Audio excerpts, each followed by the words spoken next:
اینجا میسونه بجون همینجا سوره. الحمد لله إن الحمد لله نحمده ونستعينه ونستغفره والصلاة والسلام على رسول الأمي الأمين زائرين وحجوج محترم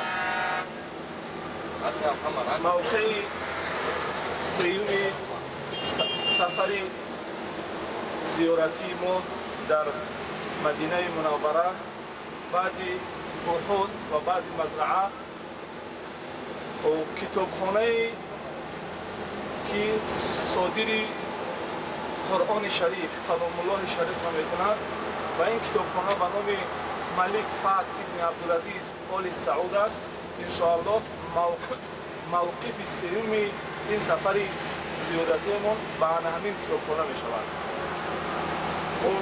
خدمتی که چگونه گفتیم آل سعود به خود عنوان خادم حرمین شریفین دادند و به همین نام به عنوان دادگیشان خودشون فخر میکنند. توانستند در حد و کنار عالم اسلامی در اطراف نواحی جهان اسلام خدمتی خیریه یا خدمت وقفیه برای مسلمانان تمام جهان میکنند. از جمله همین کتابخانه است که 1985 سال بنیاد میگردد در همین کتابخانه و سالانه 18 میلیون نسخه کلام الله شریف قرآن را صادر میکنند. تا امروز همین کتابخانه برای خدمت مسلمانان جهان 361 میلیون نسخه کتاب قرآن صادر کرده است و در تمام اطراف و نواحی عالم اسلام توزیع و نشر گشته‌اند.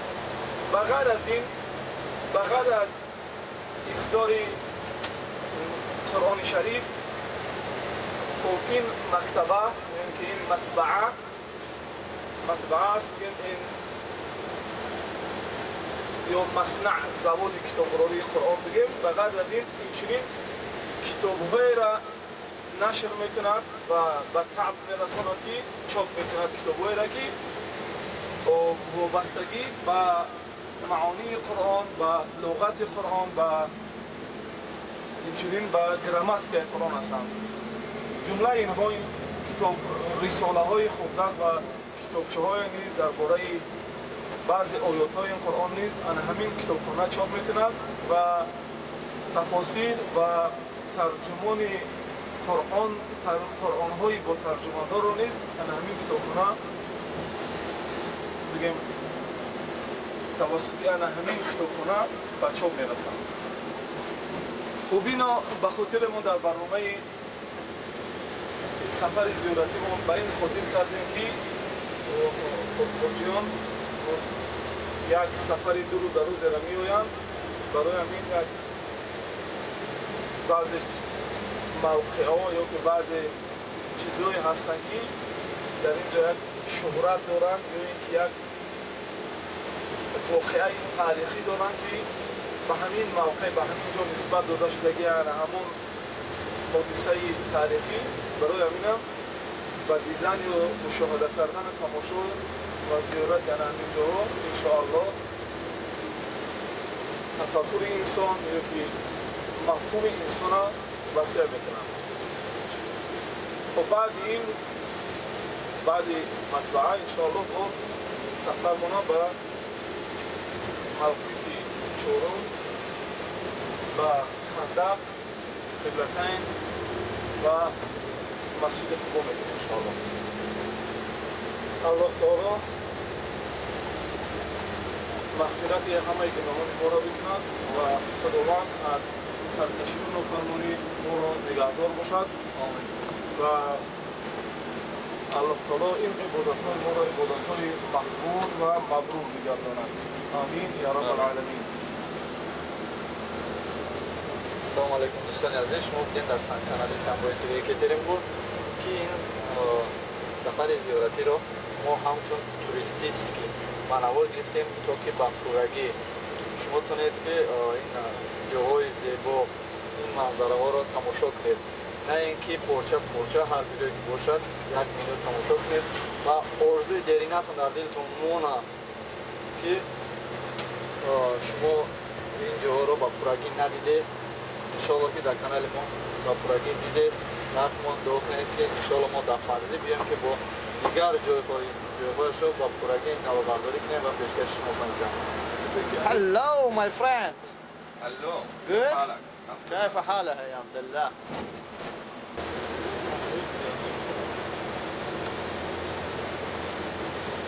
سلام علیکم دوستان عزیز. این شهر مدینه است. انشاءالله که ما با کتابخانه میریم که در اینجا شرکت ما میدونید یا که فهمیدید یا که ندیده باشید، ندانسته باشید، نفهمیده باشید، انشاءالله هم میفهمید، میبینید، میدونید.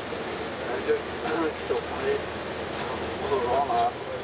انشاءالله میریم نوابرداری میکنیم و پیشکش شما خواهیم کرد تا که شما با پورگی این جاهای زیبا، این شهر زیبا رو کار و فعالیت این شهر این دولت رو ببینید با پورگی تا که هنگام اومدن شما لکه تیار باشد که در اینجا دیده نوارها رو تماشا کرده که انشاءالله شما اول با کجا میرین، بعدا با کجا میرین و بعدا خوب با کجا رفتن در کار.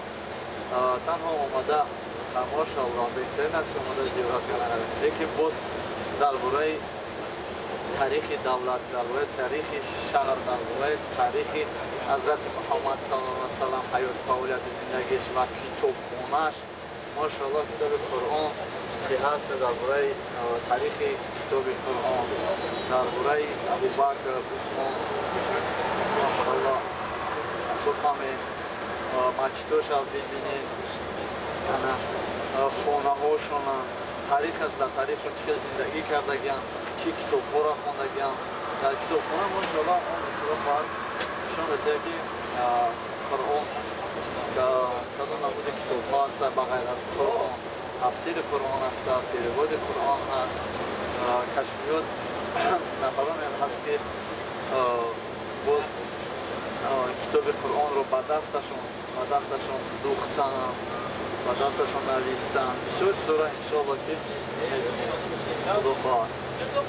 موزه کتابخانه است. باز دوره در اینجا موزه که در نزد مشت حضرت محمد صلی الله علیه و سلم است، در مدینه مشت کلونده بازی ریمان رفته ایستاده است. ماشاءالله درازی شود در فرضی که بیم انشاءالله موجود را نوابرداری میکنیم و با شما نشان خواهیم داد. دوستان عزیز، در اینجا خیلی هوا گرم است.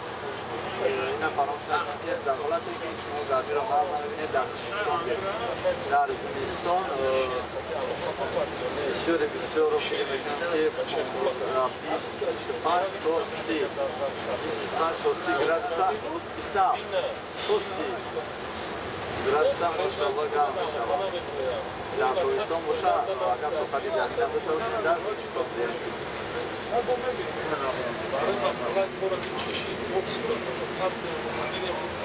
چرا کارت هم بوده؟ چون کوری میچشید من نرم تشکرم البته چندین کتاب که در کتاب کتابشون در دستیار ماشاءالله در اینجا کتاب میدادن که در اینجا کتاب ها هم نشر بشن، چوب کرده میشون کتاب قرآن ماشاءالله. شاید که برادران ما را یک دونهی قرآن که مهر محبتشون زیاد شد رفتن نشان بدیم شما. ماشاءالله برادرها این همون با کتابخانه قرآن اومدیم رسیدیم. خدا راضی باشه این مردم فرامده ایستاده است.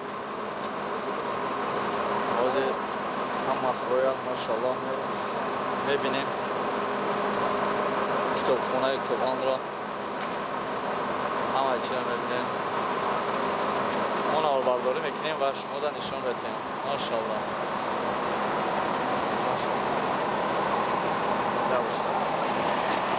دوستان عزیز، نوار تا آخر تماشا کنین. اگر فکر عقیده داشته باشین، اگر فهمین درباره دین اسلام اگر سواد داشته باشین، مرحمت در کامنتر نویسین. اگر نداشته باشین نوار محفوظ شود. تنها نویسین که الحمدلله الحمدلله. حضرت حضرت محمد صلی الله علیه و سلام به بسم الله کار میکرد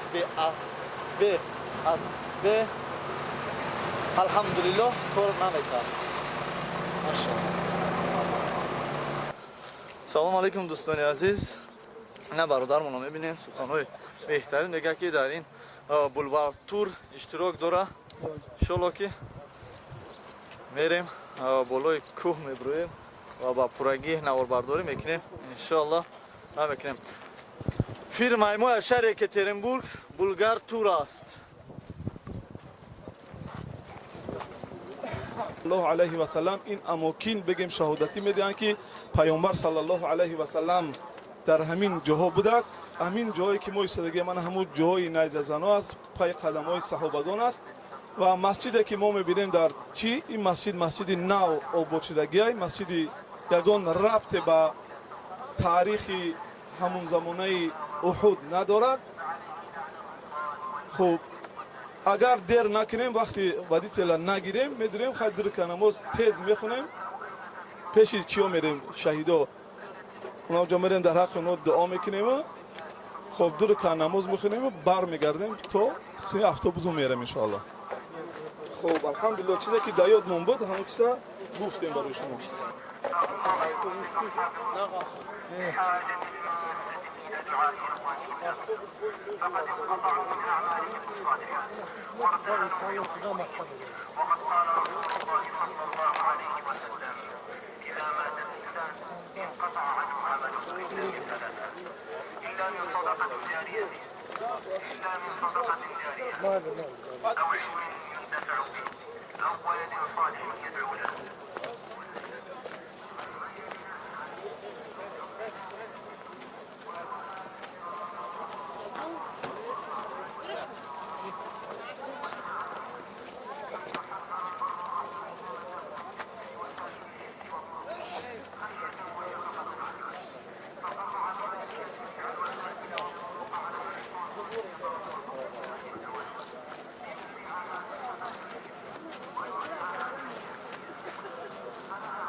همون جایی که میگه ما بالای جبل رومود نشون دادیم موقعی که در همینجا تمام شهدایی که در همین جنگ خود شهید گشتن کشته شدگان در همینجا دفن کرده شدگان از جمله بگیم قبری حمزه ابن عبدالمطلب و دیگر اصحابی که در همینجا کشته شدگان این همینجا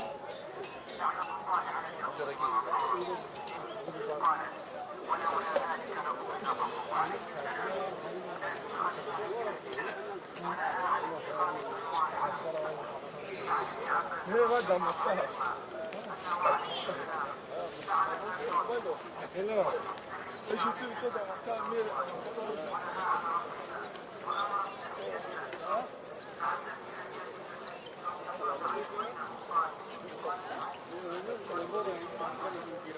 سلام عليكم خير شكرا اخي السلام عليكم ورحمة الله. السلام عليكم ورحمة الله. وعليكم السلام ورحمة الله وبركاته. السلام عليكم. مفهوم إن شاء الله. السلام عليكم ورحمة الله. پشت ساعت در پشت همون ساعت کلان در خیابان ابراهیم خلیل در 3 کیلومتری کعبه قرار گرفتگی است. خب هر لحظه به ایست از گاستینیتسا میلینیوم تا بیت الله الحرام اتوبوس میاره میبره. خب ما وقتی که رفتیم رسیدیم هر کس میتونه یک حاجی میگیره با دیگرو تقسیم کنه اول ویزیتکای عمره را با گرفتن کلیدها همو آدمایی که کی یعنی با گروه خودمون زنا 12 نفر شدگیان با 12 با 3 کامنتا و دیگرها چه خیلی که بودن همو خیلی جو با جو میشوند. کلیتاشون هم خیلی دستشون میتیم و با گرفتن کلیتا و جابجا کردن بارهایمون پایان میفرویم و نماز عشا رو میخونیم، نماز خفتن رو میخونیم با جماعت. و بعد نماز عشا فقط مردها، زنها که در این سفر طولانی اومدگیان مونده شدگیان، آنها به خاطر که بین آنها ناتوانا هم است شب استراحت میکنن. خب بعد برآمدن آفتاب انشاءالله هر دو گروه، گروه اول و دوم، زنها را یک جایه بعد برآمدن آفتاب پگاه شب میگیریم طواف میبریم. برای همینم در اختیاران، یعنی اگر کسی که نه بگم میرم میتونه که برود. برای خاطر این یک پیشنهاد برای خاطر اصلاح یا اینکه خوب گذشتن عمره ما. خب بعد از خواندن نماز عشا مردا لبیک گویان ان همین 3 کیلومتر پیاده تا کعبه، تا کعبه الله می آییم و در نزد مسجد الحرام تلبیه گویی را ختم میکنیم. خب و اولین کاری که ما میکنیم، خب اینجا چیزی دیگه فراموش نشده باشه. اولین کاری که ما میکنیم با رسیدن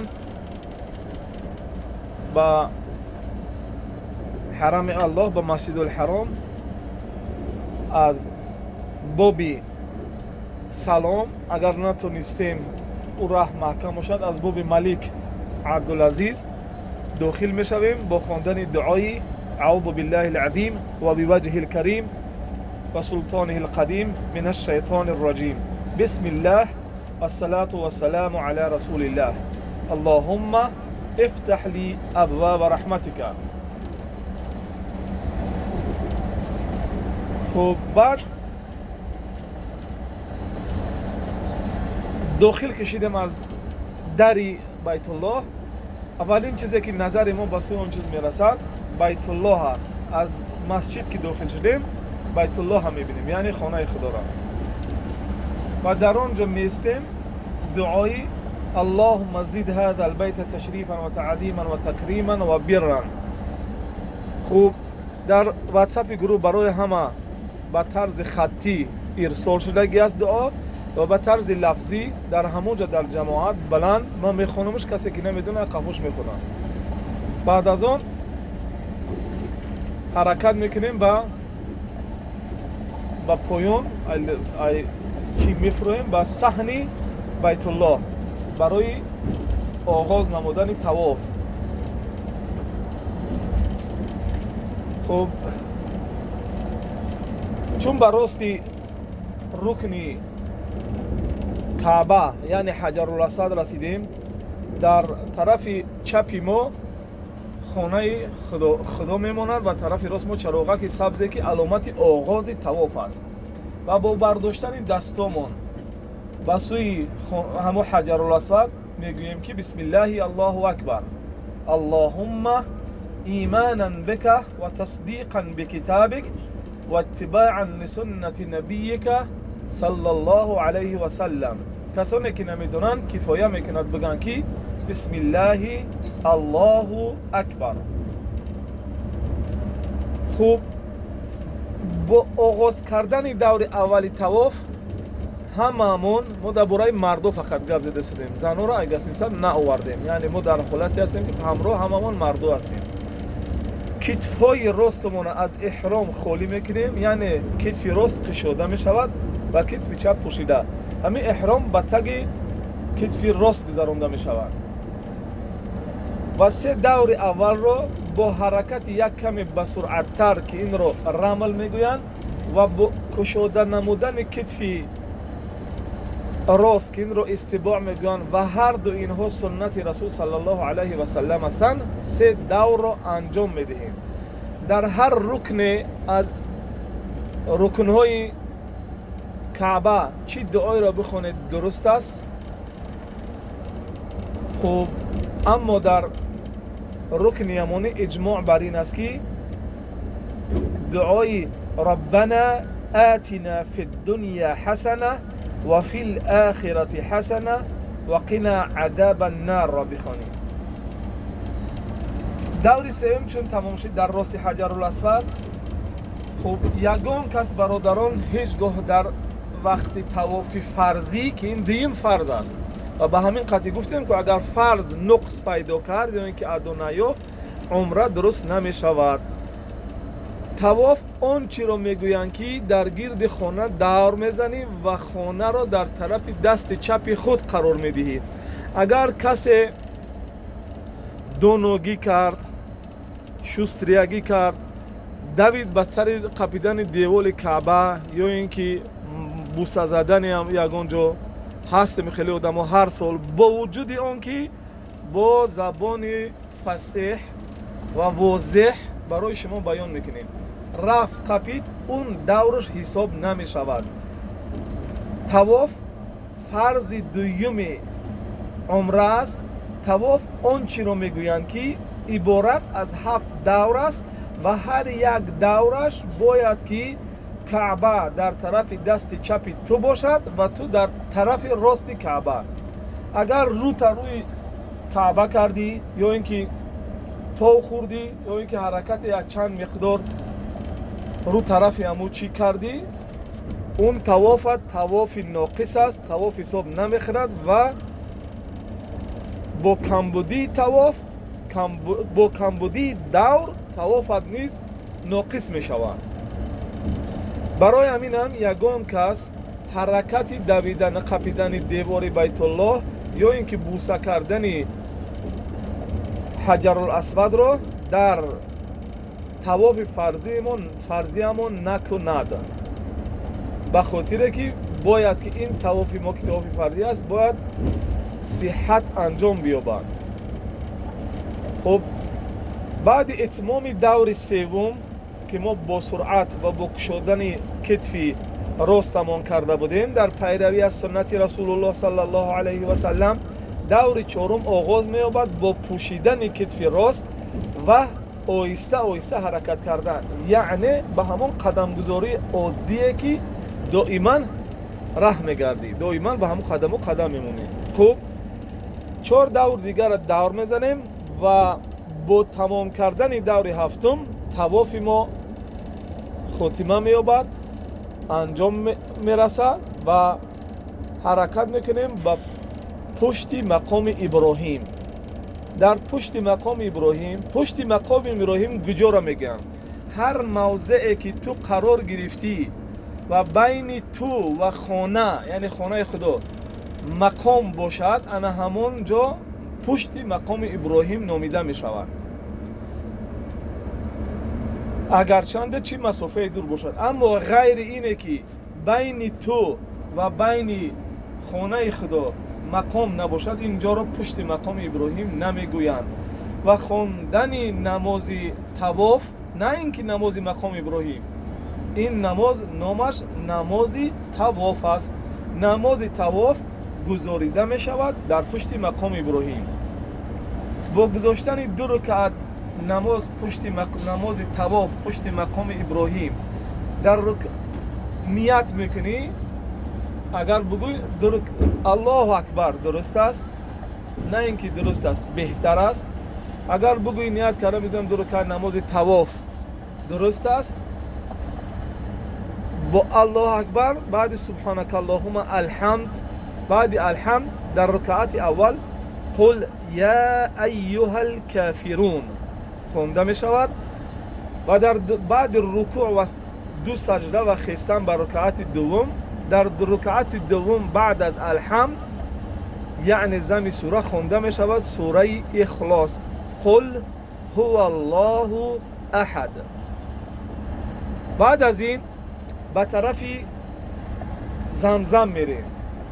خب زمزم موقع است که از مثل بعد پیروتو بگه میآید، عادتاً بعد پیروتوی اول و دیوم یا که سومش آبی گرمن اون سرد نیستن. برای همین وقتی که ما حرکت زیاد کردگیم و عضوهای درونی ما تسپان هستند، نوشیدن آب سرد زمزم و ارگانیسم انسان شاید که سبب محکم شدن آواز یا گلودر شود. برای همین هم اول میخوریم از آب گرم یک چند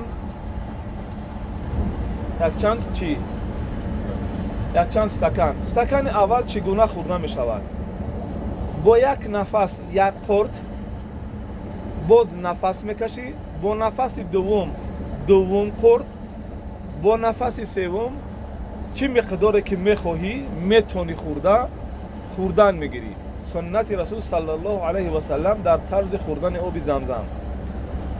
با نوشیدن آب زمزم بعد آن دعا میخونی: اللهم انی اسألک علما نافعا و رزقا واسعا و شفاء من کل داء. به همین حرکت میکنیم. اگر کسانی که در طواف گم شدگی باشند، از همین جا خواهش کرده می شود که به زیر چراغک سبز که در مقابل حجر الاسود است، یعنی در رو بروی حجر الاسود است، می روند و در زیر همون چراغک سبز میستند. ما بعد نوشیدن آب زمزم، من همچون راه بلد به سراغ آنها میرم در زیر چراغک سبز و اگر طوافشون رو تمام نکرده باشند طوافشون میکنیم تا بعد خواندن نماز طوافشون پشت مقام ابراهیم با جای زمزم میاریم و همگی حرکت میکنیم و رفتن به سوی کوه صفا. خب در رفتن به کوه صفا سنت است این که بخونی بگویی که ابدأ بما بدأ الله، یعنی آغاز میکنم با اون چیزی که الله سبحانه و تعالی آغاز کرده است. و آغاز الله سبحانه و تعالی در کلام الله: ان الصفا والمروه من شعائر الله. برای همین از اول صفا آمده است، دوم مروه. برای همین آغاز سعی ما در صفا و مروه از کوی صفا سر می شود. خب بعدی بالای کوی صفا بر آمدن رو به سوی بیت الله میکنیم و این دعا رو میخونیم: لا اله الا الله وحده لا شریک له له الملك و له الحمد یحیی و یمیت و هو على كل شیء قدیر. لا اله الا الله وحده انجز وعده و نصر عبده و هزم الاحزاب وحده. و از کوی صفا، از بالای کوی صفا پایان میشویم و بعد کمی حرکت کردن یک 10 متر در بالامون چراغک‌های سبزند. انا همون مکان را در اصطلاح شرعی هروله مینامند. و در همون مقام مردها با سرعت میدوند، اما زنها یک کمی حرکتشون رو تیز میکنند. خب ما فقط مردو که هستیم با سرعت میدویم، به سوی مروه می رویم. در بالای کوه مروه بر آمده با برداشتن دستها و رو به سوی کعبت الله دعایی، انا همون دعایی که در صفا خونده بودیم، انا همون دعا رو در مروه می خونیم. این می شود یک سعی. می گردیم میاییم 2 تا می شود، میریم 3 تا به مروه، میاییم به صفا 4 تا، میریم به مروه 5 تا، میاییم به صفا 6 تا، میریم. در همه رفت و آمدها دعا است. در حرکت بین صفا و مروه ذکر و تسبیح و تمحید، یعنی الله اکبر، سبحان الله، الحمدلله است. و بر رفتن به مروه این دور هفتم می شود، یعنی حرکت هفتم.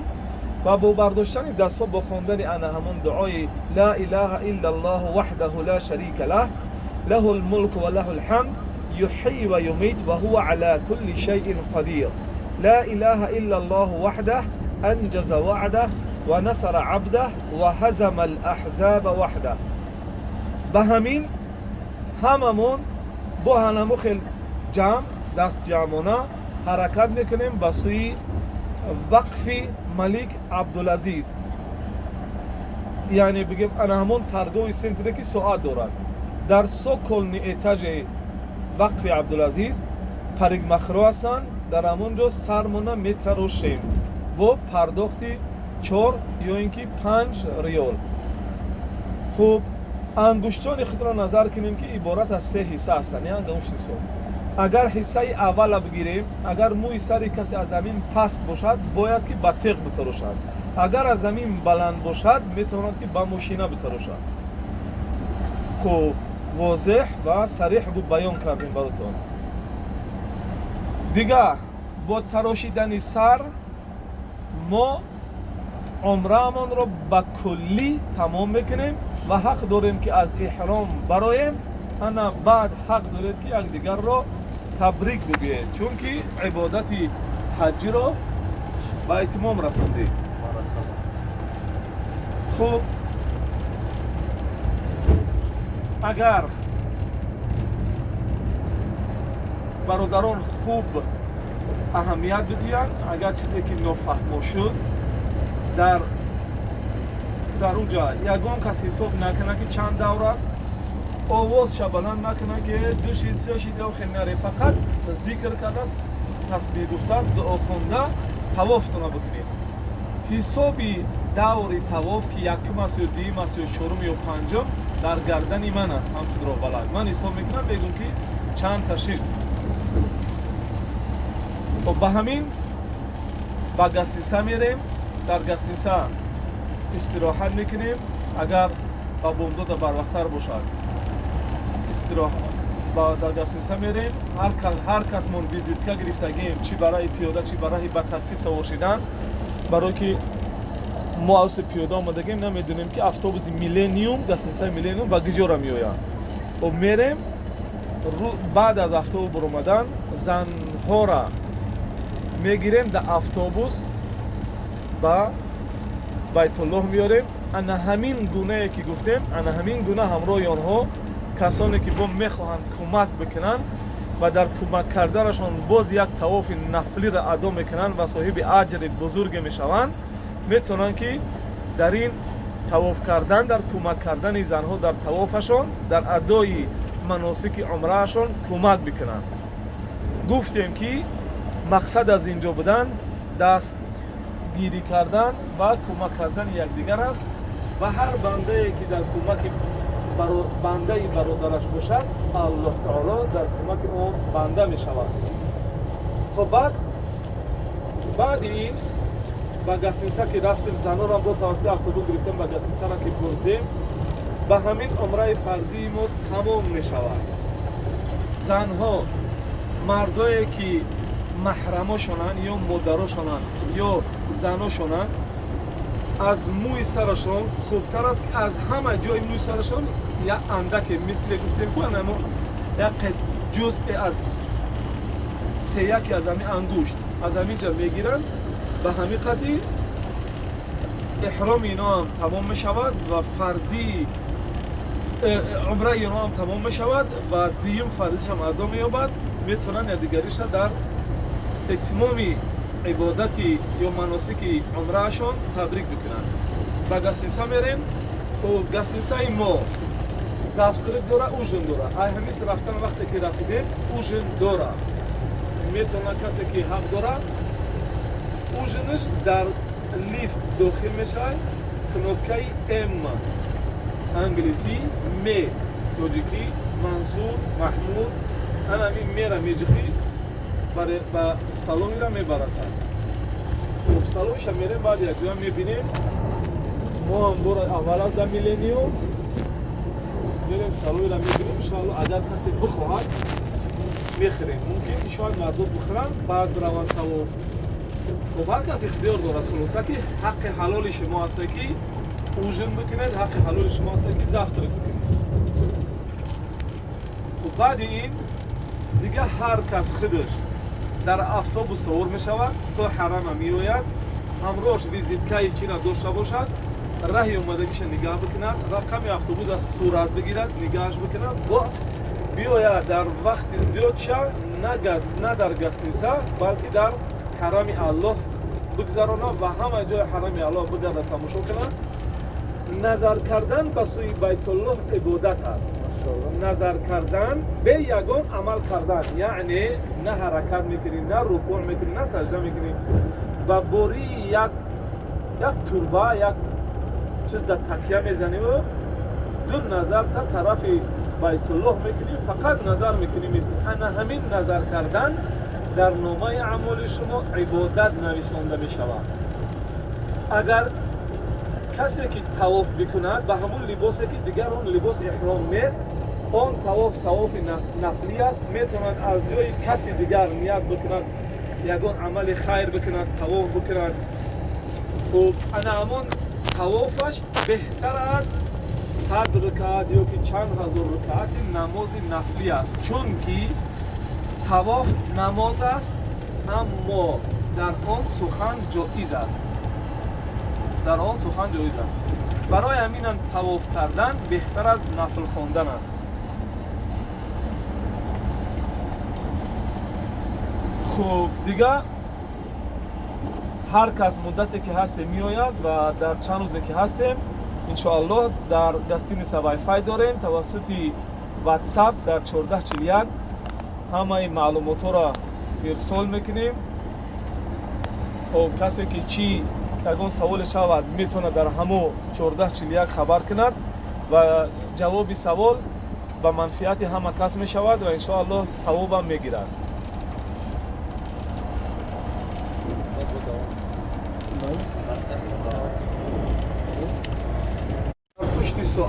дар пушти соати калон дар хиёбони иброҳим халил дар 3 километрии каъба қарор гирифтагӣ аст. хуб ҳар лаҳза беист аз гостиница Millennium то Байтуллоҳил Ҳаром автобус миёра мебара. хуб мо вақте ки рафтем расидем ҳар кас метавона ё ки як ҳоҷӣ мегира ба дигаро тақсим кунад аввал визиткаи умрара. бо гирифтани калидҳо ҳамо одамое ки яъне ба группаи худмон занҳо 12 нафар шудагиянд бо 12 бо 3 комната ва дигаро чӣ хеле ки будан ҳамон хел ҷобаҷо мешаванд. калидҳошон ҳамон хел дар дасташон метиҳем. бо гирифтани калидҳо ва ҷобаҷо кардани борҳоямон поён мефуроем ва намози ишоро мехонем, намози хуфтанро мехонем бо ҷамоат. ва баъди намози ишо фақат мардҳо, занҳо ки дар ин сафари тӯлонӣ омадагиянд, монда шудагиянд, онҳо ба хотире ки байни онҳо нотавоно ҳам ҳастай шаб истироҳат мекунанд.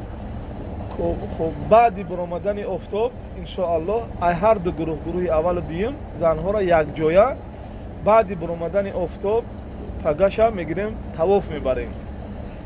барои ҳаминам дар ихтиёран, яъне агар касе ки не бигам мерам метавона ки биравад. барои хотири як пешниҳод, барои хотири ислоҳ ё ин ки хуб гузаштани умрамон. хуб баъд аз хондани намози ишо мардо лаббайка гӯён ҳамин 3 километра пиёда то каъба, то каъбатуллоҳ меоем ва дар назди Масҷидулҳаром талбиягӯиро қатъ мекунем. хуб ва аввалин коре ки мо мекунем бида фуромӯш нашуда бошад.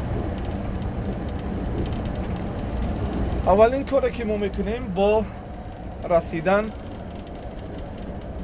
ба ҳарами Аллоҳ, ба Масҷидулҳаром аз боби салом, агар натонистем ӯ раҳ маҳкам бошад, аз боби Малик Абдулазиз дохил мешавем бо хондани дуои аъузу биллаҳил азим ва биваҷҳил карим ва султонихил қадим минаш шайтонир раҷим.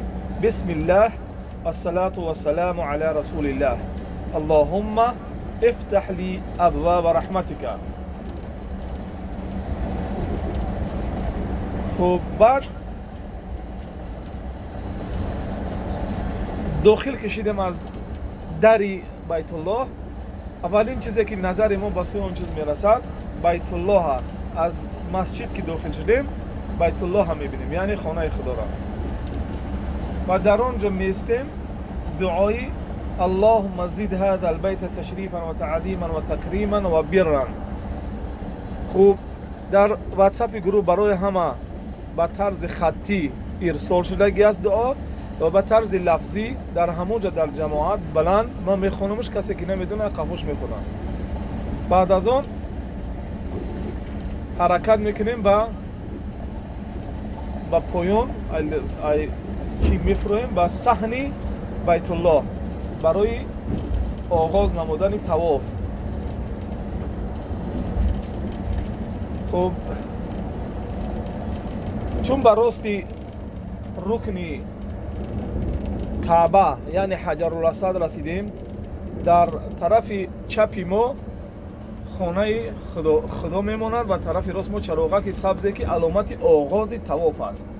و با برداشتن دستامون به سوی همو حجر الاسود میگوییم که بسم الله الله اکبر اللهم ایمانا بک و تصدیقا بکتابک و اتباعا لسنت نبیک صلی الله علیه و سلم. کسانی که نمیدونن کفایه میکند بگن که بسم الله الله اکبر. خوب با آغاز کردن دور اولی طواف هممون ما در برای مردو فقط گپ زده شدیم، زنو را اگه سیصد نه آوردیم، یعنی ما در حالتی هستیم که همراه هممون مردو هستیم. کتفای راستمون از احرام خالی میکنیم، یعنی کتف راست کشوده میشود و کتف چپ پوشیده. همین احرام به تگ کتف راست گذرانده میشود. و سه دور اول رو با حرکت یک کمی به سرعت تر که این رو رمل میگویند و با کشوده نمودن کتف راست که این رو استباع میگویند و هر دو اینها سنت رسول صلی الله علیه و سلم هستند، سه دور رو انجام میدهیم. در هر رکن از رکنهای کعبه چی دعای را بخونید درست است. خب اما در رکن یمانی اجماع بر این است که دعای ربنا آتنا فی الدنیا حسنه و فی الاخرة حسنه و قنا عذاب النار را بخوانیم.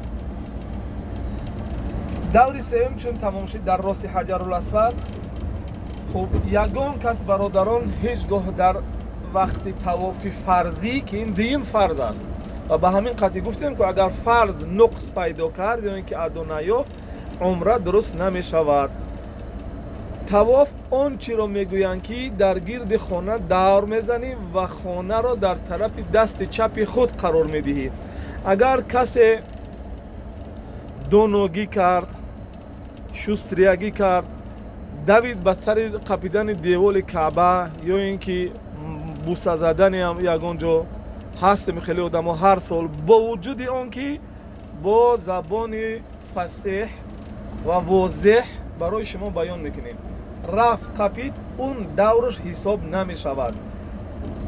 طواف فرض دویم عمره است.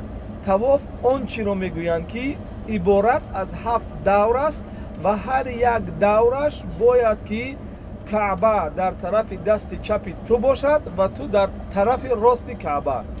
اگر رو تا روی کعبه کردی یا اینکه تو خوردی یا اینکه حرکت یک چند مقدار رو طرف همو چی کردی، اون طواف ناقص است، طواف حساب نمیخورد و با کمبودی طواف با کمبودی دور طوافت نیز ناقص می شود. برای همین هم یگان کس حرکت دویدن قپیدن دیوار بیت الله یا اینکه بوسه کردن حجر الاسود را در طواف فرضیمون نکند، به خاطر که باید که این طواف ما که طواف فرضی است باید صحت انجام بیابد. خب بعد اتمام دور سوم که ما با سرعت و با کشودن کتف راستمان کرده بودیم در پیروی از سنت رسول الله صلی الله علیه و سلم، دور چهارم آغاز می‌یابد با پوشیدن کتف راست و آهسته آهسته حرکت کردن، یعنی به همون قدم گذاری عادیه که دائما راه میگردی، دائما به همون قدم و قدم میمونی. خب 4 دور دیگر را دور میزنیم و با تمام کردن دور هفتم طواف ما خاتمه مییابد، انجام میرسه و حرکت میکنیم به پشت مقام ابراهیم. در پشت مقام ابراهیم کجا را میگن؟ هر موضعی که تو قرار گرفتی و بین تو و خانه، یعنی خانه خدا، مقام باشد، انا همون جا پشت مقام ابراهیم نامیده می شود. اگرچند چی مسافه دور باشد، اما غیر اینه که بین تو و بین خانه خدا مقام نباشد، اینجا را پشت مقام ابراهیم نمیگویند. و خواندن نماز طواف، نه اینکه نماز مقام ابراهیم، این نماز نامش نماز طواف است. نماز طواف گزاریده می شود در پشت مقام ابراهیم. با گذاشتن 2 رکعت نماز طواف پشت مقام ابراهیم در نیت میکنی. اگر بگوی الله اکبر درست است، نه اینکه درست است، بهتر است. اگر بگوی نیت کرده میذارم 2 رکعت نماز طواف درست است، با الله اکبر بعد سبحانك اللهم الحمد، بعد الحمد در رکعت اول قل یا ایها الکافرون خونده می شود و در بعد رکوع و 2 سجده و خیستن بر رکعت دوم، در رکعت دوم بعد از الحمد یعنی زم سوره خونده می شود سوره اخلاص، قل هو الله احد. بعد از این به طرف زمزم میریم.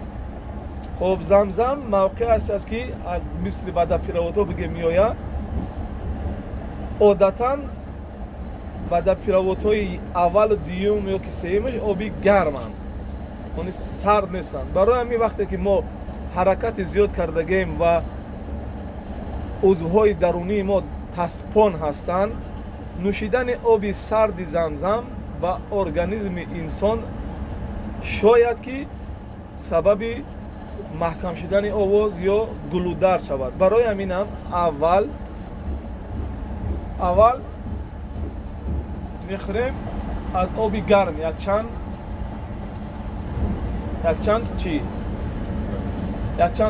استکان اول چگونه خورده می شود؟ با یک نفس یک قرت باز نفس میکشی، با نفس دوم قرت، با نفس سوم چی مقداری که میخواهی میتونی خوردن میگیری. سنت رسول صلی الله علیه و سلم در طرز خوردن آب زمزم. با نوشیدن آب زمزم بعد آن دعا میخوانی اللهم انی اسألک علما نافعا و رزقا واسعا و شفاء من کل داء. به همین حرکت میکنیم. اگر کسانی که در طواف گم شدگی باشند، از همین جا خواهش کرده می شود که به زیر چراغک سبز که در مقابل حجر الاسود است، یعنی در رو بروی حجر الاسود است، می روند و در زیر همون چراغک سبز میستند. ما بعد نوشیدن آب زمزم، من همچون راه بلد به سراغ آنها میرم در زیر چراغک سبز و اگر طوافشون رو تمام نکرده باشند طوافشون میکنیم تا بعد خواندن نماز طوافشون پشت مقام ابراهیم با جای زمزم میاریمشه و همگی حرکت میکنیم و رفتن به سوی کوه صفا. خب در رفتن به کوه صفا سنت است اینکه بخونی بگویی که ابدأ بما بدأ الله، یعنی آغاز میکنم با اون چیزی که الله سبحانه و تعالی آغاز کرده است. و آغاز الله سبحانه و تعالی در کلام الله این الصفا والمروه من شعائر الله. برای همین از اول صفا آمده است، دوم مروه. برای همین آغاز سعی ما در صفا و مروه از کوی صفا سر می شود. خب بعدی بالای کوی صفا بر اومدن رو به سوی بیت الله میکنیم و این دعا رو میخونیم: لا اله الا الله وحده لا شريك له له الملك وله الحمد يحيي ويميت وهو على كل شيء قدير لا اله الا الله وحده انجز وعده ونصر عبده وهزم الاحزاب وحده. و از کوی صفا، از بالای کوی صفا پایان میشویم و بعد کمی حرکت کردن یک 10 متر در بالامون چلوغک‌های سبزند. انا همون مکان را در اصطلاح شرعی هروله مینامند. در همون مقام مردها با سرعت میدوند، اما زنها یک کمی حرکتشون رو تیز میکنند.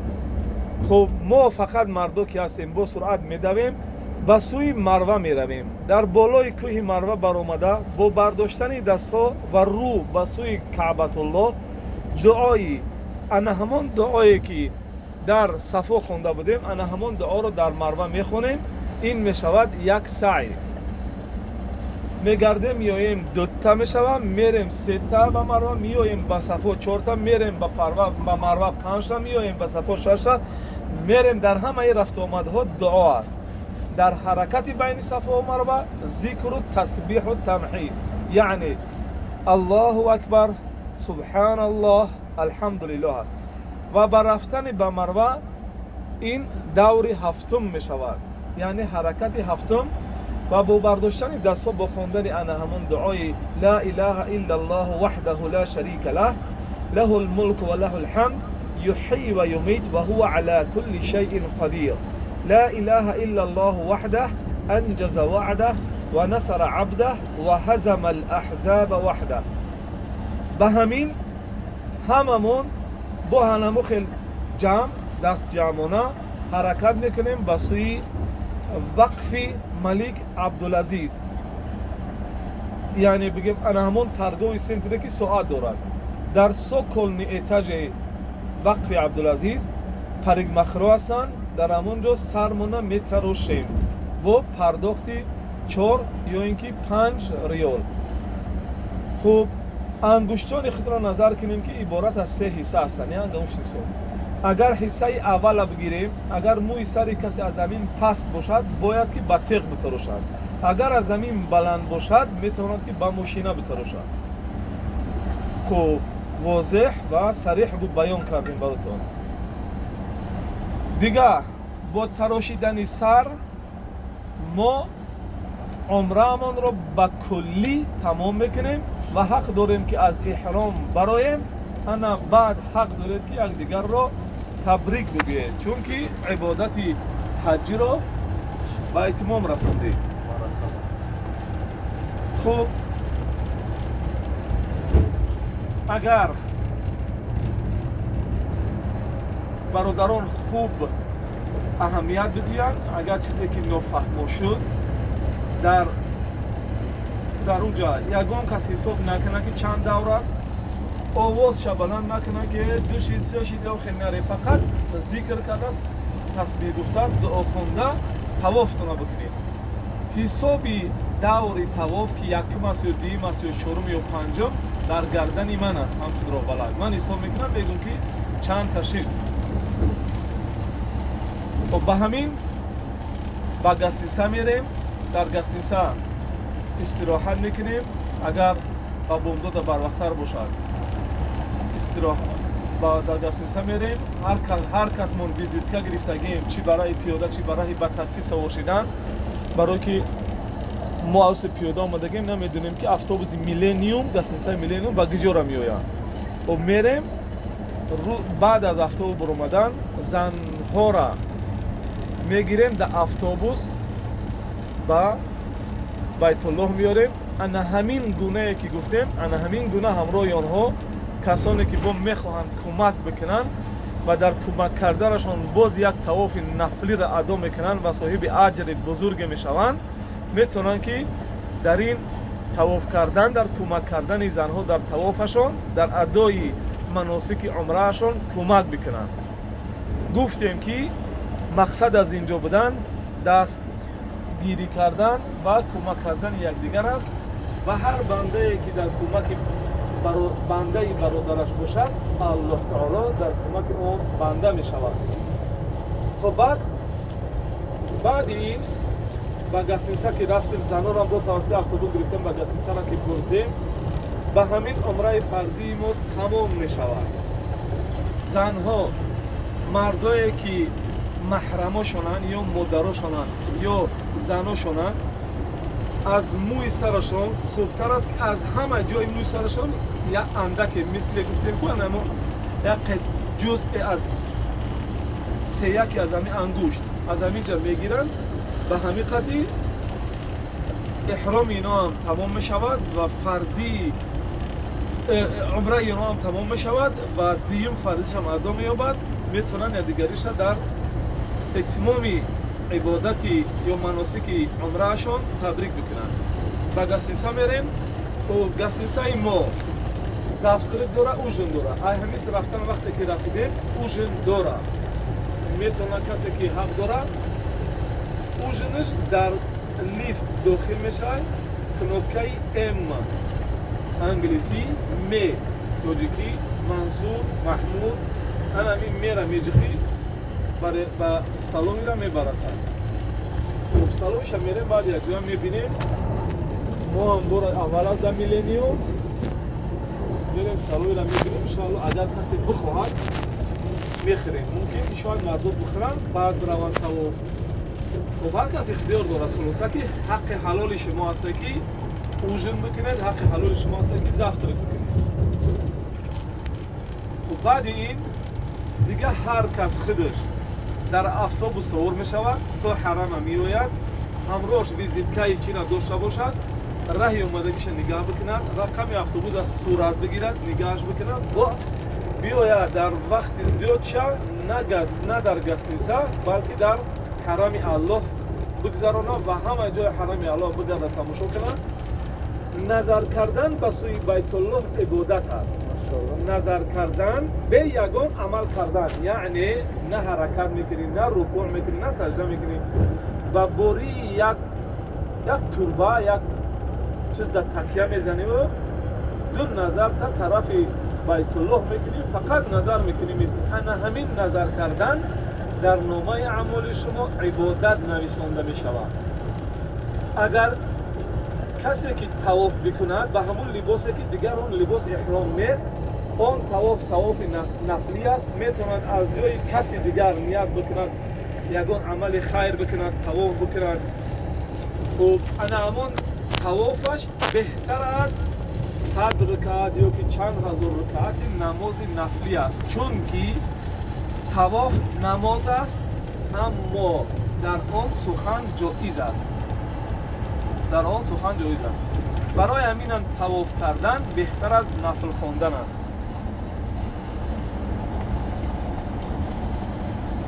خب دیگه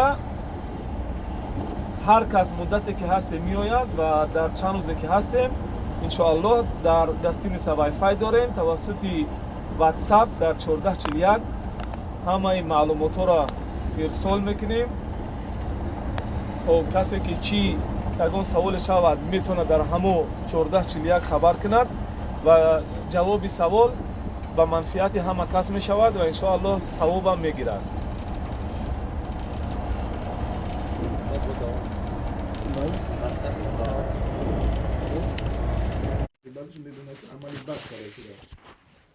و بعد تسلیم عمل بد شاید مورد عفو خداوند قرار بگیره، یا اینکه روزی می شود که این بدکاری شود، یا اینکه این راهی کجش روز می شود برمیگردد. اما گمراه کسی است که ادعا و زعم میکنه که گویا که در راه حق باشد، گویا که در راه راست باشد. برای همین پناه بطلبیم از خداوند، چونکه در بزرگترین نعمت خداوند وقتی هدایت الله است در ضد هدایت الله تعالی در مقابل همین کلمه گمراهی نیست. برای همین هم گمراهی بزرگتر از کجروی بدراهگی است.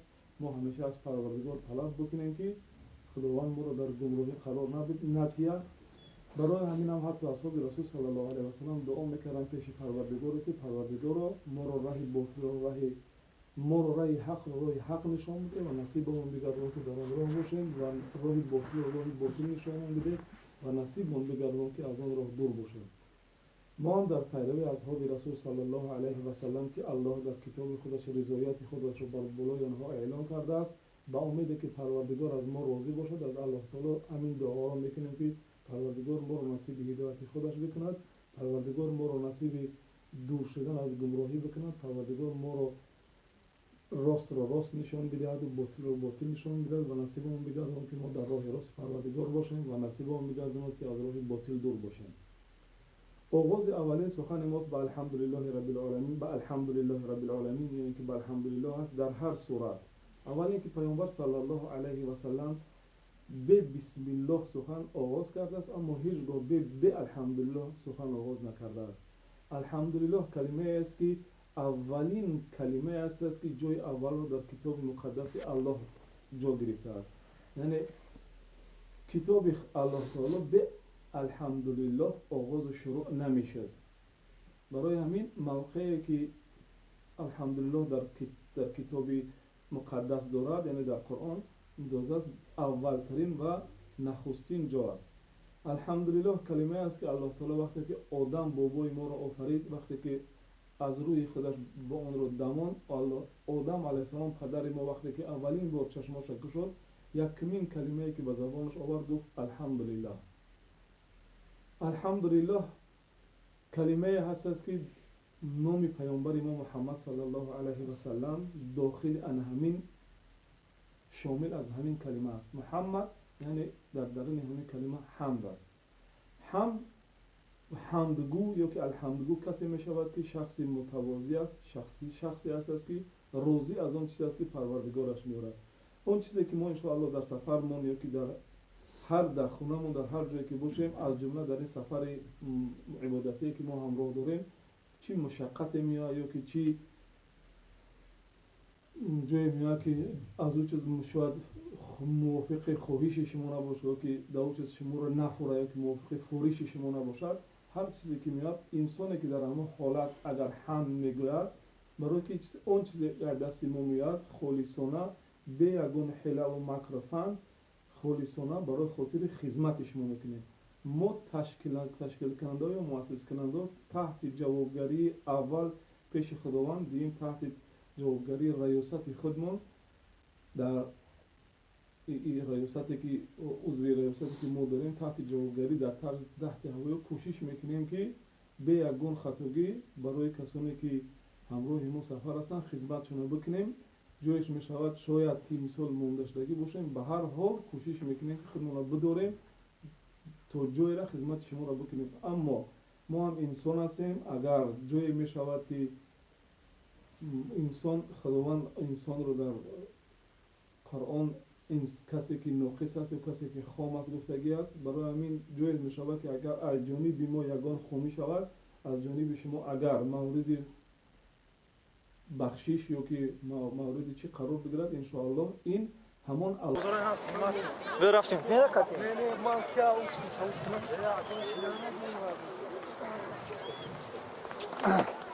سلام دوستان عزیز، خوش آمدید به کانال ما. این است یکی از بازارهای بهترین و بهترینی که در اینجا به حد خرما بسیار است و همین خاطر بردارم خاطر خوبی نازی ان شاء الله که نوار برداری میکنم و پیشکش شما میکنیم. عبدالله اینجا نه تنها خرما بلکه همه چی اینجا فروخته میشد با نرخ ارزان. چند بازاری که هست در مدینه ان شاء الله که ما نوار برداری کردیم و نوار برداری میکنیم ان شاء الله. سلام علیکم. 20 ریال میبرم. 20 ریال. این 15 ریال، این 15 ریال، 15 ریال، 15 ریال. خیجا هر این خورما پیغمبره. ماشاءالله. این 25 ریال، 30 ریال، 50 ریال. چند کیلو میخواین؟ آز یخنش کن ماشاءالله. نه برادر جون خیلی که شما دیدین اینجا به حد خورما بسیاره بعد نرخ خورما ارزان است. والا الان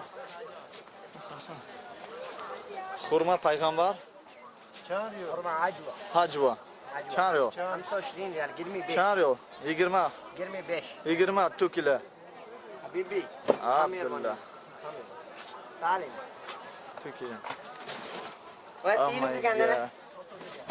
سالم Oh maşallah 2 kilo 2 kilo 20 30 ریال oy هذا گرمی بیش ریال انت شوف هذا 30 ریال عجوه خورما هذا كويس 25 2 kilo موي يلا okey بسم الله 25 1 كيلو 1 كيلو 1 kilo 1 kilo 2 kilo نو بروبلم هذا 1 كيلو narxi xurmo 25 so'm hijva خورما عنبر maşallah xurma amber عنبر مدينه amber Madina maşallah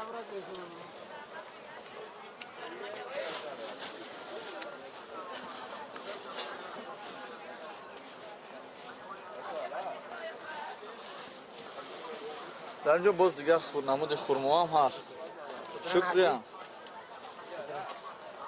سلام علیکم در اینجا باز دیگر خرما همش یک آدمی که سودا میکند تمام نمود خرما را دارد باز در اینجا دیگر نمود من جوی نمازو چاتر یعنی زونتیک پیستا بادام کیف حالک سلام علیکم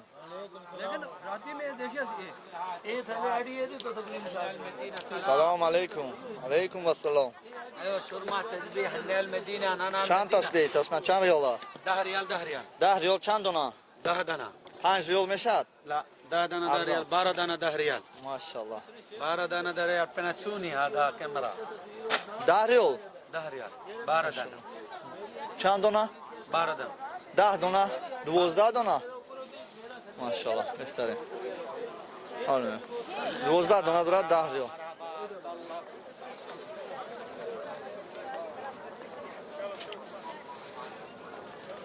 ای مردم ای همه خرمای ارزان همینجا مدینه دا قیمت های مدینه دا قیمت های خرمای ارزان خرما هیجوه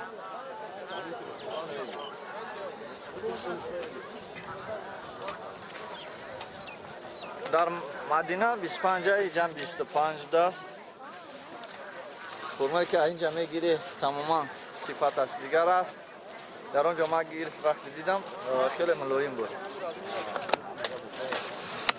عجبه 15 ریال میگه ارزون هم 10 ریال که بی بی سی بی بی سی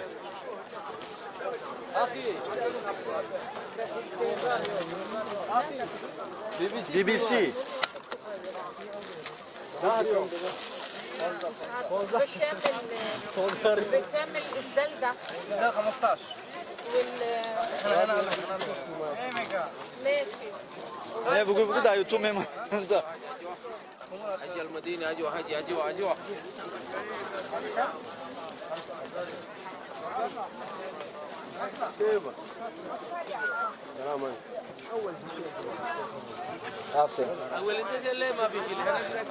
رفتیم حجبه حاجی فروز میرین انشالله این بزرگ بود که ما کم باشد به خاطری که شما ندیده اید و ببینید نواربرداری کردیم منم برادرها کم یاردم کردستن در رفتی نواربرداری انشالله این بزرگ بود همه چی داره چیزی که برای توفه گرفتنین این بزرگ بیاین بگیرین خورتان ای بزرگ خورتان ای دیگر بزرگ خورتان ای جینا بزرگی شهر مدینه السلام علیکم و رحمت الله و برکاته خداحافظ این بچه کلون بیا برن که افسوس میرون بچه کلون خرید کسی با چشه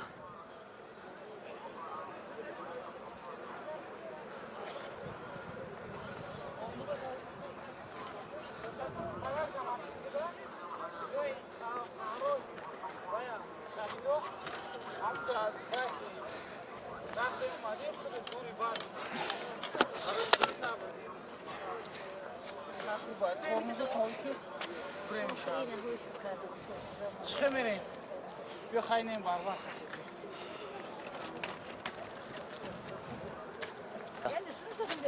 یا دونه اوخیا سلام علیکم برادران عزیز دوستان مادرانی هستند که با همراه فرزندوش با همراه نبیروش ماشاءالله میبینن در اینجا حج میکنن وقتی که خودشون هایتن انشاءالله که فرزندوشون میره انشاءالله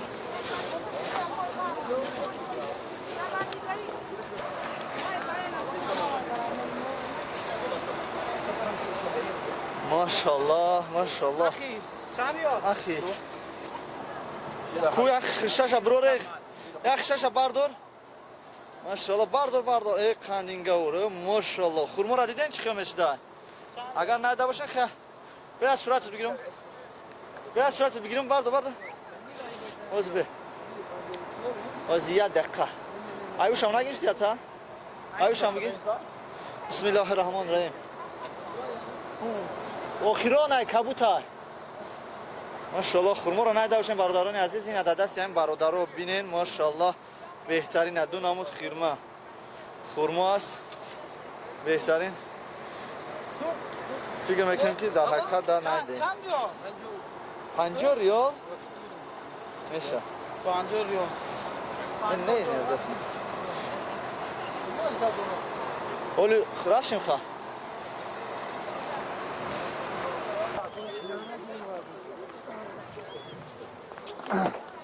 سلام دوستان عزیز خوش آمدید به کانال ما این است یکی از بازارهای بهترین و بهترینی که در اینجا به حد خرما بسیار است و همین خاطر بردارم با خاطر خوبی نازی انشالله که نوار برداری میکنم و پیشکش شما میکنیم عبدالله اینجا نه تنها خرما بلکه همه چی اینجا فروخته میشد با نرخ ارزان چند بازاری که هست در مدینه انشالله که ما نوار برداری کردیم و نوار برداری میکنیم انشالله سلام علیکم 20 ریال میبرم 20 ریال این 15 ریال این 15 ریال 15 ریال 15 ریال خیجا هر این خورما پیغمبره ماشاءالله این 205 ریال 30 ریال 50 ریال چند کیلو میکنه از یاد نشکن ماشاءالله نه برادر جان خیلی که شما دیدین اینجا به حد خرما بسیاره بعد نرخ خرما ارزان است والا الان خرما پیغمبر چند ریال خورما حجوا چند ریال 25 ریال گرمی 5 چند ریال 20 گرمی 5 20 2 کیلو حبیبی عبدالله سالم 2 کیلو و تین سکندر سالم ماشاءالله 2 کیلو 20 ريال اوي هذا قرمي 5 ريال انت شوف هذا 30 ريال اجوا خرما هذا كويس 25 2 كيلو موبي يلا اوكي بسم الله اسبانجي بانجو 1 كيلو 1 كيلو 1 كيلو 1 كيلو 2 كيلو نو بروبلم هذا نرخ خرما 25 سوم حجوا خرما عنبر ما شاء الله خرما عنبر عنبر مدينة مدينة ما شاء الله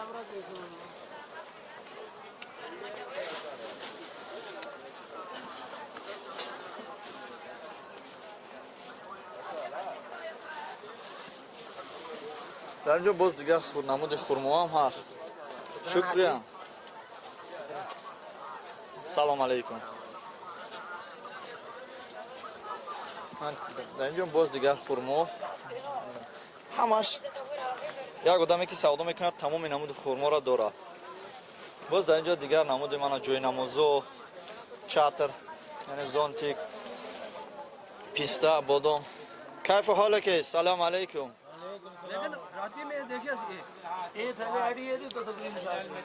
سلام علیکم. علیکم السلام. ايوه شورما تسبيح الليل المدينه انا چند تسبیح تسبیح چند ریال؟ 10 ريال 10 ريال 10 ریال چند دونه؟ 10 دنا 5 ریال میشد؟ لا 10 دنا 10 ريال 12 دنا 10 ريال ماشاءالله. 12 دنا 10 ريال بناتسوني هذا كاميرا 10 ریال 10 ريال 12 دنا چند دونه؟ 12 دنا 10 دونه 12 دونه ماشاءالله بهترین. آره 12 دونه داره 10 ریال.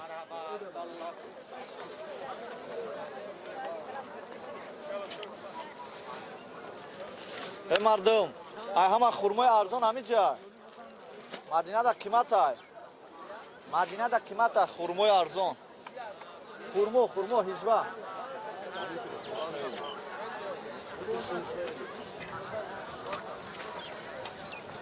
در مدینه 25 جمع 25 دست خرمایی که اینجا میگیری تماما صفتش دیگر است. در آنجا ما گرفت وقتی دیدم خیلی ملایم بود. عجبه 15 ریال میگه ارزون هم 10 ریال که بی بی سی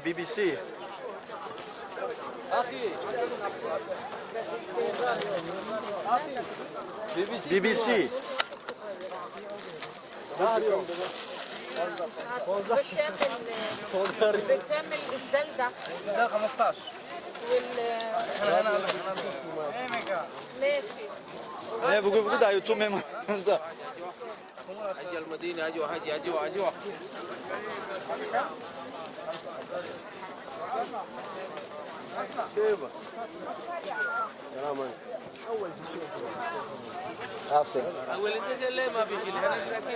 رفتیم حجبه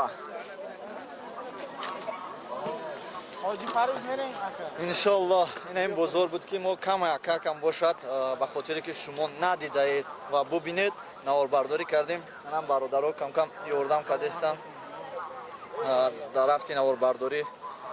انشالله این بزرگ بود همه چی داره چیزی که برای توفه گرفتنین این بزرگ بیایم بگیرین. خورتان ای بزرگ خورتان ای دیگر بزرگ خورتان ای جینا بزرگی شهر مدینه.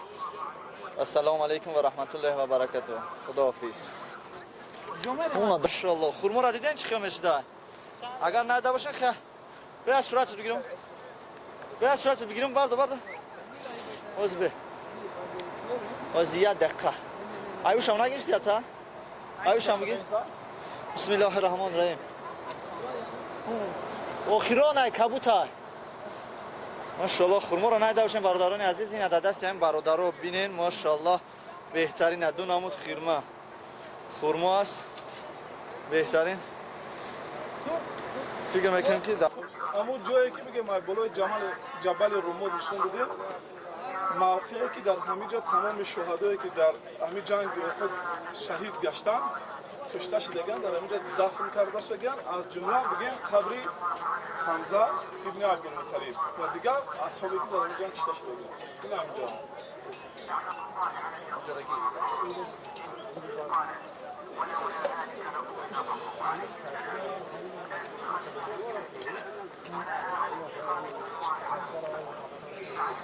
هوا دمته هلا ايش تبي كذا مكان ميري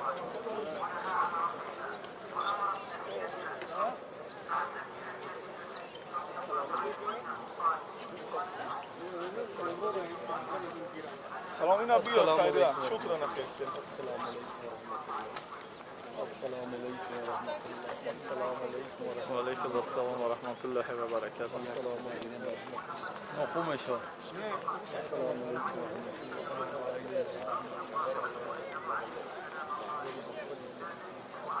وعليكم السلام ورحمه الله. نه دندم نمیشه.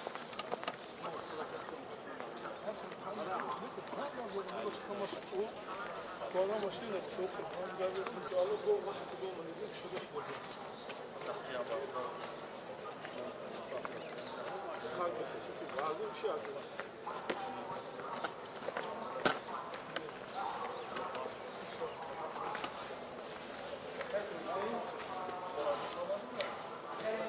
دو را او طرف محکمه یا چی؟ نه او طرف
ماشاءالله هاز میرم.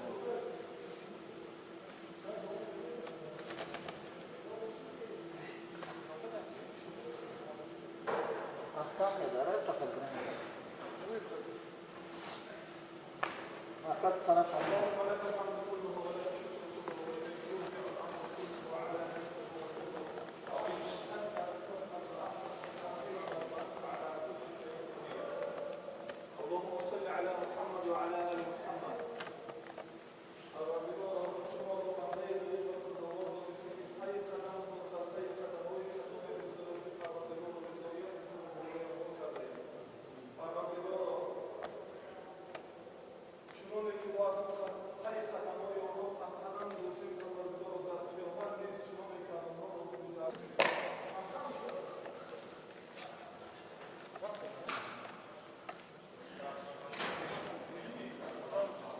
برای کی بخوام گفتم تو دارم.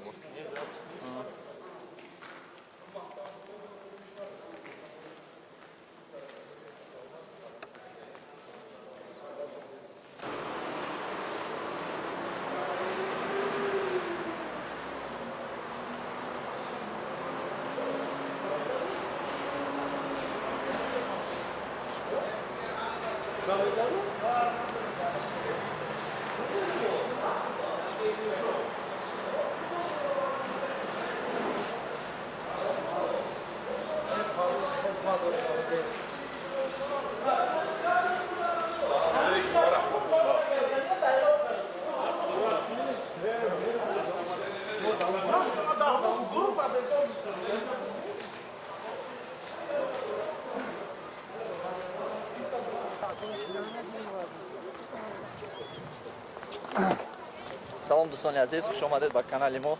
این است یکی از بازارهای بهترین و بهترینی که در اینجا به حد خرما بسیار است و همین خاطر بردارم خاطر خوبی نازی انشالله که نور برداری میکنم و پیشکش شما میکنیم. عبدالله اینجا نه تنها خرما بلکه همه چی اینجا فروخته میشد و نرخ ارزان. چند بازاری که هست در مدینه انشالله که ما نوار برداری کردیم و نوار برداری میکنیم انشالله. سلام علیکم. 20 ریال به مبرم 20 ریال 20 ریال این 15 ریال این 15 ریال 15 ریال 15 ریال خیجا هر این خورما پیغمبره ماشاءالله این 205 ریال 30 ریال 50 ریال جان کرده میخواین از یخنش کن ماشاءالله. نه برادر جان خیلی که شما دیده هستین اینجا به حد خرما بسیاره بعد نرخ خرما ارزان است. والا الان خرما پیغمبر خرما عجوه حجوه چند ریال 25 ریال گرمی بیش چند ریال 20 گرمی بیش 20 2 کیلو حبیبی عبدالله تعالي 2 کیلو وديله تجنن تعالي ماشاءالله 2 کیلو 2 کیلو 20 اوي هذا قرمي بيش ريال انت شوف هذا اوتوس ريال عجوه خرما هذا كويس 25 2 کیلو موي يلا اوكي بسم الله 25 1 كيلو 1 كيلو 1 کیلو 1 کیلو 2 کیلو نو بروبلم هذا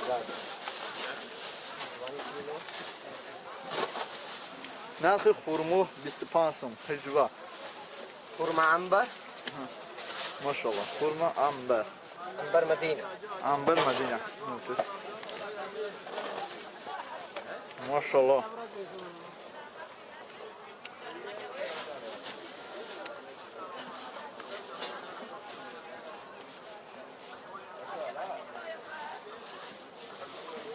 در اینجا باز دیگر نمود خرما هم هست. شکریا. سلام علیکم. در اینجا باز دیگر خرما همش یک آدمی که سودا میکنه تمام نمود خرما را دارد. باز در اینجا دیگر نمود من جوی نمازو چاتر یعنی زونتیک پیستا بادام. کیف حالک؟ سلام علیکم.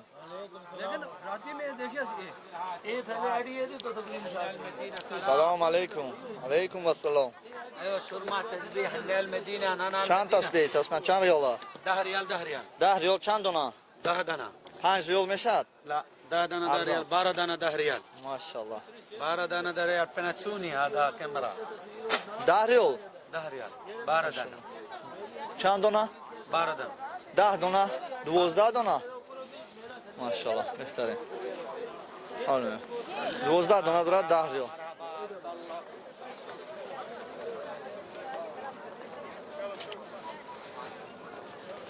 ای مردم ای همه خرمای ارزان همینجا مدینه در قیمت های مدینه در قیمت های خرمای ارزان خرمو هیجوه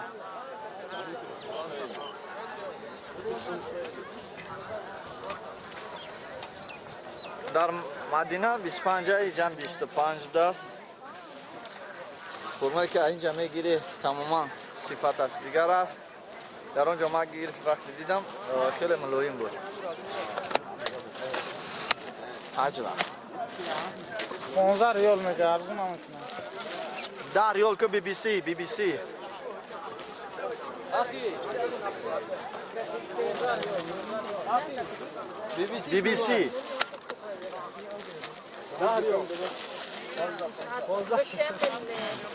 بكام الزلدة؟ ده 15 ماشي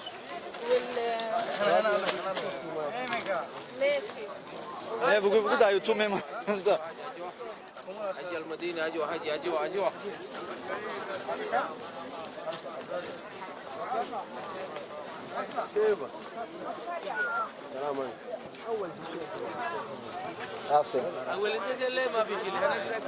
رفتیم حجبه حاجی فروز میرین انشالله این بزرگ بود که ما کم باشد به خاطری که شما ندیدید و ببینید نواربرداری کردیم. منم برادرها کم یاردم کردستم در رفتی نواربرداری. انشالله این بزرگ بود همه چی داره چیزی که برای توفه گرفتنین این بزرگ بیاین بگیرین. خورتان ای بزرگ خورتان ای دیگر بزرگ خورتان ای جینا بزرگی شهر مدینه. السلام علیکم و رحمت الله و برکاته. خداحافظ. بچه کلان خرید کسی با چشه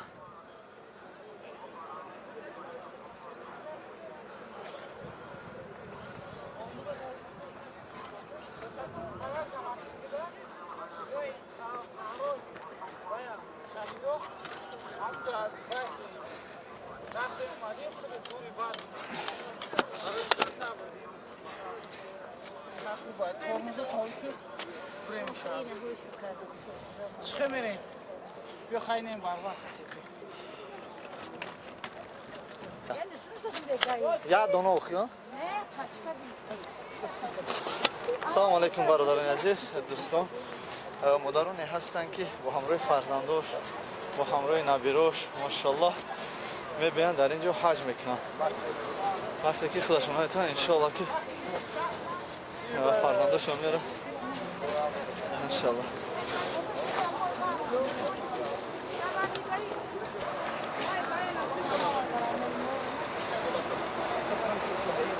ماشاءالله ماشاءالله اخی کو یک خشش برو یک خشش بردار ماشاءالله بردار ای قندینگه اوره ماشاءالله. خورما را دیدین چی خیلی شده اگر ندیده باشه خیلی بیا صورت بگیرم بردار باز به باز یه دقیقه ایوش هم نگیرستی تا ایوش هم بگیر بسم الله الرحمن الرحیم. آخران کبوت های ماشاءالله خورما را ندیده باشین برادران عزیز. این دست این برادرها بینین ماشاءالله بهترین دو نمود خورما است بهترین. فکر میکنم که در حقیقت در نده 50 ریال میشه 50 ریال من نه نمیزتیم ولی رفتیم خواه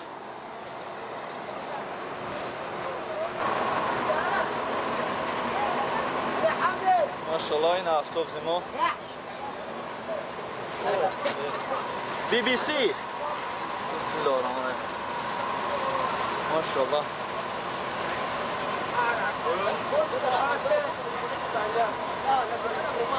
Ovdje kanal će Samboy köyü Ekaterinburg. Sambo Keve, Ekaterinburg. Sambo Keve, Ekaterinburg. Buradan videoyu toz atıyorlar düştü. Badisat satıyor. Essa Carli, numero nada que maravilha. Você forma da.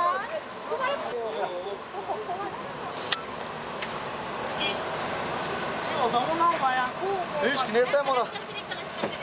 Kola. İyi bıcım bıcım ama bu hiç kines ku.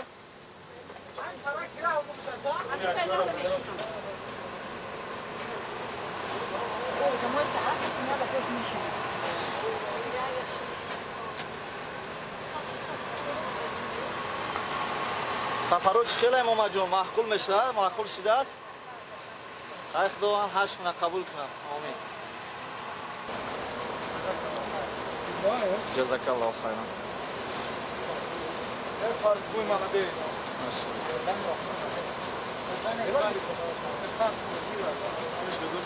عجب ما عجب گیره خیلی در جبل احد آنکی برادر پرویزه سامبول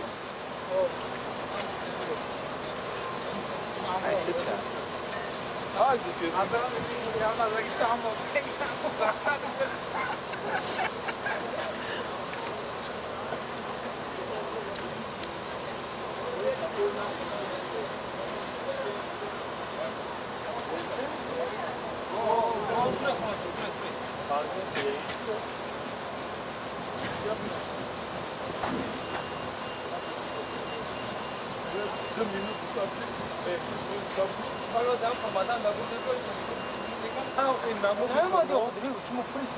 این نمود خرمای عجبه میدن خرمایی که رسول الله صلی الله علیه و سلم دوست می‌داشت ان شاء الله از باغ خرما میرین مزرعه میگن باغ خرما میرین انا باندو چند نمود خرما رو شما می‌بینید میگم خرمای هم شفا بخش هم شاو اگر در روز هفته بخورید جین هم که بدن می‌خورن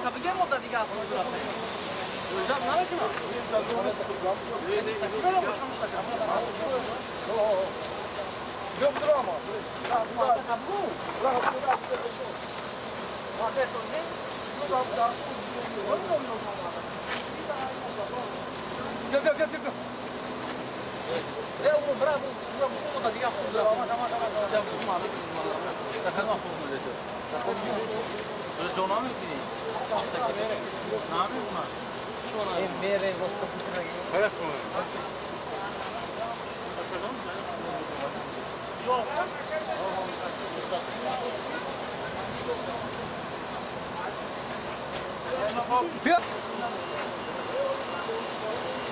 Çok saat yaşadı, sabah etmediniz.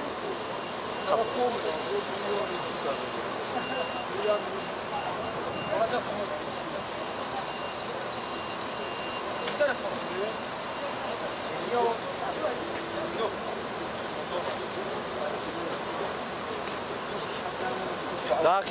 داخل یا دو که حجی داخل باردار ما یامر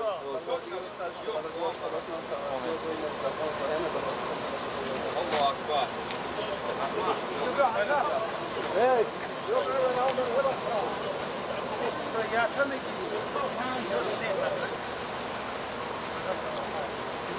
جزاک الله خیرا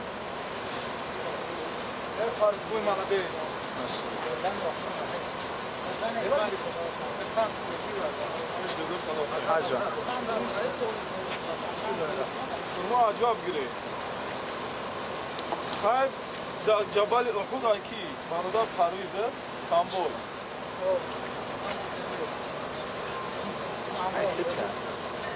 Hadi ki.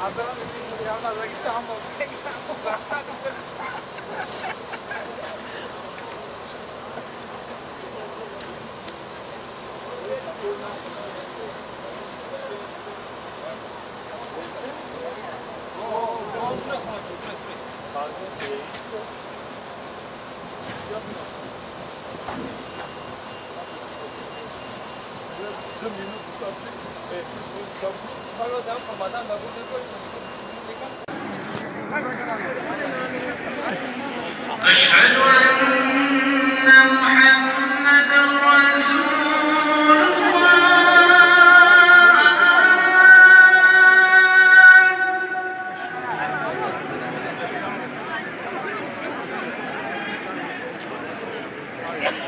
أشهد أن محمدا رسول الله. میبینید شما ندیدید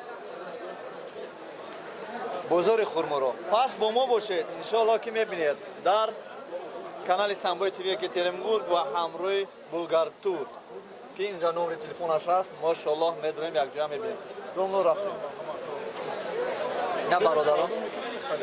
بله همه خرمای اینجا رو فقط ما میخریم. بازار هست یه مدل تماشا کنید خرمای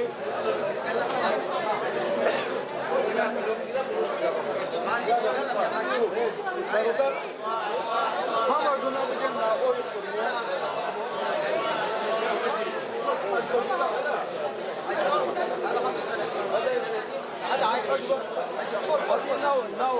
بسم الله. اعلى من هذا في احلى منه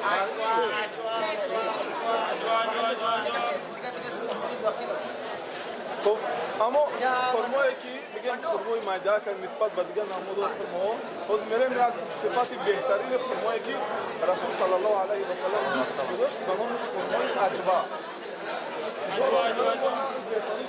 میبینید چی مبارک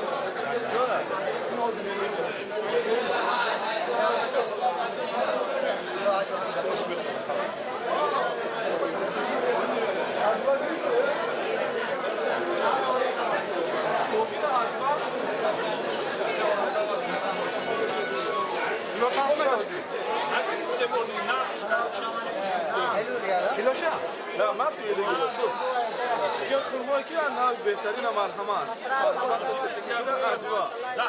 شوف اخي الكريم دجاج ونحن نشتري كثير وبكم واحد كيلو واحد لا لا نبغى ب 50 غالي جدا لا عارف ب 30 هذا كنا نبغى هذا ناكل والله شوف كلهم يريد يشترون بكم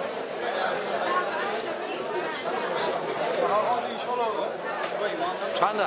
مسئولیت بگم این نوشن نوی باید به موبایل 25 دلار میگی اینا خوبتر هست 84 چی 84 ریال ما این ان شاء الله 84 نه 42 ریال میکنیم میگیریم 42 ریال 35 میکنیم میگیریم او سوال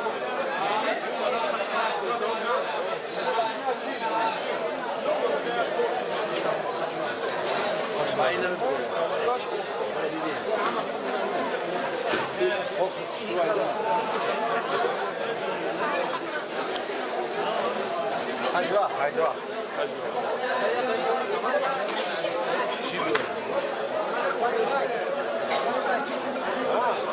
خرمای دستهش حجرا اونا کچ زای پیش چند سو دادا؟ 50 سو ارزان میکنم. چند پول دینا چی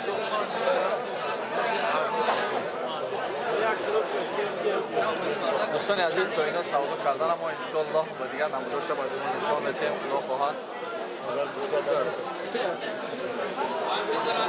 نه برادران انشالله کدوم همون خرماش برای بسیارتر محفوظ شد حجبا اینا چی ما معتون هستیم سر حجبا حجبا خرمای حضرت محمد صلی اللہ علیہ وسلم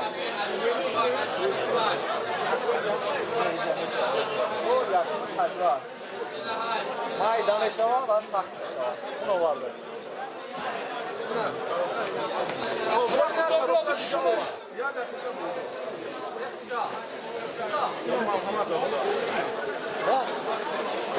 اکای بابا جون با چشش کنین نسبت دیگر رو چی فرقیتی داره؟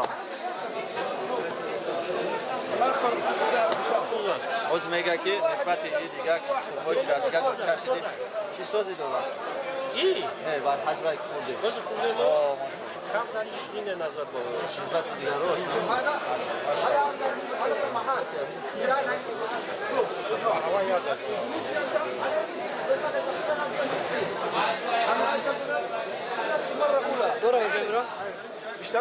السهم ب 35 لا اقل ب 40 نشتري منك لا اغلى 40 هنا وما ما قلت لك 35 المشكلة هذا عارف اجوا عالي ولكن كما يأكلوني السعر ايضا أيوة كما يأكلونك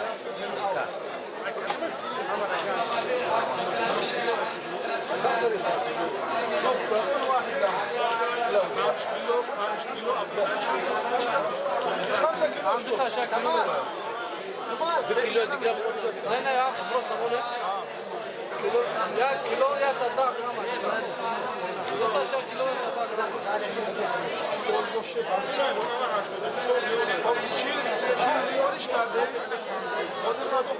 شاف شو عم يفسر لا شو قدام شيء تبرد يلا شو عادي واخد نوع على شو نوع او لك على نوع اجوان چند گرمه این اون چیز نیست اگر خلوطاق شد بکنه این نیست وای سوال متن که حجوه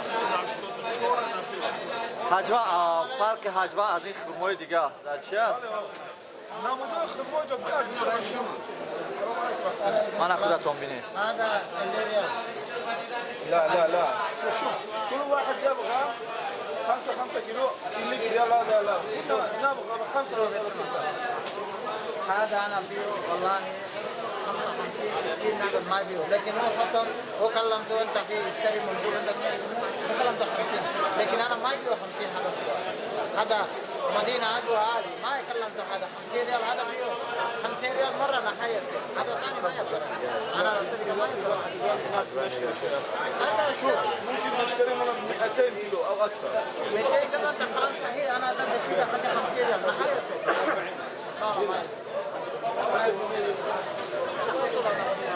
لا انا اعرف الرسول ولكن انت جيد جدا عمي انت شو 24 سنه اليوم انا تواصل ما في مشكله لكن انا بيو 55 انا صار 5 ريال ناقص انا ما اتكلم انت في 60 ريال 55 ريال BBC in the world BBC in the world all of the people can come only to you to see you and watch video in YouTube all of the TV show you and all of the person come to you only come to you okay okay now watching you yes لا 45 كنا نبغى 40 لا لحظة سعودك تناسو ما شاء الله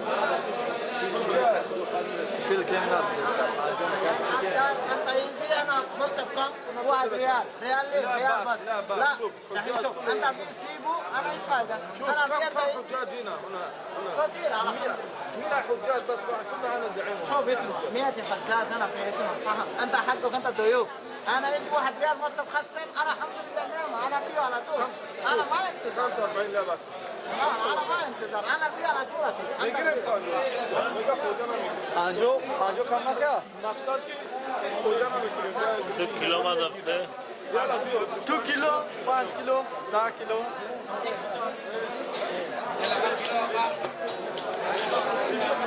چند کیلو سن؟ خانجو در دیگه جو 80 در حقیقت صورت دیگه که 25 کیلو گرفتیم این هم مزهش داره و هم لذتش ان شاء الله مرحبا ما شاء الله يا مرحبا معنا ماي فريند ان شاء الله ثانك يو ناخذ ها ناخذ هذا النوع ماذا يسمى؟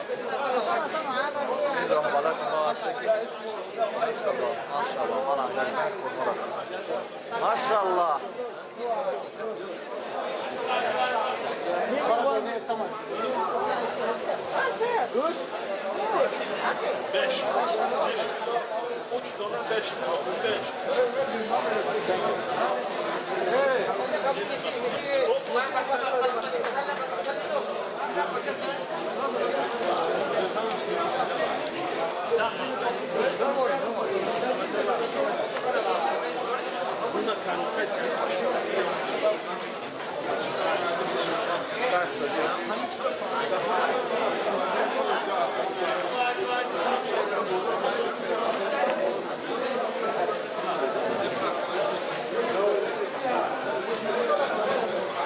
حاج سلام علیکم. سلام علیکم. Welcome. Maybe. Hajwa? How real? How real? Real. No, real. 4 real? 3.5? 3.5 real. Hajwa? Hajwa Marina. MashaAllah. Yes. Yes. Samboy TV YouTube. MashaAllah. Good. Russia. Salam alaikum. Hajwa. Why not Hajwa? Hajwa. Good. Dale.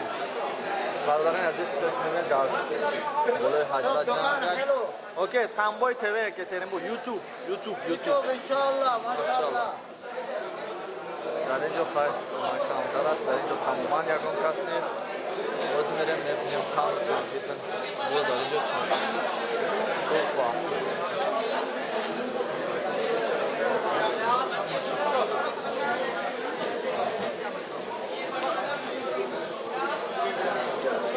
در اینجا بخواه چی بود نفته و جاروخه و پیستا و بودون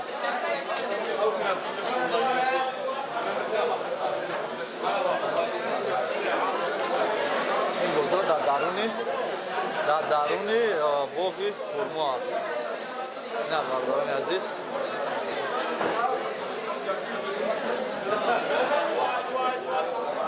Hajwa دیرو آره ریال 35 ریال اینه یا چه فرق داره اوه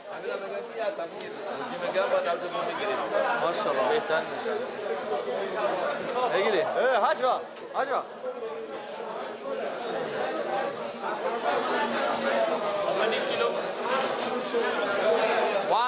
1 kilo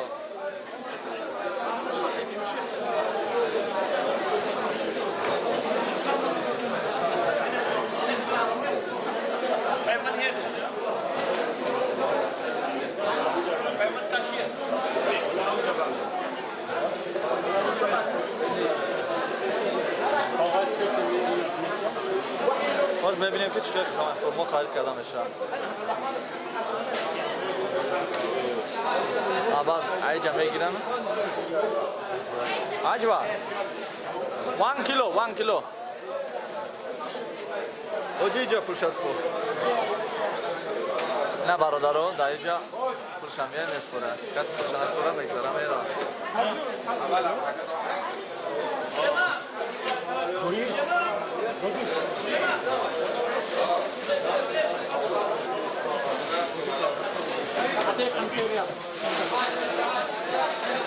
خرید بچی؟ ماشاءالله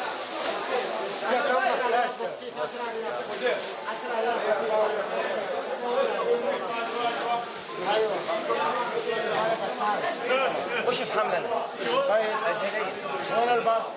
بس سواق الباص سجل الباص وسجل الباص سكت كاكا برای یک بار دیگه برای شما یک چرخ میزنم جورد خورمای بزرگ خورما را در درین خورما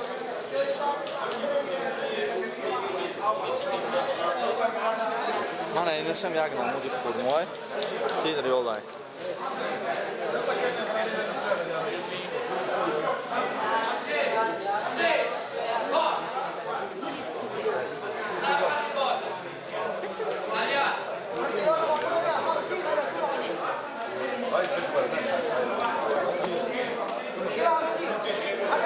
دوستان عزیز من باری دارم که شما در حقیقت ندیدید 99 شما ندیدید انا اکنون ماشاءالله و خاطر شما من باقی خورما آمدم و باز این بازار خورمایی که در اینجا شما دیدین نواربرداری کردم تا که شما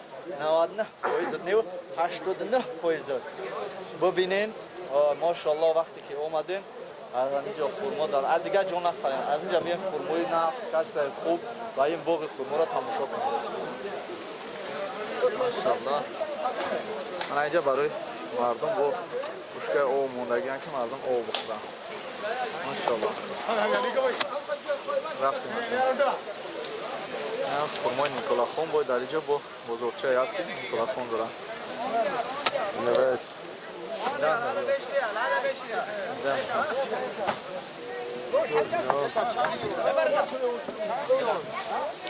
تدا هاف ریال. هاف 10 ریال 10 ریال. بگی میخریمش اتوبوس دا. بگی میخریم اتوبوس. ای بچه نمیخریمش بگی شوخی کن. باور کرد نگیری.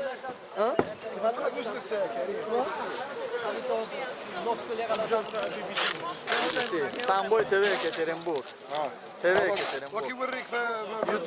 يوتيوب مسلم الحمد لله. مسلم الحمد لله.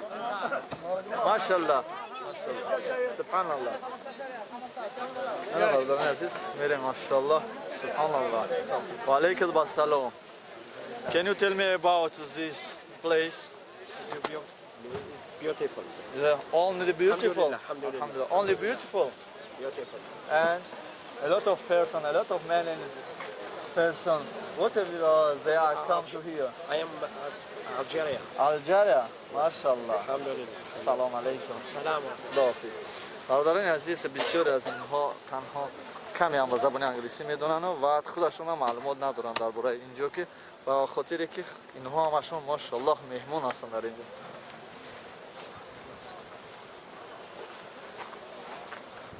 ماشاءالله نوار ما با آخر میرسد. دوستان عزیز باوری دارم که با شما این نوارهای ما ماشاءالله محفول میشود و باز انشاءالله درست باشد.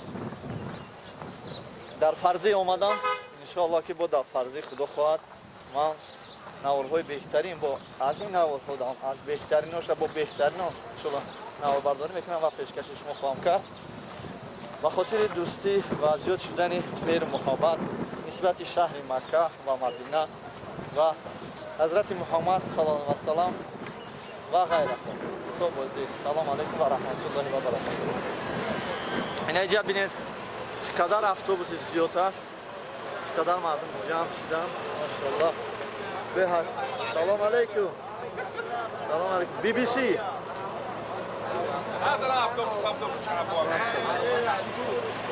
انا برادرها اتوبوس ما از دیگر اتوبوس‌ها هیچ فرقی نداره. گشتن ما تمام اینجا.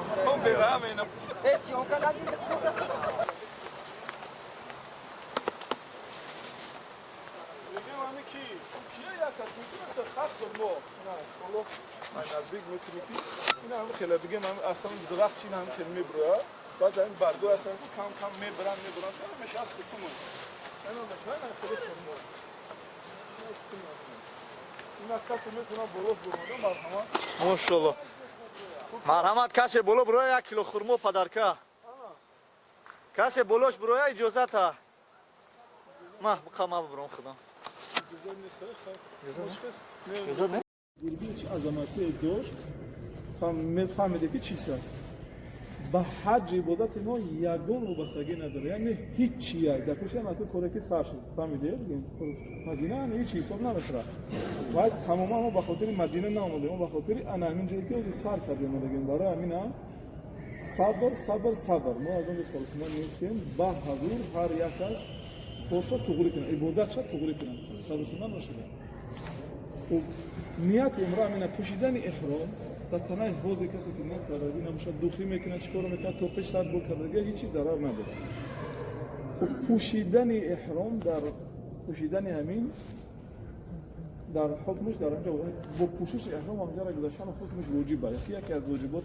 عمره نقاب داخلش خب نیت با پوشیدن احرام فرض اول رکن از ارکان عمره فرض اول در عمره دو فرض است فرض گفته اساس یا ارکان یا ستون بگم چیز نباشد نیست یا تاش نباشد نیست هیچ کار نکرده بیو دیگه چیکار کنی نکنی میلیارد تعلیمات بخونی نکرده عمره اگر ترکیب یعنی گفتن کشونه یا تاش همینا احرام با نیت که حاضر ما همون نیت کردیم با احرام و بدنمون یا فرض مینوشیم فرض کلامون سخن میشود خوب نیتش هم خیلی برای میگم که یکم کس چی نکنه سرسنانش با حضور پرسیده هیچ جای چی نیست عمره مشکلی نداره برای خب با حضور بکنیم خب نیت همین است اللهم میگم قفو مستقر میکنیم اول نیت میکنیم در رکعت نماز احرام میخونیم در رکعت نماز احرام همینه که در زمین سوره اولش قل یا در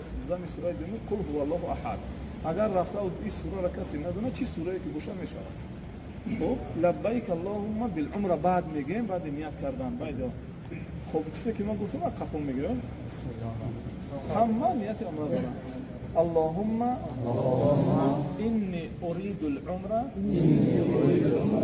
فيسرها لي وتقبلها مني لبيك اللهم بالعمرة بعدين خمات أعوذ بالله من الشيطان الرجيم بسم الله الرحمن الرحيم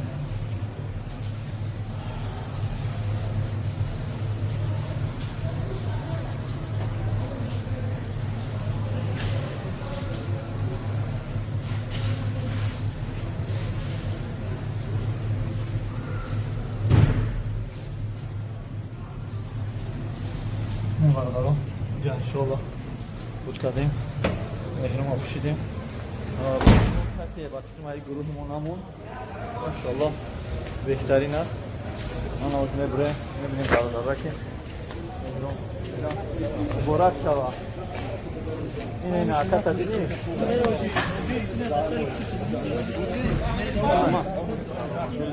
من نیمه چیکار میکنم hiç şey yapmıyor. Peki. Bu kanal. Bu kanal. Okey tabii ki hemen. Hemen.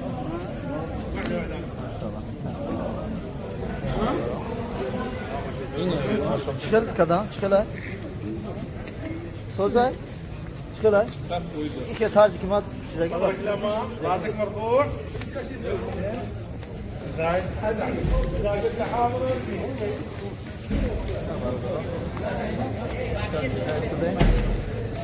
Maşallah maşallah.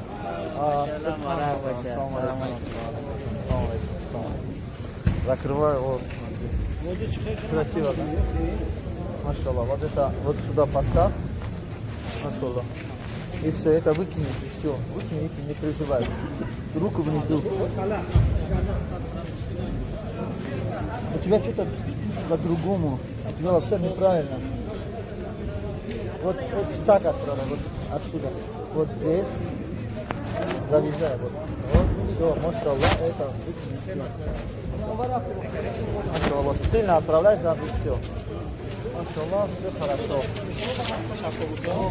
Ана бародари азиз, инҷо ҷои эҳромкушӣ. Кадом ина метавона бо мо ёдиш метем. Машаллах. мо эҳрома чанд қадар маштем, даст гирифтем. Машаллах, шудем.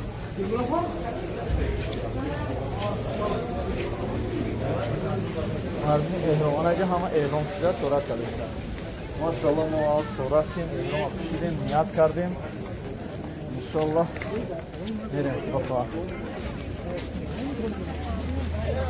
Ана бош мо бинем.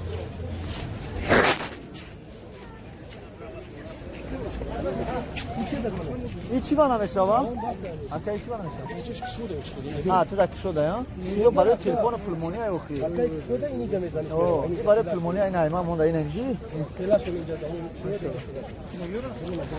Ана бародари азиз, ана ҳозир ба шумо ҳамаро нишон медиҳам ки эҳром шудан, машаллоҳ, баъда эҳром шудан чӣ кор карда истодам.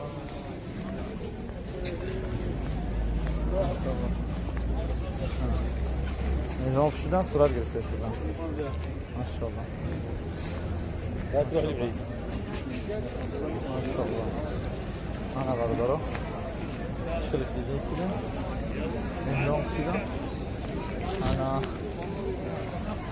мардум, ана ҳамаро нишон додам, акнун тарафи автобус мерем. Лаббайк Аллоҳ хонда мерем иншаллоҳ. Бисмиллаҳи роҳмони роҳим. Худоам қабул гардон. Нияти моро баданамро пок бигардон. Бисмиллаҳ. الله حجمونا قبول کن ماشاءالله دو خواهر با طرف مکه روان شدیم الحمدلله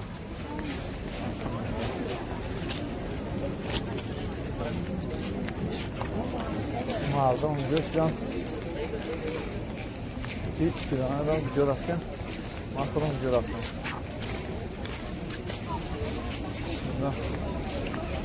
مردم اینجا شدن دیگه اگه شما سلام همه رفتم بسم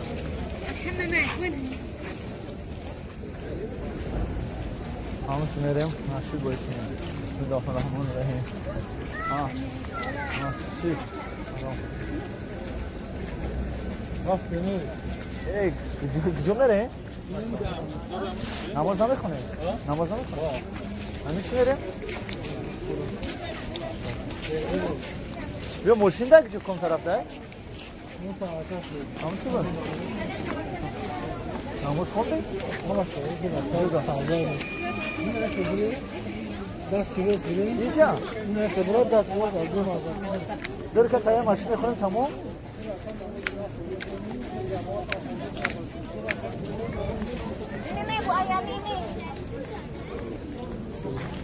برادر اینجا میریم نماز میخونیم از اون دادن هفتم خوب کشیم ماشاءالله میریم از نماز میخونیم بسم الله الرحمن الرحیم همه را نصیب احرام گردانه ماشاءالله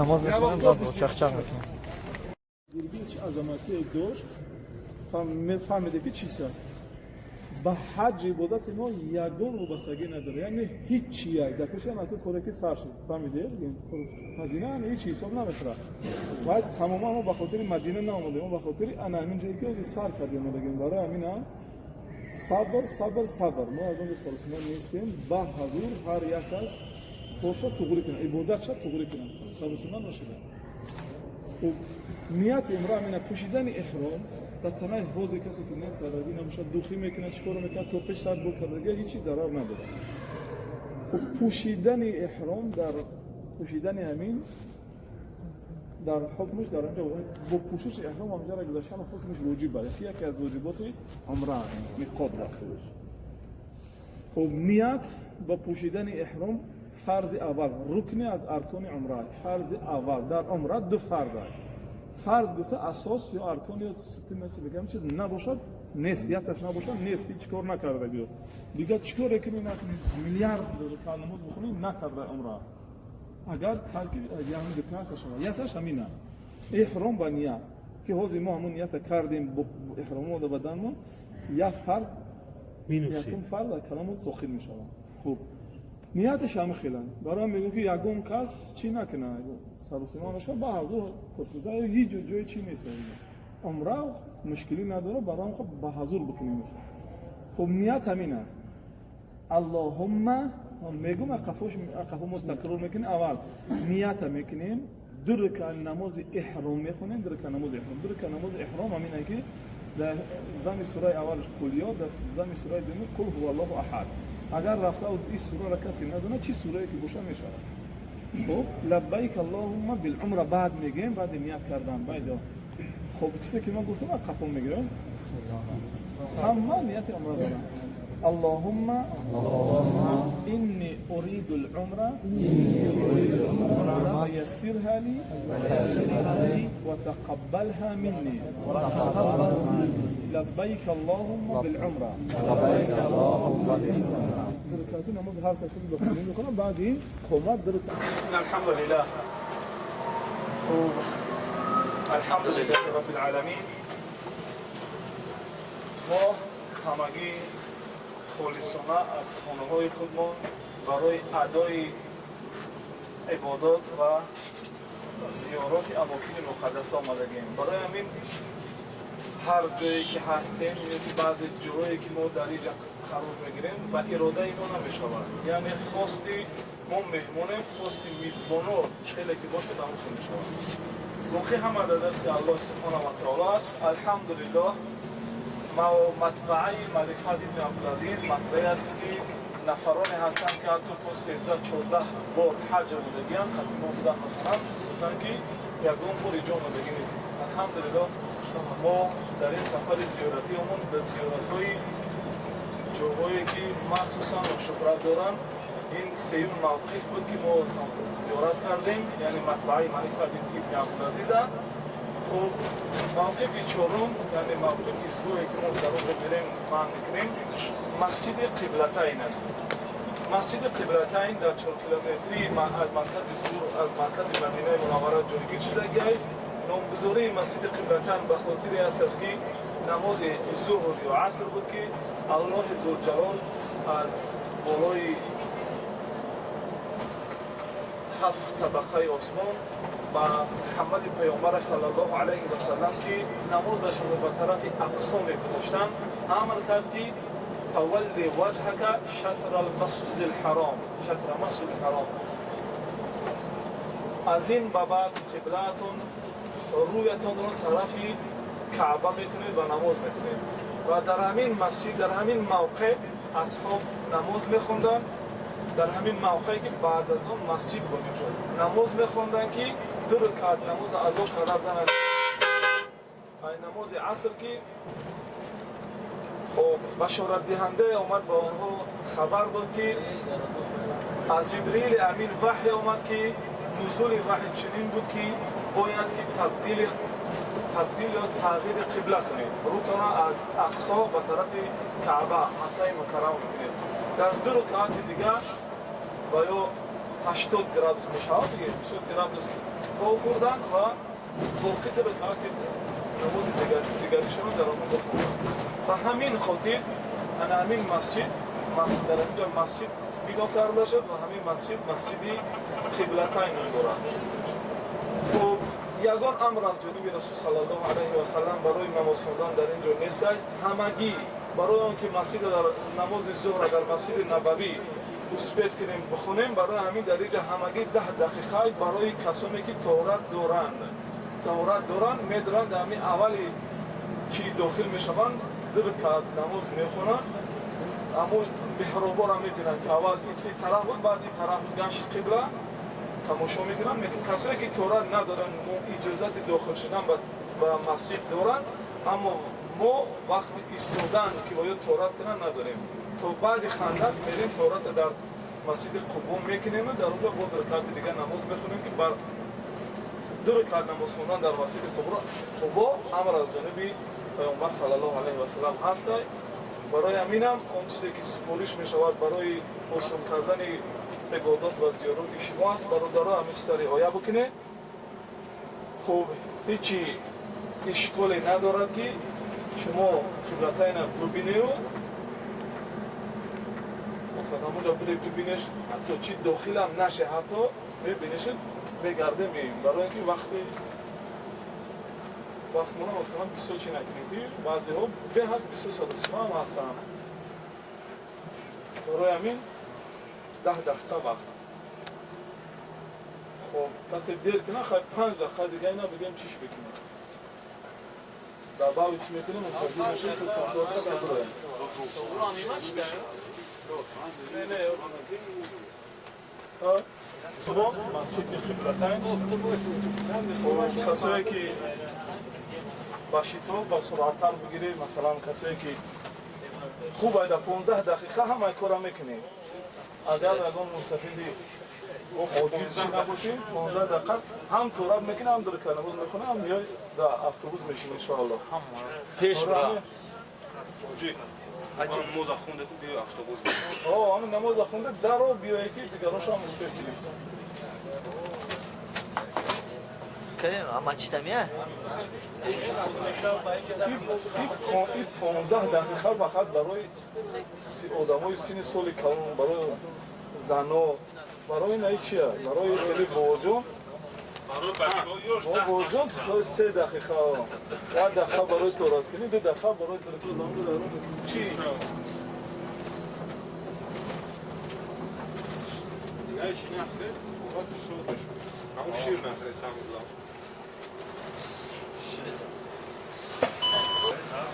بلد دیم است. فهمیدم اینجا در کار نیست نه؟ بسم الله الرحمن الرحیم با دقت. الحمد لله رب العالمين والصلاة والسلام على رسول الأمي الأمين صلى الله عليه وسلم. خب بعد این موقف اول از ما احد، دوم مزرعه، سوم مطبعه و چهارم مسجد قبلتین. انا میریم با موضعی که در آنجا جنگ احزاب شد. انا همونجا را مکان 7 مساجد میگن که در آنجا 7 مسجد است. انا همون معرکه را یا که همون غزوه را غزوه احزاب میگن و اینچنین غزوه خندق میگن. احزاب به خاطر میگنش که در همینجا بر ضد رسول صلی الله علیه و سلم. احزاب یعنی جمع حزبها، تمام حزبها، حزبهای داخل قریش و قبیله های دیگر غیر از قریش همه کسا متفق و متحد شدن بر جنگ بر ضد محمد صلی الله علیه و سلم و لشکر زیاد آمدن و نزدیکی اطراف مدینه برای با پررگی و با کامل نست نابود کردن انصار و مهاجرین یعنی مسلمین پیروان محمد صلی الله علیه و سلم. خب برای همین این جنگ را یعنی غزوه را غزوه احزاب میگویند. خب و نام دیگرش غزوه خندق به خاطر میگن که در همین موضع با توصیه صحابی جلیل سلمان فارسی پیامبر صلی الله علیه و سلم که سلمان فارس را میگوید سلمان از من است یعنی از خاندان من است و پیامبر صلی الله علیه و سلم با گذاشتن دست مبارکش بالای کتف سلمان فارسی میگه اگر علم تا ثریا برود فرزندان فارس آن را به زمین برمیگردانند. یعنی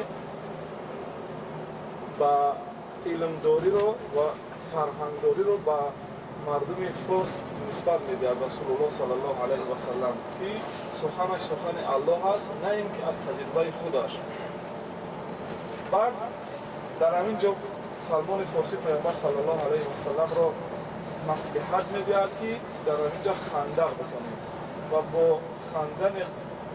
با کندن خندق خب واسطه می شود که همین خندق واسطه می شود که مشرکین در اینجا با همه اتحادیهشون با همه اتفاق شدگیشون چی میکنن؟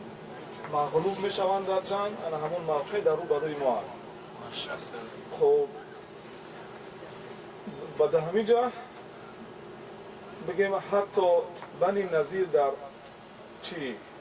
در مدینه که همراه رسول صلی الله علیه و سلم عهد کرده بود که هیچگاه اگر بر ضد شما کسی لشکر بکشد ما با او همراه نمیشیم. عهدشون میشکنن با احزاب و مشرکین یجویا میشوند و بر ضد پیامبر صلی الله علیه و سلم جنگ میکنن. بنی قریظه میگه ما بر ضد ما نه این طرف میشیم نه اون طرف، اما در بدن رسول صلی الله علیه و سلم در اینجا باید با زنها یا که با باقیمانده های عاجزان و ناتوانایی که در مدینه زندگی بدن بر او هجوم میکنن. انا همین قصه است که در اینجا نمیفرویم. مسجد خندق نام داره. همین افطابوس فقط همین میبینیم میگذاریم میریم. برای اینجا یکون جای چی نیست. همون موقع یا موضع این همینجا. یکون چیزی بگیم اینجا میبینیم اینترست بگیم که باید اداش کنی یعنی ضرور باشه در اینجا نماز خوندن یا که یکون جا را چی کردن. برای همین شویم بکنن که از همین افطابوس ببینیم. این همه خطی تمام است. بعد این با مسجد قبا میریم انشاءالله. این موقف ششمی ما بشود یعنی ایستگاه ششمی سفر زیارتی ما در مدینه منوره مسجد قبا میشود که پیامبر صلی الله علیه و سلم انا همین مسجد را با دستان مبارک خودش اولین شخص میشود که لای میکند، اولین شخص میشود که سنگ میکشد و دیوارهای اولین همین مسجد را در عالم اسلام بنا میکند، خشتاشو میگذارد و بنا میکند. مسجد قبا اولین مسجدی است که در اسلام بنا نهاده شده است. در روی زمین اولین مسجدی که بنا نهاده شده است حرم الله کعبه مشرفه در مکه مکرمه است و در جهان اسلام در عالم اسلام اولین مسجدی که بنا نهاده شده است و آن هم اولین سنگگذاری و اولین خشت‌هایش با دستان مبارک محمد نبی صلی الله علیه و سلم انا همین مسجد قبا است. پیامبر صلی الله علیه و سلم میگوید که هر کی روز شنبه از خانه‌اش طهارت کند، چی سواره چی پیاده به مسجد قبا بیاید و 2 رکعت نماز بخواند مثل آن که یک عمره کرده است، یعنی برای او ثواب یک عمره داده می شود.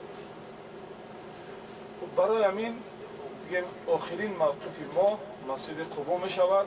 در مسجد قبا 2 رکعت نماز میخونیم و به همین خاطر خب سفر زیارتی ما با وقت میرسد در مدینه منوره و نماز ظهر را، نماز پیشین را اگر تونستیم رسیم به جماعت در مسجد نبی، یا اینکه اگر نتونید امام هم که در روم کلمه که بگیرم کردیم میریم در همونجا به جماعت در مسجد نبی بخونیم نماز پیشین. برای همین در این جمع یک کمی به سرعت‌تر باشه. خب بعد اعلان دیگر همینه که ما پیشکی خبر میکنیم، بعضی خبرها رو 24 ساعت پیش میکنیم که به همین چیز آمادگیتون رو بگیرید. تو فقط نماز پیشینه 24 ساعت وقته، بگیم 25 ساعت پیشتر اعلان میکنیم که برادرها فقط با خوندن پیشین مباشرتا بگیم زود بعد پیشین ما باید کاملت‌ها را خالی کنیم، از کلیتا را در دست کلیتا را همش باید بسپریم در دست من، کاملت‌های کیچی های کاملت‌ها را بیاره بسپرد. خب چند کس بدن چند نوع کاملت‌ها بدن می نویسیم شد و ما باید در چی را بسپریم انشاءالله با ترک کردن مسجد نبوی یا مدینه نبی و رأس پا به مکه میگردیم. کسایی که احرام نگرفتن مردا، برای زنها همون لباسی را که عوض میکنن در میقات یعنی در ذوالفیض همون احرام حساب کرده میشود برای آنها. خب انا برای مردها باید که احرام کسی که نداشته باشد احرام بگیرد. برادر اهل دین در مبین ما هست، هممون یک جویش اینه یک نمود احرامی که هم کچیساش خوبه هم سفیدیش هم کشونای احرام کشونای 40 ریالی گرفته. احرام را میگیره همراه خطشان میریم از مدینه. در برآمدن مدینه در مقدار پیامبر صلی الله علیه و سلم محض خود پیامبر صلی الله علیه و سلم همراه اصحابش در همونجا احرامشون رو بستند، ما هم در همونجا احرام میپوشیم و نیت بکنیم در همونجا. این اولین فرض عبادت ما میشود، یعنی همین سفر طولانی که ما کردیم، این زیارت هایی که کردیم اینو در آمد سفر بودن، در آمد سفر بودن. اصل مقصد ما برای خاطر ادای عمره است که عمره ارکان دارد، 2 رکن دارد. عمره ادا نمییابد مگر اینکه انا همین 2 فرض یا همین 2 رکن عمره رو به جا نیاریم که اولین رکنش فردا یا پگاه در ذوالحلیفه در میقاتگاهی که پیامبر صلی الله علیه و سلم همراه هزاران صحابی در همانجا احرام پوشید و از همانجا نیت کرد تمسک کننده و سنت اصحاب پیامبر صلی الله علیه و سلم و پیروی کننده و سنت نبی صلی الله علیه و سلم همونجا احراممون رو میپوشیم و در همونجا نیت میکنیم. با گروه 1441 با طرز خطی نیت و با طرز لفظی نیت رو میفرستیم در ذوالحلیفه و با همین 2 رکعت نماز احرام میخونیم که در اول رکعت اولش بعد الحمد قل یا ایها الکافرون و در دیگریش قل هو الله احد و با همین بعد از نیت کردن لبیک گویان اصدقائي وحبايبي كتير الراجل المشهور الناجح دايما بيكون ايه خلاصه که یک چیزی که مهم است در این چیز مشاهده انا عندي فنزات كتيره وانا زيك آماده باشم که بعد کشید ما باید مدینه رو ترک کنیم. عامل ايه يا اشرف ابو ظبي؟ اخی الله اتفضل يا باشا خیر بگرداند هر نیتی که ما کردیم برای ادای زیارت اماکن مقدس در مسجد نبی صلی الله علیه و سلم. پروردگار ما بندگان خالص تیم، پروردگار با هزاران امید با هزاران آرزو و حرم پیامبر تو و مسجد پیامبر تو آمدیم با هزاران امید قبول دعایمان با هزاران امید قبول سلاممان در روبروی پیامبرت صلی الله علیه و سلم نشستیم و پیامبرت سلام فرستادیم بر دو خلیفه بر دو یار دوستی قریبی بر پیامبر صلی الله علیه و سلم که آنها را عزت و منزلت بودی ابوبکر و عمر رضی الله تعالی عنهم جمیعا بر آنها نیز سلام گفتیم و بالاخره با گذشت این ایام و با گذشت این مهلت‌هایی که شاید سالها بعد از ترک این در یادهای ما بمانند خداوند هر چیزی که گفته باشه پروردگار رو هر نافرمانی اگر کرده باشه پروردگار رو هر نقص و کمبودی که اگر در این سفر عبادتیمون کرده باشیم پروردگار رو رحمت و عفو و غفران تو بزرگتر از این کمبودی های ما است. پروردگار ذوالجلال عزیز و مجید این کمبودی های ما رو از بحرشان بگذر و گناهان ما رو مغفرت بفرما و سلام و لا بس انت ما تكلمنيش يعني هم مش صغيرين احنا بنتكلم مع الناس انا كلمتهم مره واثنين تو قبول کننده و مستجاب کننده دعایی یا ارحم الراحمین یا غفور و یا عفو و یا رحمان برحمتك یا ارحم الراحمین. تمام خطی جا گفتم میگه او بیو قبضه یک دسته محمد علی جان سلام علیکم دوستان عزیز. نه برادرمون رو میبینین سخنهای بهترین میگه که در این بولوار تور اشتراک داره. انشالله که میریم بالای کوه میبرویم و با پورگی نواربرداری میکنیم انشالله و میکنیم. فیرمای ما شهر یکاترینبورگ بولگار تور است.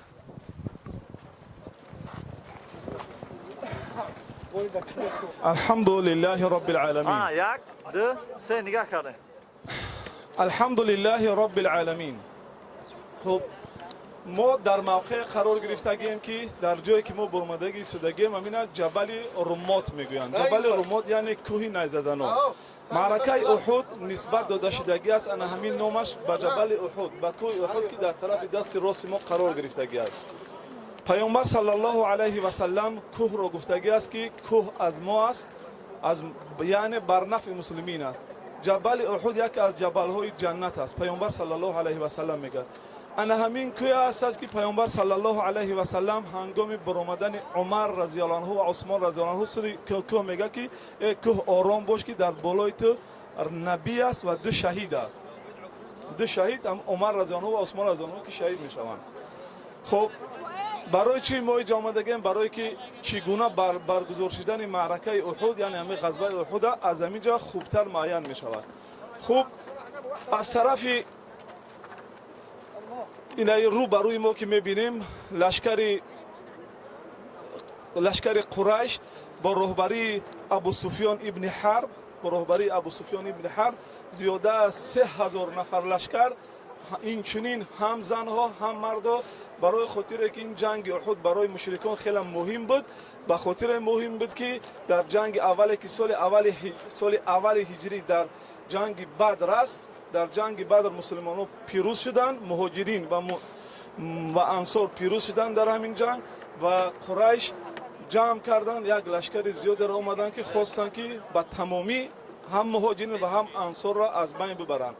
برای همینم در همون جنگ که هم برادری هند یعنی زن ابو سفیان هم برادرش و هم پدرش عتبه و شیبه در همین جنگ کشته شدگی بودند و هند مخصوص هم زنان هم جمع کردگی گرفتگی آوردگی بود که و با شعر ختم میگفت که قفو میسود که ما زنایی هستیم که برای کسانی هستیم که مردای استوار قایم و جنگنده‌اند. ما برای کسایی که مردایی که میگرزن برای او نمود مردان نیستیم و بگیم با هم با واسطه تقویت دادن روحیه جنگاوراشون مشرکا هم زن قتل آورده بودن، هم شاعر داشتن بگیم که شعرشون میگفتن و قیادت یا که سرلشکری طرف مشرکین را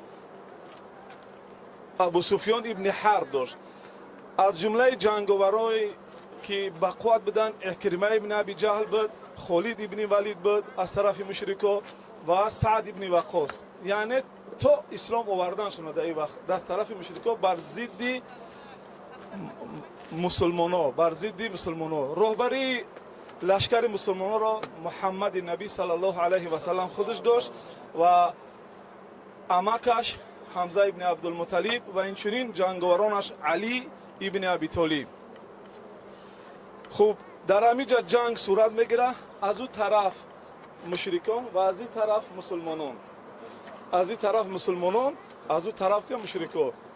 وقتی که پیامبر صلی الله علیه و سلم با رهبری عبدالله یکی از صحابیان با بالای همین کوه که کمی بلندتر بود بیستوتر روی پس شد که بعضی آدما میگیرن میبرن که درست نیست اصلا اگه سنگ گرفتن و بردن در بالای همین کوه میبرن که یک کمی کلانتر بود و اصلا نیزه زنان میگه که جبل رومات میگه در بالای همین کوه میسته تو وقتی که حتی اگر دیده که مردای ما ورم کرده گیان مردای ما بچی مونده گیان ای بالای کوه نفروی.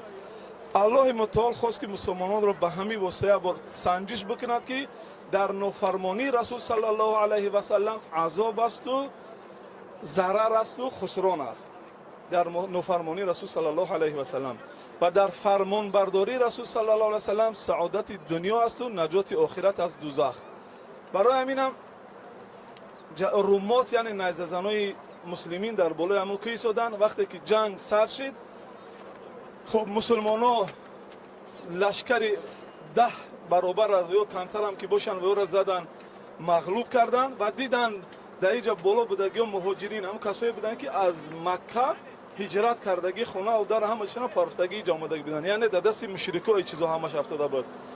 وقتی که بگم مظلوم بودن، وقتی که چیزاشون دیدن، بعضی چیزاشون که دیدن که همینی فلانی و فلانی چیزای ما رو در مکه گرفتن و با ما رو مکه های کردگن، همینجا اگر چند رهبرشون و صحابرشون امر کرد که ما را پیامبر امر کردگی که نفروی اینجا، حتی بعد جنگ هم تو ما امر همینجا فرود اومدن تا نکنیم نفروی، نه که اینا فرو اومدن برای خاطری که شمشیر یا که چیزایی که دارن دیگه مشرکای کشتشتگی هم چرا بگیرن.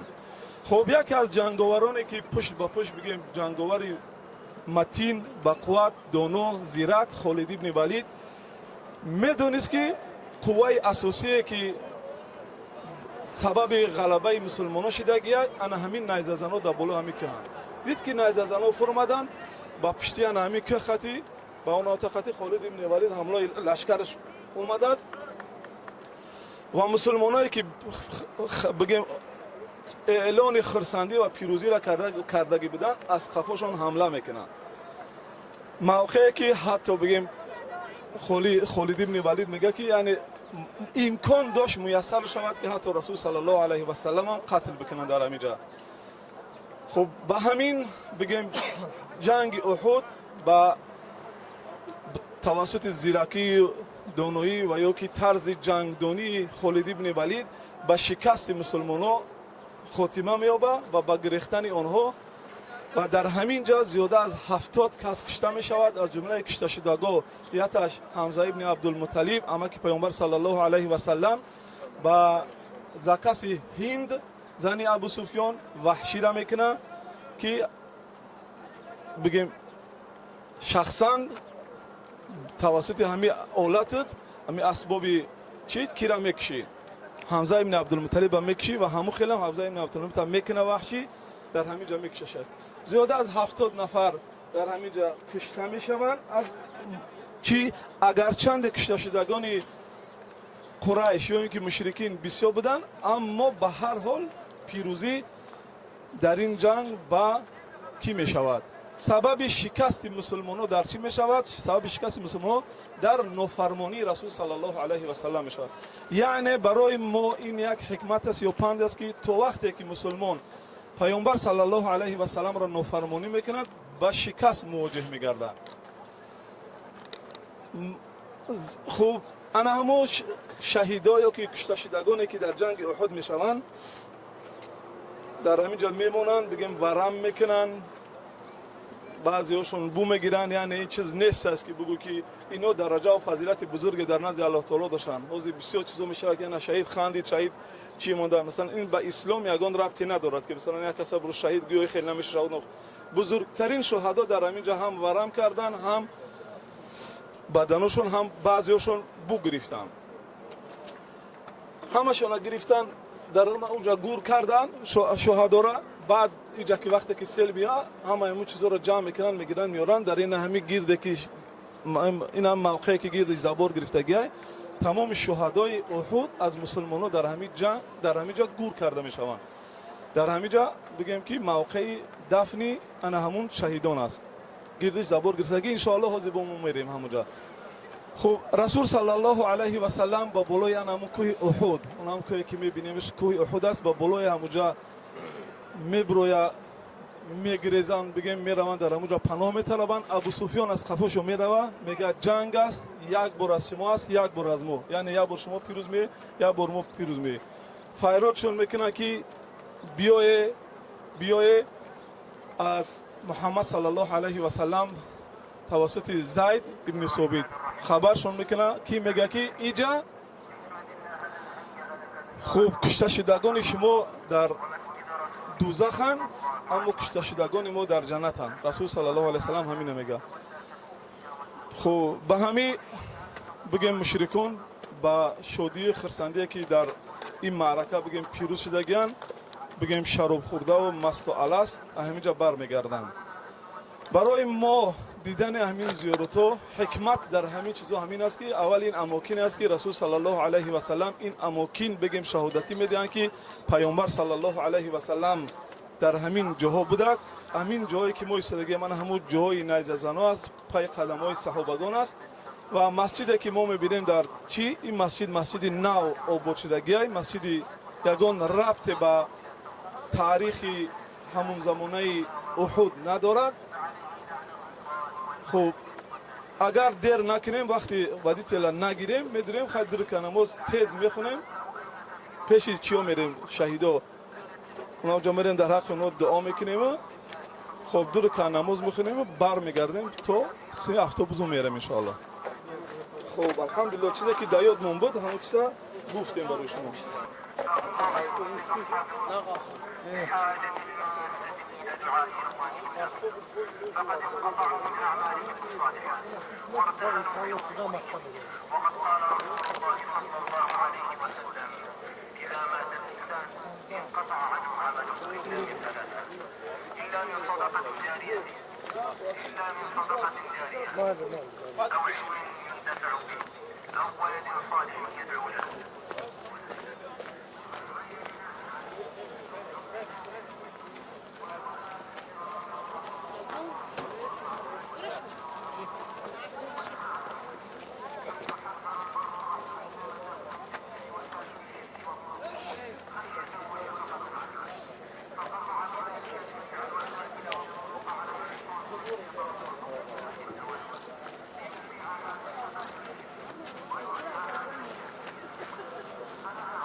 بشه به یک دوست نگه همون جایی که میگه بالای جبل رماد نشون بده، موقعی که در همینجا تمام شهدایی که در همین جنگ خود شهید گشتن کشته شدگان در اینجا دفن کرده شدگان از جمله بگیم قبر حمزه ابن عبدالمطلب و دیگر اصحابی که در اینجا کشته شدگان. این همینجا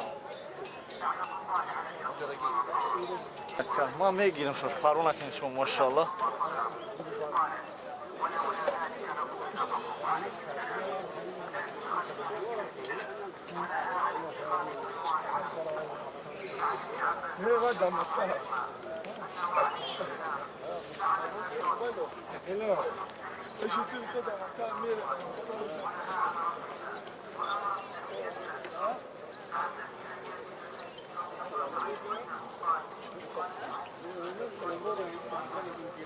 سلام اینا بیا خیلی شکر نخیر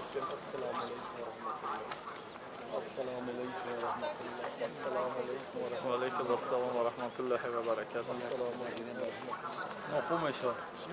السلام علیکم و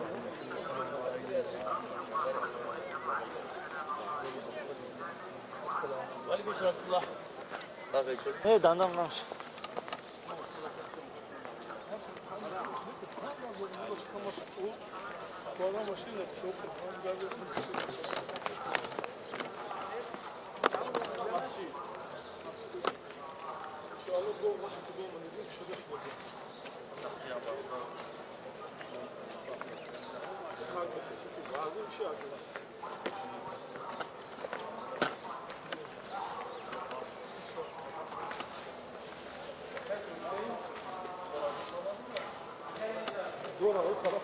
محکمه یکی نیو طرف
ماشاءالله هاز میدم.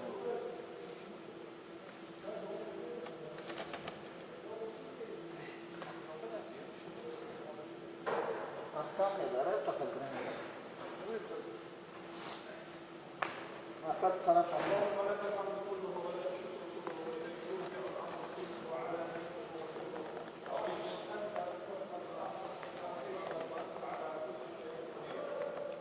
اللهم صل على محمد وعلى ال محمد.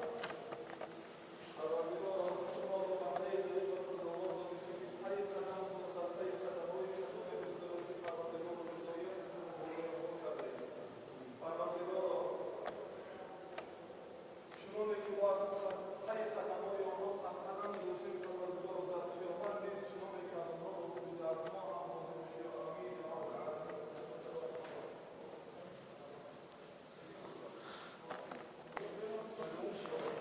بیا اسمری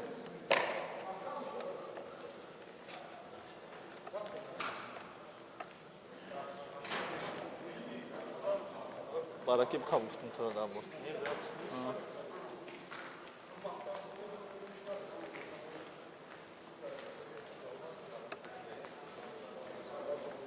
الله وبركاته كيف حالك؟ اوكي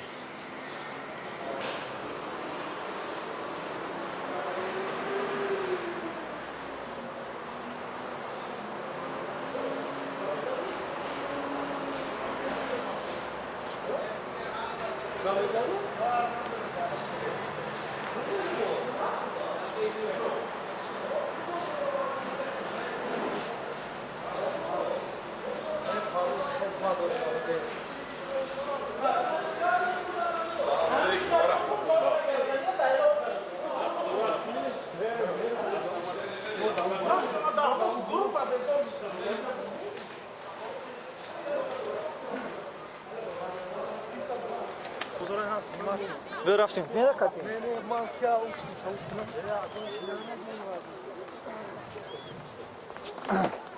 سلام دوستان عزیز خوش آمدید به کانال ما این است یکی از بازارهای بهترین و بهترینه که در اینجا به حد خرما بسیار است و همین خاطر بردارم خاطر خوبی نازی انشالله که نوار برداری میکنم و پیشکش شما میکنیم عبدالله اینجا نه تنها خرما بلکه همه چی اینجا فروخته میشد با نرخ ارزان چند بازاری که هست در مدینه انشالله که ما نوار برداری کردیم و نوار برداری میکنیم انشالله. سلام علیکم 20 ریال میبرم 20 ریال 20 ریال این 15 ریال این 15 ریال 15 ریال 15 ریال خیجا هر این خورما پیغمبره ماشاءالله این 205 ریال 30 ریال 50 ریال چند کیلو میخواین آزیا هستن ماشاءالله نه برادر جون خیلی که شما دیدین اینجا به حد خرما بسیار بعد نرخ خرما ارزان است والا علم خرما پیغمبر چند ریال خرما عجوه حجوه چند ریال 25 ریال گرمی 5 چند ریال 20 گرمی 5 20 2 کیلو حبیبی عبدالله سالم 2 کیلو و تین دیگه سالم ماشاءالله 2 کیلو 2 كيلو يقرما اوي هذا قرمي 20 ريال انت شوف هذا اوتوس ريال اجوا خرما هذا كويس يقرما بيش 2 كيلو موي يلا اوكي بسم الله اسبانجي بانجو 1 كيلو 1 كيلو 1 كيلو 1 كيلو 2 كيلو نو بروبلم هذا نرخ خرما 25 سوم حجوه خرما عنبر ما شاء الله خرما عنبر مدينه عنبر مدينه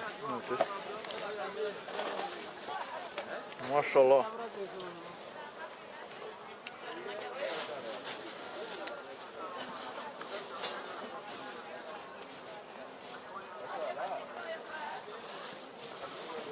در اینجا باز دیگر نمود خرما هم هست شکریا سلام علیکم در اینجا باز دیگر خرما همش یک آدمی که سودا میکند تمام نمود خرما را دارد باز در اینجا دیگر نمود من جوی نمازو چاتر یعنی زونتیک پیستا بادام کیف حالک سلام علیکم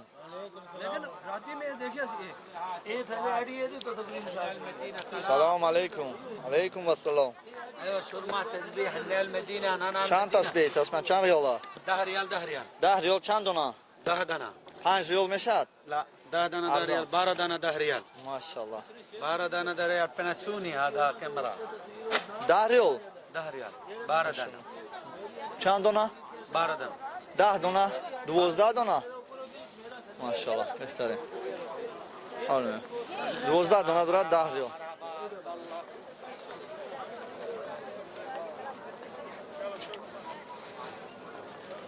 ای مردم ای همه خورمای ارزان همینجا مدینه در قیمت های مدینه در قیمت های خورمای ارزان خورمو هیچبه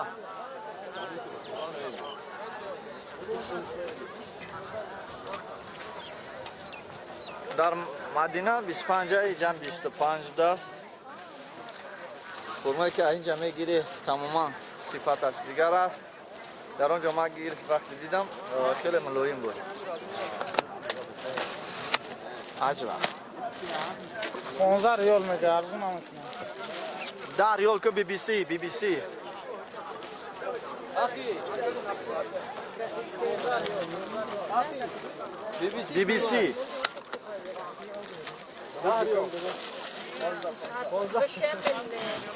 بكامل الدلدة ده 15 ماشي نه بگو در یوتیوب میمونه حج المدينة أجوا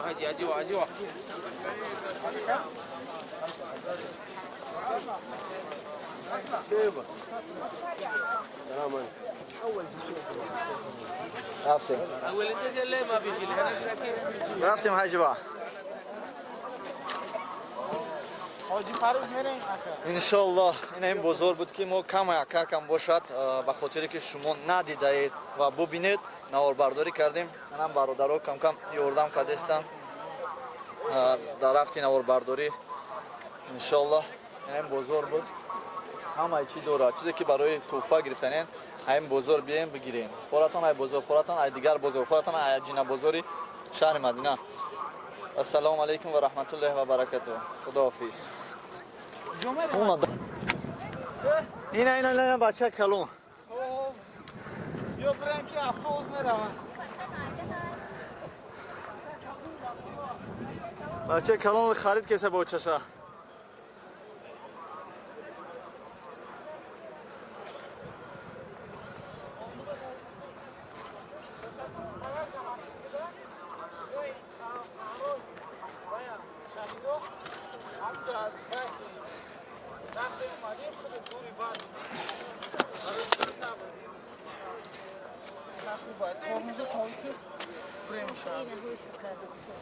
چه میرین؟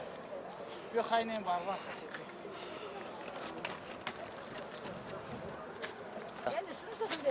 یا دونه اوخیا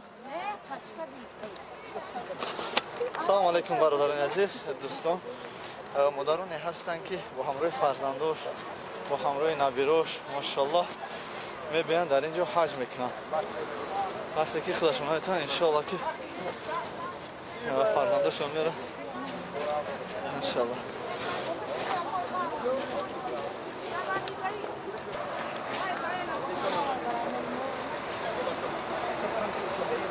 ماشاءالله ماشاءالله اخی کوی اخی خشش برو یک خشش بردار ماشاءالله بردار ای قندینگه اوره ماشاءالله خورما را دیدین چی خیلی میشده اگر ندیده باشن خیلی بیا صورت بگیرم بردار اوز به اوز یه دقیقه ایوش هم نگیرست یا تا ایوش هم بگیر بسم الله الرحمن الرحیم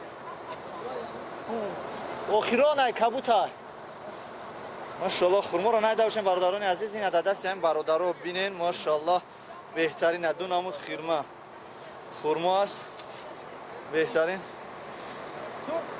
فکر میکنم که در حقیقت در ندید 50 ریال میشه 50 ریال من نه نیازت اولی رفتیم خواه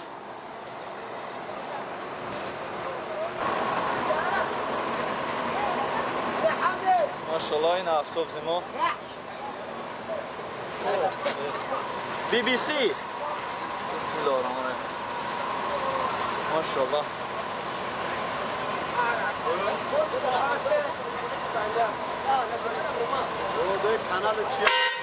Sambo TV Ekaterinburg. Sambo TV Ekaterinburg. Buradan videoyu toz atıyorlar çıkıyor. Badisa satıyor. Numero nada que maravilha. Você porra da.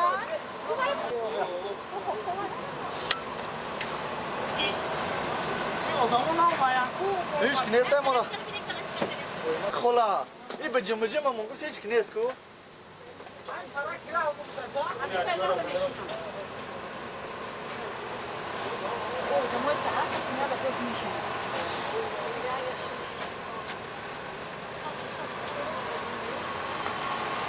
سفرو چخیل ما جون معقول میشه معقول شده است ای خدا هاش من قبول کنه آمین پیش بیست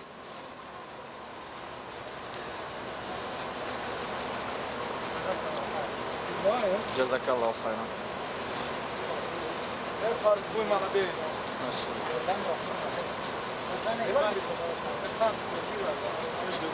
حاجة ما عجب گیره خیلی در جبل احد آیکی برادر پرویزه سامبول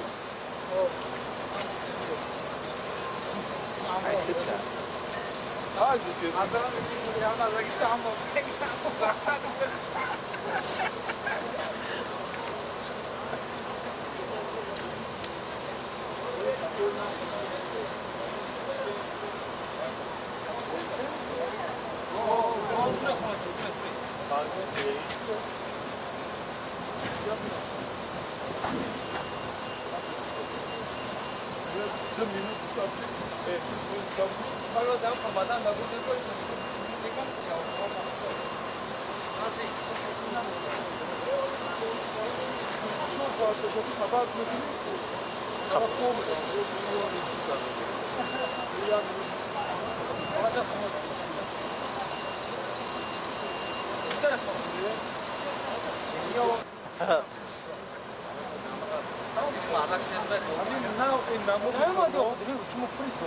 این نمود خرمای عجبه میدن خرمایی که رسول الله صلی الله علیه و سلم دوست می‌داشت ان شاء الله حاضر باغ خرما میریم مزرعه میگن اون باغ خرما میریم انا باید چند نمود خرما رو شما می‌بینید میگم خرمای هم شفا بخش هم شال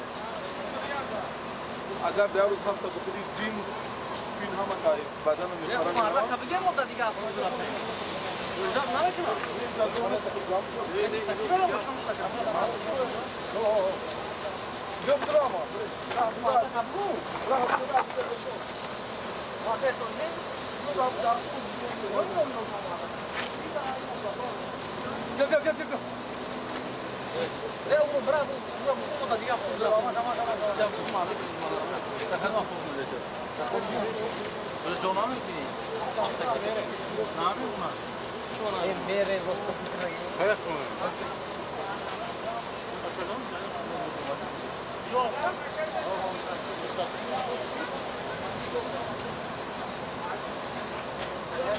بیا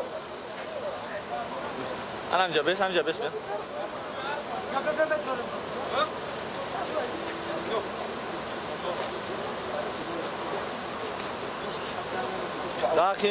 داخل یا دوک موجی داخل برادر ما یا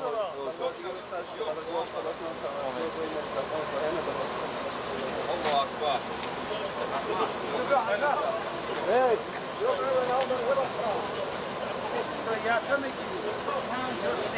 که میتونه خرما احمد بخره اختیاری است که کسی خرما خریدنی کسی که نمیخره اون در پیش سفر مکه میره و مکه میخره ان شاء الله خب پیامبر صلی الله علیه و سلم در مسیر تاریخش در مکتب تعلیمیش توانست شاگردان را تربیت بکنه که تا امروز هنوز چی در جهان امروزه چی مسلمانان و چی غیر مسلمانان از عدل عمر فاروق و از امن و تجارت عثمان ابن عفان رضی الله تعالی عنه سخن میگن و این نوشتجات ها را در کتابشون درج میدهند و با آوردن قصه های عدل عمری و شرم و حیا و امن و تجارت عثمانی از این واقعه ها در آوردن کتابشون فخر میکنند.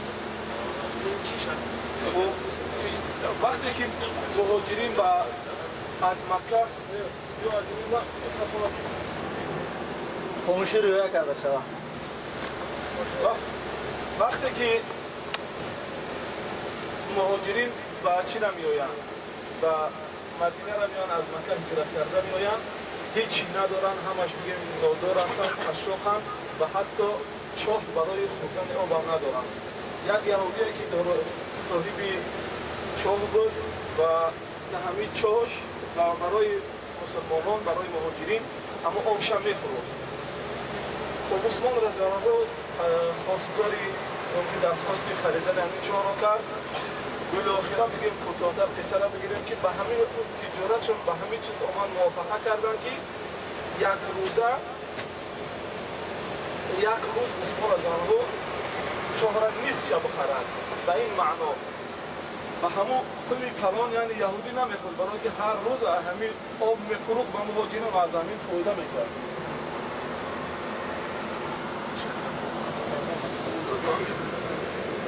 و بعد چی میکنن؟ خب یه روزی میگیره شد خلاصه که یهودی میگه به این حد میگه بزرگترین تاجر مسلمانان به این حد است که به این نرخ قیمت یک روز میخره شد عثمان رضی الله عنه در یک روزی که خریدگیش حقی که داره در همون چون برای مؤمنان به پول میکنش و روز دیگر هیچ که دیگه آفرین نمیره و همین یهودی مجبور میشود که چاه به هیچی با کماندگیش با عثمان رضی الله عنه بگیرد یعنی از حکمت‌های بزرگ عثمان رضی الله عنه در تجارت بود تجارتی که عثمان رضی الله تعالی عنه داشت تا هنوز هم عثمان رضی الله عنه میگیم شات است صاحب حسابی بانکی دارد در مملکت عربستان سعودی و تا امروز هم عثمان رضی الله عنه از حساب بانکی شخصی دارایی خودش برای مردم خیر میکرد یگان تاجر وجود ندارد در تاریخ که ابرادش یعنی گردش ایمانش را 1441 سال شده باشد یعنی از هجرت محسوب کرده یعنی زیاده از 1400 سال شده باشد یکی از بزرگترین نزدیکی ها و حکمت های تجارت عثمان رضی الله عنه همین است که تا هنوز هم بعد از 1400 سال گذشتن از مرگش تا هنوز تجارتش باقی است. خب همین است که یک از همین تجارتش همین است که یک باغ دارد در مملکت عربستان سعودی یک باغی خرما دارد. میکروفون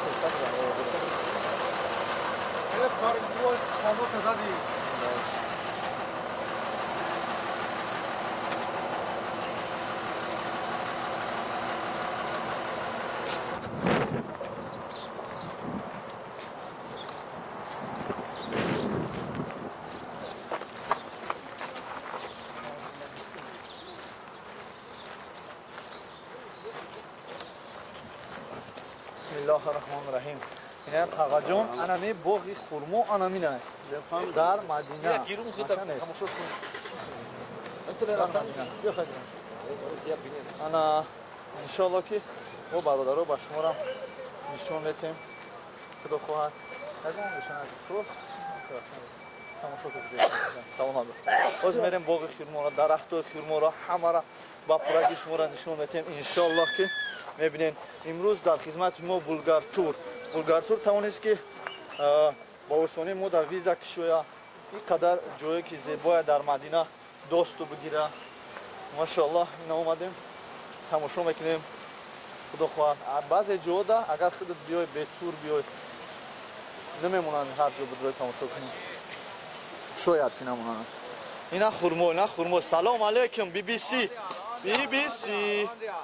Unreal. اینجا BBC.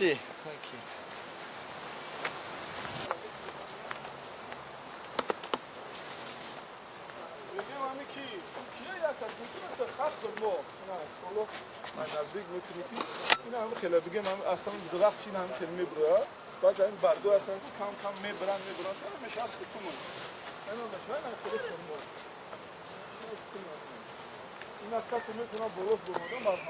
Машалло. Марҳамат, касе боло бироя 1 кило хурмо падарка. Касе болош бироя иҷозата. Ма қама биром худо. Иҷозат не? Бема хунеҷи қам мақан нигаш кам. Бисмиллаҳир-раҳмонир-раҳим. Бародарони азиз, ба хотири ки шумо бидонем, бибинем ки дарахти хурмо чӣ хел гуна ҳаст, ба Булгартур марҳамат муроҷиат кунем. Номерои телефонашон 068 канали Самбои ТВ Екатеринбург дар хизмати шумо аст. Шумо бинен ҳозир мо дар яке аз дарахтҳои хурмо боло мебироем. Иншоалло иҷо беҳад дарахти бисёр аст. ҳай дағмон дуо кунем ки нағалтем. Дуо ки нағалтем.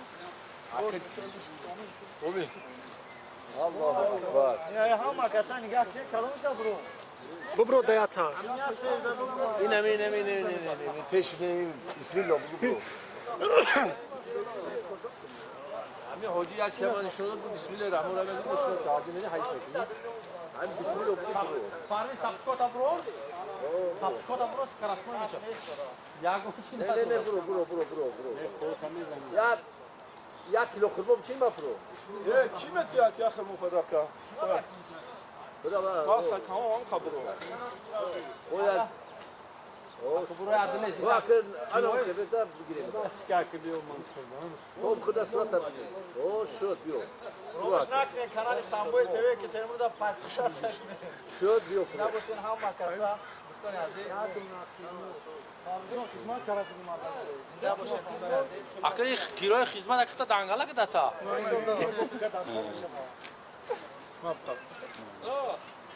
Остро, секи, остро. روح майда Все, шубромадине, ки остро сапрума. мегим хма партовина о парто о ана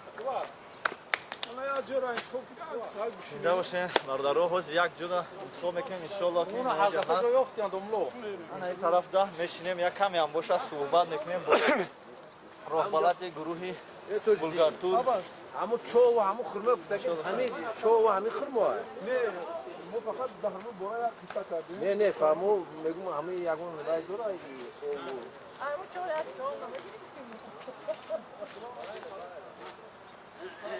شو ترای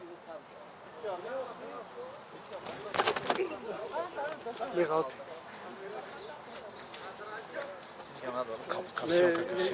Ина хе нигах ки сёмка ки ягон чи надорам. О, соса рафта. О, бо ки надора би. Машалло би.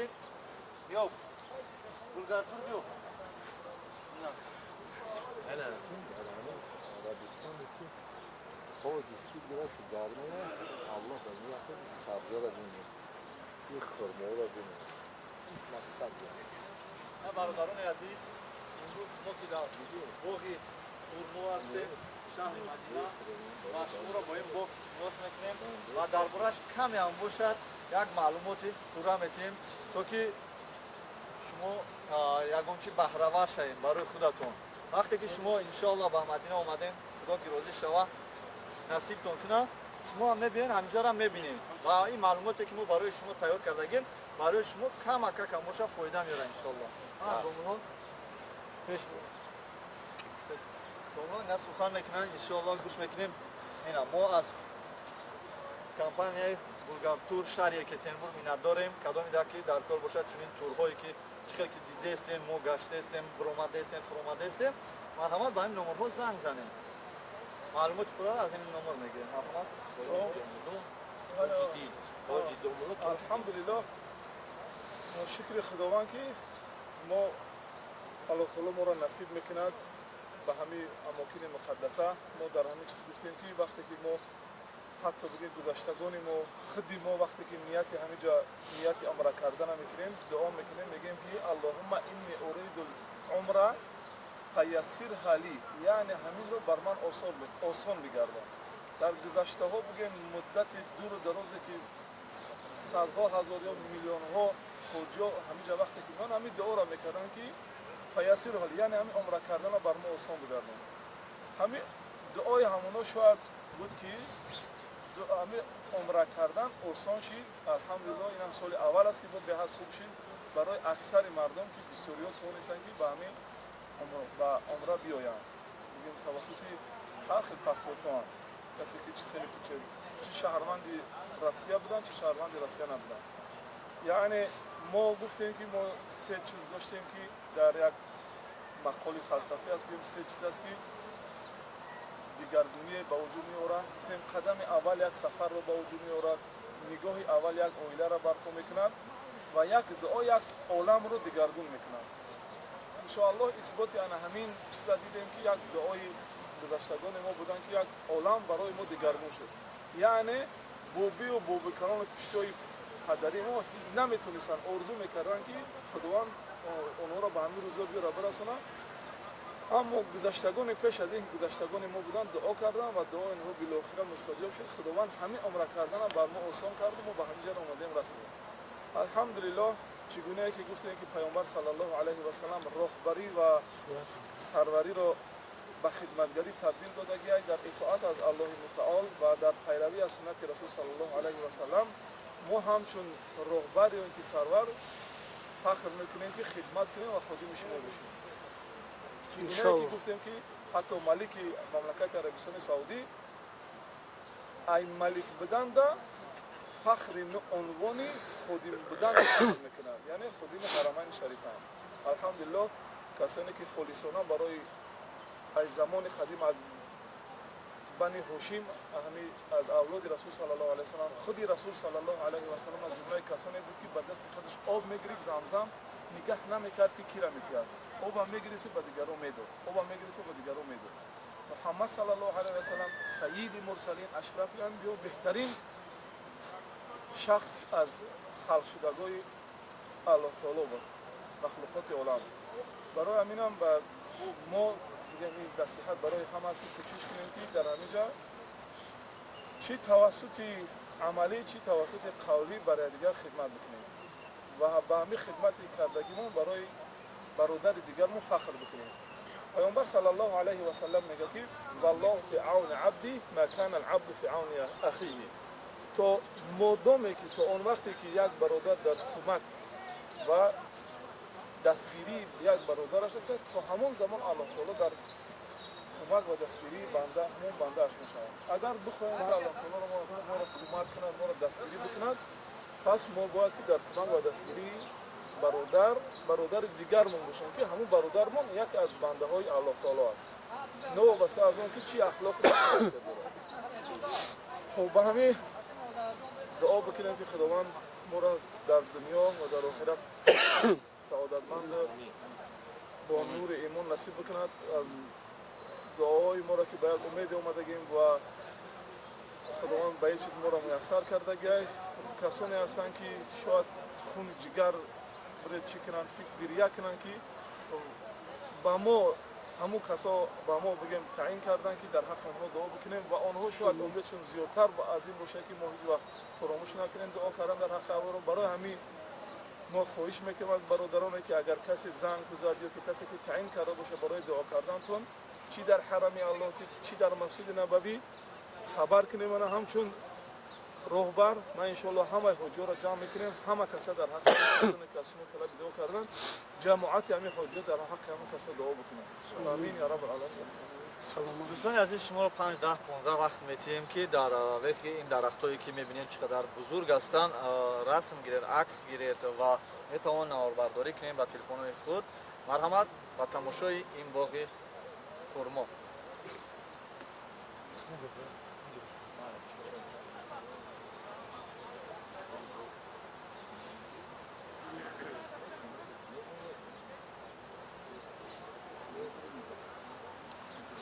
میریم اونجا خرما گوشه صورت نگرفتی تو؟ صورت نگرفتی؟ خشو گویا؟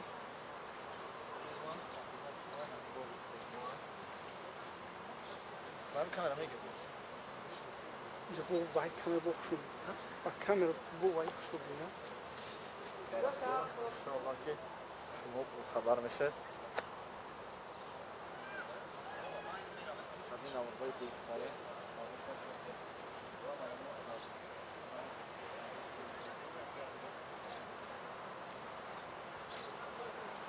یا Yok ustam.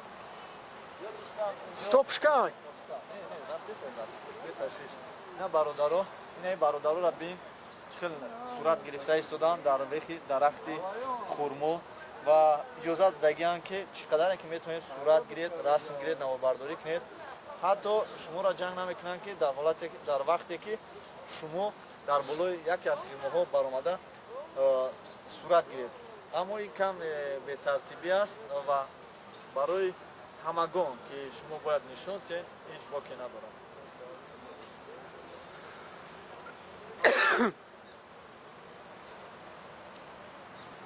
برادران را بینید این برادران روی ما آمدن که در همه باغ خرما یک رسم گیرد یک نویگری بیند چقدر از باغ خرما برای شما یکم نویگری نشان داده است یا که در حیاتون یکم بار درخت خرما را دیدید یا که چی گفتن یعنی با مردمی که تماشا دارن از اینجا چی بهره ور شده الحمدلله صباحی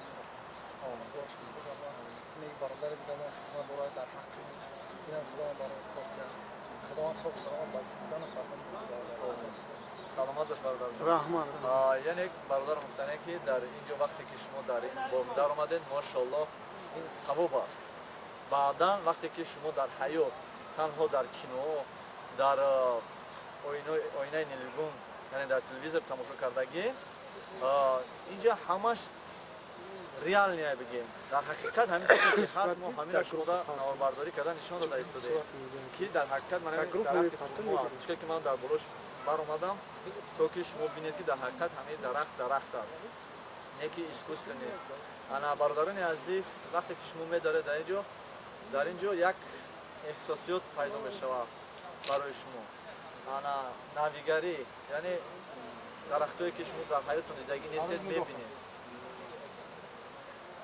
و هر آنچه که در این اطراف است شما می‌بینید و در اینجا خرما هست می‌توانید خرید کنید یکم کیلو خرما برای خود گیرید توفا به نهایت خرمایی که نو پخته شده است یعنی رنگ ولی علاقه سیاه نیست ماشاءالله همه اینها را ما نوبرداری کنیم به خاطر که شما بینید گرچه خودتون آمده نتونید از خود این همه نواری ما یکی بخبر شوید بهره‌ور شوید وقتونه یکان چی بگیرین همین نوارها انشاءالله که باز ما با دیگر جا میریم و همراه بولگارتور نوارهای بهترین میگیریم و پیشکش شما میکنیم دوستان عزیز اکنون ما از باغ خرما میبرویم لیکن نوار رو نمیکشیم باز ما با شما دیگر جا را نشان میکنیم آیستا ایستا بیون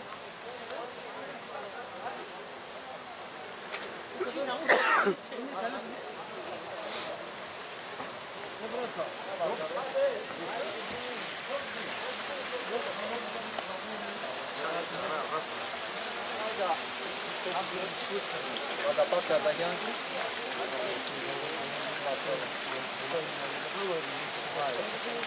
insyaallah ki inam darah semua darah katakan ki nafarnya ki dari dunia na tanho nasib darah balki dari zebogi ki dari jo katanya dari bogas awal balgori ak balgori yo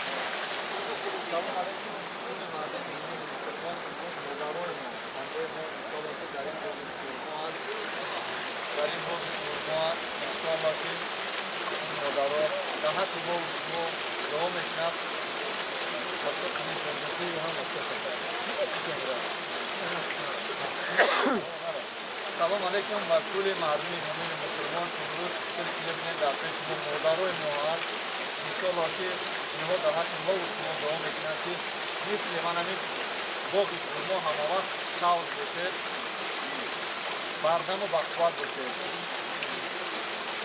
بگذار همه وقت صحت سلامت باشین مادرای ما بگذار همه وقت صحت سلامت باشین و مثل همین درختای خرما بردم و بقوا در سبز باشن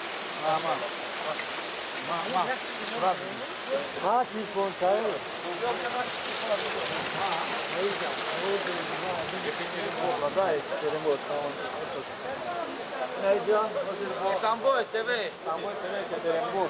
من برادرمون از شهر یکتریمبورگ همراه ما آمده است با خاطر رسم و آیین حرمت احترام شیخ‌ها سالای شیخی بسته است این یک افغان برادر من خیلی احترام دوستی هم برادر ماشاءالله رفتیم بدم در کلوزنیک در ماه چی نداره ینوار در زمستون است بسم الله الرحمن الرحیم جزاکالله خیرا حاجی بیا بسم الله الرحمن الرحیم این در صد در زمان جای خرما اگر کسی که اینجا درخت اینجا میوه خرما اونم نمام قبل توی شرپر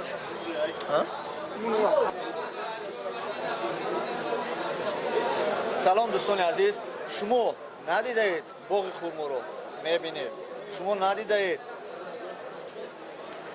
بازار خرما رو پس با ما باشید انشاءالله که میبینید در کانال سامبوی تیوی یکتریمبورگ و همراه بولگار تور که اینجا نمره تلفنش هست ماشاءالله میدونیم یک جا میبینید دومو رفتیم نه برادران بله همه خرمای اینجا رو فقط ما میخریم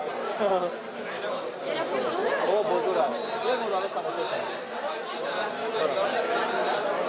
خرمای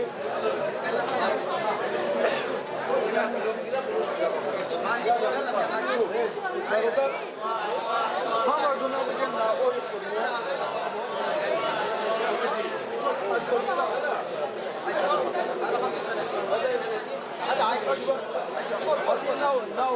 بسم الله في احلى منه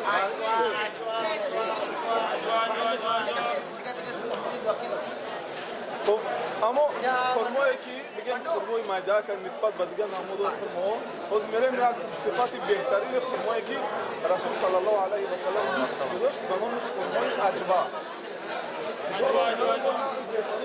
میبینید چی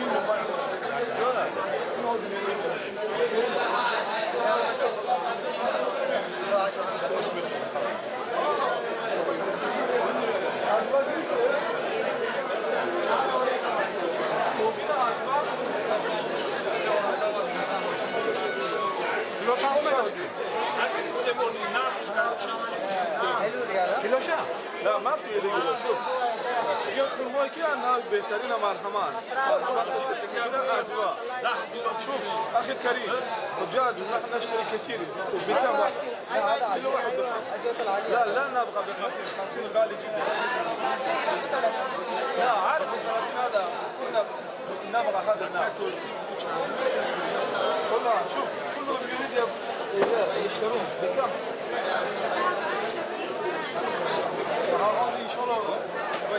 چنده؟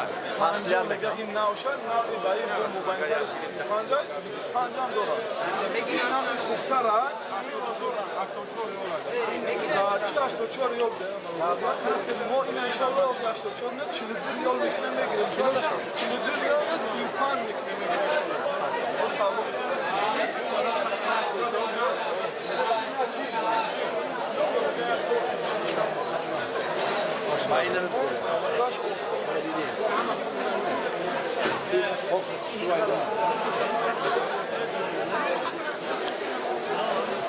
Hacva.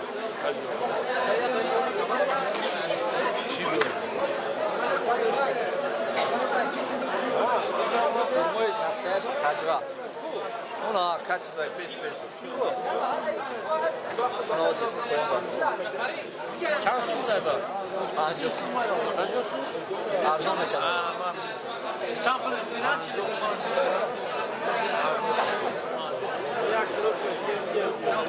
دوستان عزیز تا اینا سودا کردن اما انشالله با دیگر نموداش باید نشان بدیم خدا خواهد نه برادران انشالله کدوم همون خدمت برای بسیار محفوظ شد حجوه اینو شما محفوظ هستید سر حجوه حجوه خدمت حضرت محمد صلی الله علیه وسلم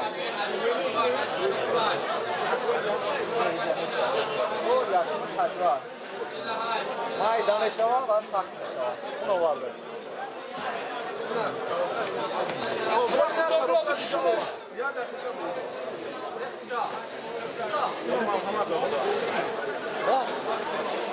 اکا بابا جون با چشش کنین نسبت دیگر رو چی فرقیتی داره؟ اوز میگه که نسبت این دیگر خموی در دیگر رو چشیدیم چی سازی داره؟ ای؟ ای باید حجره خونده بازو خونده کم تری شدین نظر بابا نسبت دیگر رو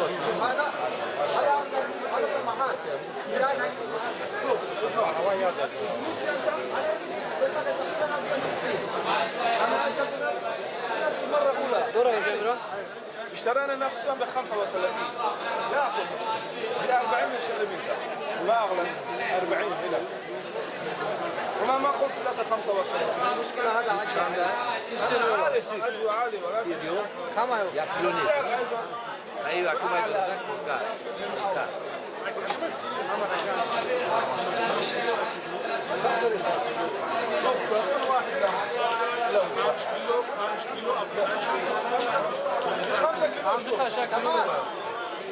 كيلو دقيقة لا لا يا أخي بروسة مولا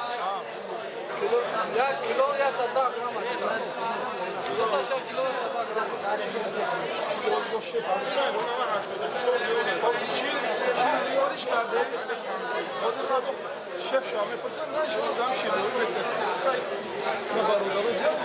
آیپان عادي واخدش نوع اعلى شيء نوع او ذيك اعلى نوع اعلى چند گرمه این اون چیز نیست اگر خروپاق شروع کنه این نیست وای سوال بچم که حجوه فرق حجوه از این خرمای دیگه در چی است؟ نموده خرمای جو بیاد من خودتون بینی هذا الليريال لا شوف كل واحد يبغى 5 كيلو اللي لا نبغى 5 هذا انا فيه والله 55 60 نقد ما فيه لكن هو فقط هو كلمته انت في اشتري من دون كلمته 50 لكن انا ما فيه 50 هذا مدينه عدوى عالي ما كلمته هذا 50 ريال هذا فيه 50 ريال مره انا حيس هذا ثاني ما يقدر انا صدق ما يقدر هذا شوف ممكن نشتري من 200 كيلو او اكثر 200 كذا انت كلام صحيح انا ده كده 50 ريال ما حيس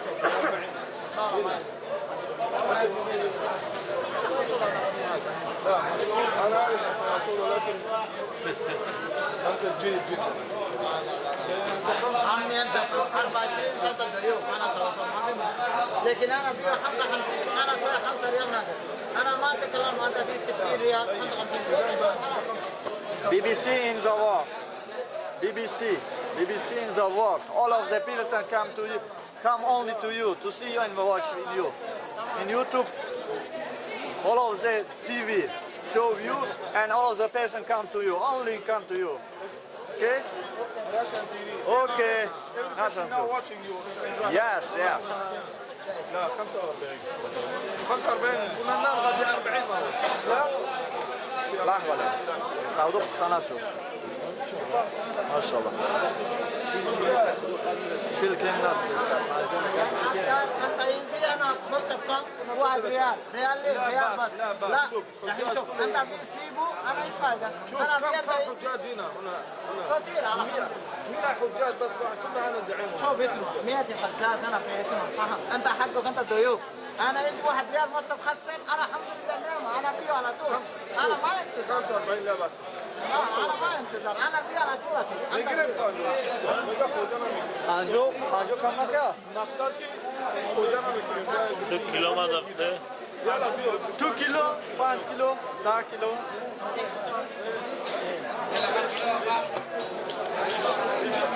چند کیلو سن؟ 50 بهترین عدد دیگه جو 80 در 80 صورت دیگه که اسپانسیشن ما گرفتیم این هم مزهش داره و هم لذتش داره ان شاء الله مرحبا ماشاءالله مرحبا my friend thank you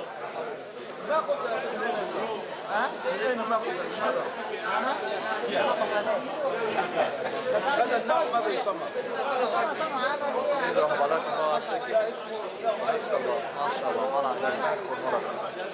ما شاء الله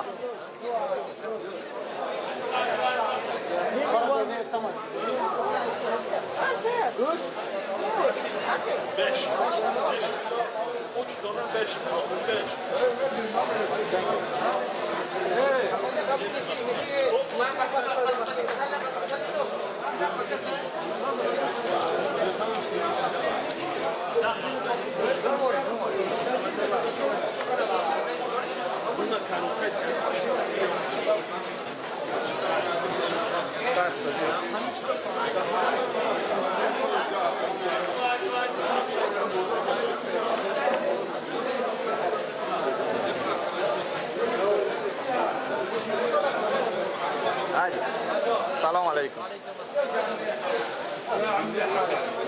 سلام علیکم welcome maybe Hajwa how real real no real for real 35 real Hajwa Hajwa Marina maşallah yes Samboy TV YouTube maşallah good Russia Rusya aziz baba inşallah Selam aleyküm Hajwa Why not Hajwa Hajwa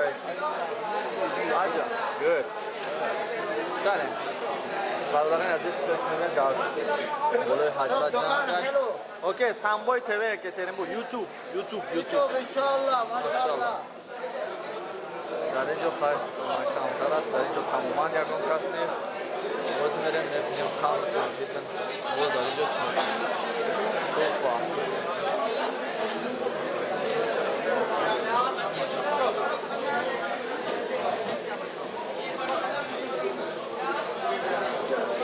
در اینجا بنا چی بود نشتا و جاروکو و پیستا و بودون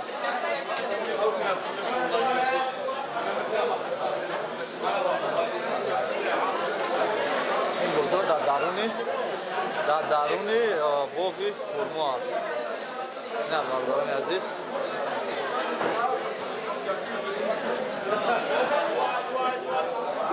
Hajwa Dirol Hajwa Real 35 Real Yine iyi ya 3 var dura Oh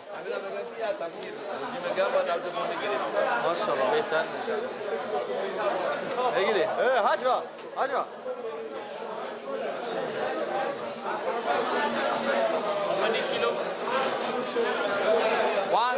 1 kilo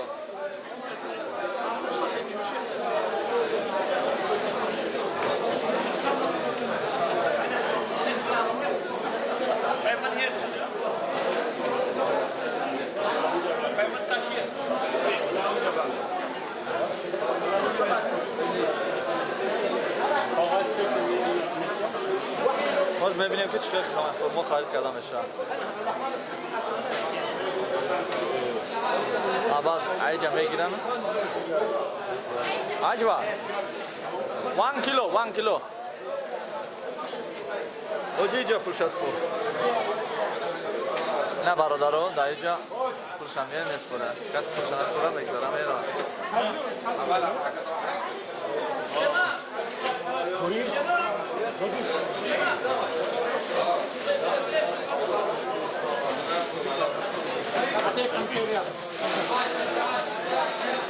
خالد بوچی ماشاءالله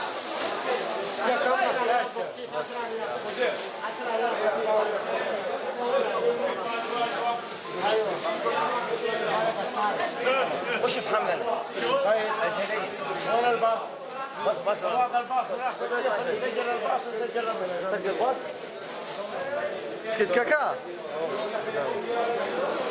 برای یک بار دیگه برای شما یک چرخ میزنم گرد خرمای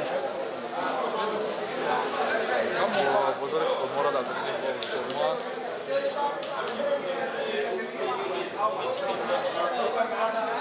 من اینشم یک نمود خرمای 30 ریال است.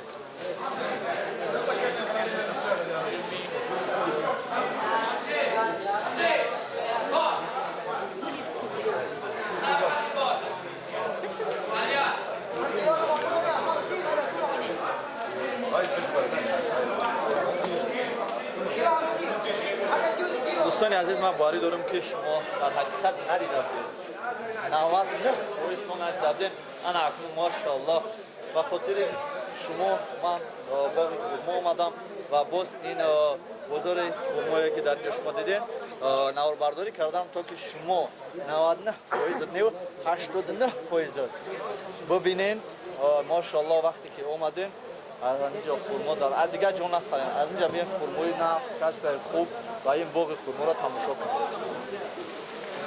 ماشاءالله من اینجا برای مردم با بشکه آب موندگی که مردم آب بخورن ماشاءالله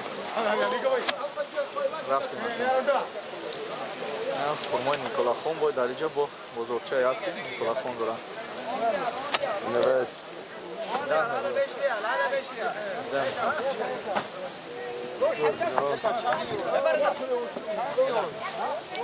ستا هاف ریال هاف 10 ریال 10 ریال بگی میخریمش اتوبوس دا بگی میخریم یه بچه نمیخریمش بگی شوخی کن باور کرد نگیرید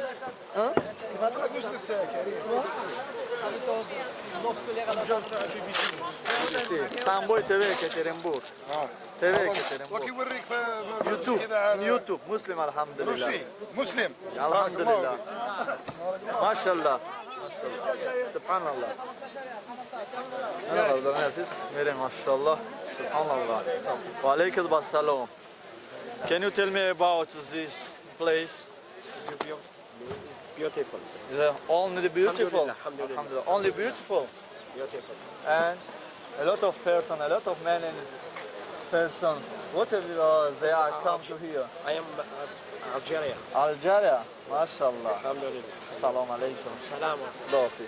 برادران عزیز بسیاری از اینها تنها کمی هم با زبان انگلیسی میدونن و خودشون هم معلومات ندارن درباره اینجا که و خاطر که اینها همشون ماشاءالله مهمون هستن در اینجا.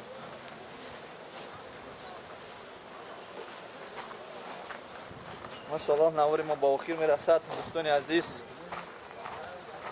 باوری دارم که با شما این نوارهای ما ماشاءالله معقول میشود و باز انشاءالله درست باشد. در فرضی اومدم انشاءالله که با در فرضی خدا خواهد من نوارهای بهترین با از این نوارها دارم از بهتریناش با بهتریناش شما نوار برداری میکنم و پیشکش شما خواهم کرد و خاطر دوستی و زیاد شدن مهر محبت نسبت شهر مکه و مدینه و حضرت محمد صلی الله علیه و سلام و غیره. تو بازی سلام علیکم و رحمت الله و برکاته. اینجا ببینید چقدر اتوبوس زیاد است، چقدر مردم جمع شدن ماشاءالله. به سلام علیکم. سلام علیکم. BBC.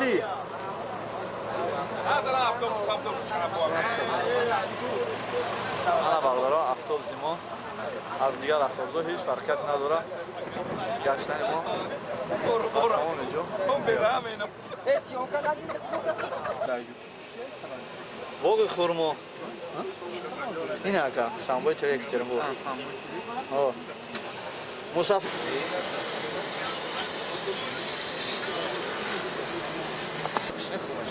اینجا میسیم بدون. آنجا سوزه. الحمد لله. إن الحمد لله نحمده ونستعينه ونستغفره والصلاة والسلام على رسول الأمي الأمين زائرين وحجاج محترم موقع سیوم سفر زیارتی ما در مدینه منوره، بعد احد و بعد مزرعه. خب کتابخانه که صادر قرآن شریف کلام الله شریف را میکند و این کتابخانه به نام ملک فهد ابن عبدالعزیز آل سعود است. انشاءالله موقف سوم این سفر زیارتیمان به همین کتابخانه می شود. خب خدمتی که چگونه گفتیم آل سعود به خود عنوان خادم حرمین شریفین دادند و به همین نام به عنوان دادگیشان خودشون فخر میکنند. توانستند در حد و کنار عالم اسلامی در اطراف نواحی جهان اسلام خدمتی خیریه یا خدمتی وقفیه برای مسلمانان تمام جهان میکنند. از جمله همین کتابخانه است که 1985 سال بنیاد میگردد در همین کتابخانه و سالانه 18 میلیون نسخه کلام الله شریف قرآن را صادر میکنند. تا امروز همین کتابخانه برای خدمت مسلمانان جهان 361 میلیون نسخه کتاب قرآن صادر کرده است و در تمام اطراف و نواحی عالم اسلام توزیع نشر گشته‌اند. بغیر از اصدار قرآن شریف، خب این مکتبه یعنی که این مطبعه است، میگن این یا مصنع زواد کتابخوانی قرآن بگیم. بغیر از این چنین کتاب‌های را نشر میکند و به طبع میرساند که چاپ میکند کتاب‌هایی را که وابستگی به معانی قرآن، به لغت قرآن، به اینچنین به گراماتیک قرآن هستند.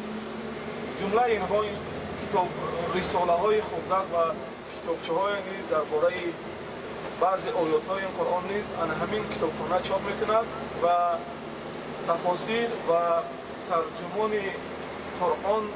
قرآن های با ترجمه دار رو نیز همین کتابخانه بگیم توسط همین کتابخانه به چاپ میرسند. خب اینا به خاطر ما در برنامه سفر زیارتی ما به این خاطر کردیم که خودجیان یک سفر دور و دراز را میآیند. برای همین یک بعضی موقع‌ها یا که بعضی چیزهایی هستند که در اینجا یک شهرت دارند یا اینکه یک واقعه تاریخی دارند که به همین موقع به همین جا نسبت داده شدگی همون حادثه تاریخی. برای همینم با دیدن یا مشاهده کردن تماشا و زیارت همین جاها انشاءالله تفکر انسان یا که مفهوم انسان را وسیع میکنم. خب بعد مطبعه انشاءالله با سفر منا به موقف چهارم و خندق، قبلتین و مسجد قبا میکنیم انشاءالله. الله تعالی مغفرت همه گناهان ما را بکند و خداوند از سرکشی و نافرمانی ما را نگهدار باشد و الله تعالی این عبادت‌های ما را عبادت‌های مقبول و مبرور بگرداند. آمین یا رب العالمین. Assalomu alaykum do'stlar aziz, shuma bugun darsdan kanali Samboy TV Ekaterinburg ki این سفر زیارتی رو ما همچون توریستیکی منوال گرفتیم تا که به پورگی شما تونید که این جاهای زیبا این منظره ها رو تماشا کنید، نه اینکه پارچه هر ویدیویی که باشد یک مینوت تماشا کنید و آرزوی دیرینتون در دلتون مونه که شما این جاها رو به پورگی ندیده.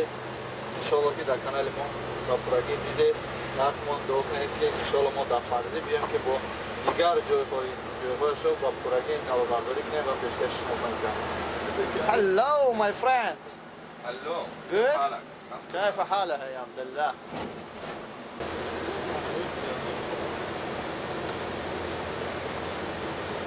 салом алейкум дӯстони азиз. Ин шаҳри марказ. Иншоаллоҳ ки мо ба китобхонаи мирем ки дар ин ҷо шояд ки шумо медонед ёки фаҳмидед гарчи надида бошед, надониста бошед, нафаҳмида бошед, иншоаллоҳ ҳам мефаҳмед, мебинед, медонед. Дар ин ҷо китобхонаи Қуръон аст. Иншоаллоҳ мерем навозбардорӣ мекунем ва пешкаши шумо хоҳем кард, то ки шумо ба пуррагӣ ин ҷойҳои зебо, ин шаҳри зеборо кор ва фаъолияти ин шаҳр, ин давлатро бибинед ба пуррагӣ, то ки ҳангоми омадан шумо лакай тайёр бошед ки дар ин ҷо дидаед наводҳоро тамошо кардаед ки иншоаллоҳ шумо аввал ба куҷо меред, баъдан ба куҷо меред ва баъдан ӯ ба куҷо рафтан дар кор. Танҳо омада машоаллоҳ беҳтарин аст ки омада зиёрат кардан, лекин боз дар бораи таърихи давлат, дар бораи таърихи шаҳр, дар бораи таърихи ҳазрати Муҳаммад саллаллоҳу алайҳи ва саллам, ҳаёт фаъолияти зиндагиаш ва китобхонааш, машоаллоҳ китоби Қуръон ки аст, дар бораи таърихи китоби Қуръон, дар бораи Абубакр, Усмон, машоаллоҳ бифаҳмед мачитоша бибинед, хонаҳошона, таърихаш дар таърихшон чӣ хел зиндагӣ кардагиям, чӣ китобҳоро хондагиям. Дар китобхона машоаллоҳ он ифтироф хоҳад нишон медиҳад ки Қуръон кадом намуди китобҳо аст ба ғайр аз Қуръон. Тафсири Қуръон аст, переводи Қуръон аст, кашфиёт нафароне ҳаст ки боз китоби Қуръонро ба дасташон духтан, ба дасташон навистан, бисёр чизора иншоаллоҳ ки худо хоҳад. Музей китобхона аст, боз дора дар ин ҷо музей ки дар назди машти ҳазрати Муҳаммад саллаллоҳу алайҳи ва саллам аст, дар Мадина машти Калонда бози ремон рафта истодааст. Машоаллоҳ худо розӣ шавад, дар фарзе ки бием иншоаллоҳ мо ҷоро навобардорӣ мекунем ва ба шумо нишон хоҳем дод. дӯстони азиз, дар ин ҷо хеле ҳавояш гарм аст. Ина фаромӯш накунед ки дар ҳолате ки шумо гармиро мағз намебинед, дар дар зимистон бисёри бисёр фикр мекунам ки 25 то 30 градуса то 30 градуса машоаллоҳ гарм мешавад. Дар тобистон боша агар тоқати гармидан дошта бошед дар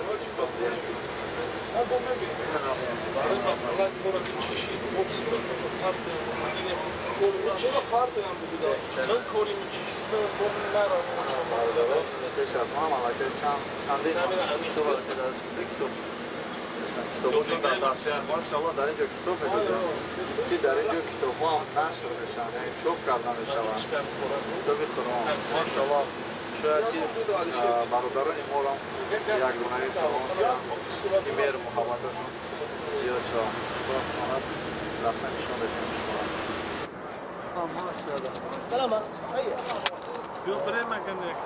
چی میگفتم؟ خب میگه که در همینجا نوبت نیسته در اومدن فقط این هم خیلی در اینجا نوبت نیست که نوبت کسی میگه میگه چیه؟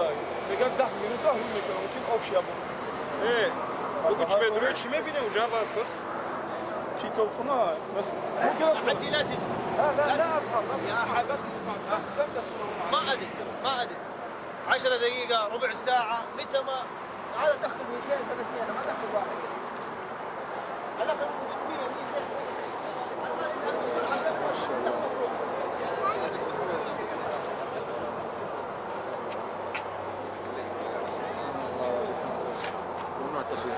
الحمد لله الحمد لله رب العالمين ما همگی خالصانه از خانه‌های خودمان برای ادای عبادات و زیارات اماکن مقدس آمدگیم. برای همین ҳар ҷое ки ҳастем ки баъзе ҷое ки мо дар инҷа қарор мегирем ба иродаи мо намешавад. Яъне хости мо меҳмонем, хости мизбоно чхеле ки бошад ҳамон мешавад. боқӣ ҳама дар дарси аллоҳ субҳона ва таоло аст. Алҳамдулиллоҳ матбаъаи Малик Фаҳд ибн Абдулазиз матбаъе аст ки нафароне ҳастанд ки ҳатто то 13-14 бор ҳаҷа будагиянд, хатимо буданд масалан, гуфтанд ки ягон бор иҷо омадагӣ нест. Алҳамдулиллоҳ мо дар ин сафари зиёратиамон ба зиёратҳои ҷойҳое ки махсусан ва шӯҳрат доранд. ин сеюм мавқиф буд ки мо зиёрат кардем, яъне матбаъаи Малик Фаҳд ибн Абдулазиз аст. хуб мавқифи чорум, яъне мавқифи зӯе ки мо дар онҷо мерем маън мекунем, масҷиди қиблатайн аст. масҷиди қиблатайн дар 4 километри маркази дур аз маркази Мадинаи Мунаввара ҷойгир шудагиаст. номгузории масҷиди қиблатайн ба хотире аст ки намози зуҳр ё аср буд ки аллоҳи зулҷалол аз болои 7 табақаи осмон ба Муҳаммади паёмбараш саллаллоҳу алайҳи ва саллам ки намозашонро ба тарафи ақсо мегузоштанд, амр кард ки фавалли ваҷҳака шатрал масҷидил ҳаром, шатра масҷидил ҳаром. аз ин ба баъд қиблаатон рӯятонро тарафи Каъба мекунед ва намоз мекунед. ва дар ҳамин масҷид, дар ҳамин мавқеъ асҳоб намоз мехонданд. дар ҳамин мавқеъ ки баъд аз он масҷид буд шуд, намоз мехонданд ки 2 ракъат намоза адо кардан аст. ай намози аср ки хоб башоратдиҳанда омад ба онҳо хабар дод ки аз ҷибрили амин ваҳй омад ки нузули ваҳй чунин буд ки бояд ки табдил ё тағйири қибла кунед, рӯтона аз ақсо ба тарафи Каъба Маккаи Мукаррама кунед. дар 2 ракъати дигар ва ё 80 градус мешавад диге 80 градус гол хӯрдан ва боқи 2 ракъати намози дигаришон дар он бохӯрдан. ба ҳамин хотир ана ҳамин масҷид дар инҷа масҷид бино карда шуд ва ҳамин масҷид масҷиди қиблатайн ном дорад. хуб ягон амр аз ҷониби расул саллаллоҳу алайҳи ва саллам барои намоз хондан дар ин ҷо нестад. ҳамагӣ барои он ки масҷида дар намози зуҳра дар масҷиди набавӣ успет кунем бихонем, барои ҳамин дар инҷа ҳамагӣ 10 дақиқа барои касоне ки таҳорат доранд медоранд дар ҳамин аввали чи дохил мешаванд 2 ракъат намоз мехонанд. аммо меҳробора мебинанд ки аввал ин тараф буд, баъд ин тараф гашт қибла тамошо мекунанд. касое ки таҳорат надоранд иҷозати дохил шудан ба масҷид доранд, аммо мо вақти истодан ки бояд таҳорат кунанд надорем. то баъди хандак мерем таҳората дар масҷиди Қубо мекунем, дар онҷо бо 2 ракъати дигар намоз мехонем ки бар 2 ракъат намоз хондан дар масҷиди Қубо амр аз ҷониби паёмбар саллаллоҳу алайҳи ва саллам ҳастай. барои ҳаминам он чизе ки супориш мешавад барои осон кардани ибодот ва зиёроти шумо аст. бародаро ҳамин чиза риоя бикунед. хуб ҳечи ишколе надорад ки шумо қиблатайна бибинеду масалан онҷа буде бибинеш, ҳатто чи дохилам наше, ҳатто мебинеш бегарде меем. барои ки вақти вақтмона масалан бисёр чи накунед, баъзеҳо беҳад бисёр садосима ҳам ҳастанд. барои ҳамин 10 дақиқа вақт. хоб касе дер кунад хай 5 дақиқа дига ина бигем чиш бикунед. дар баъди чӣ мекунем мутаваҷҷиҳ мешавед ки консултка дар буроям.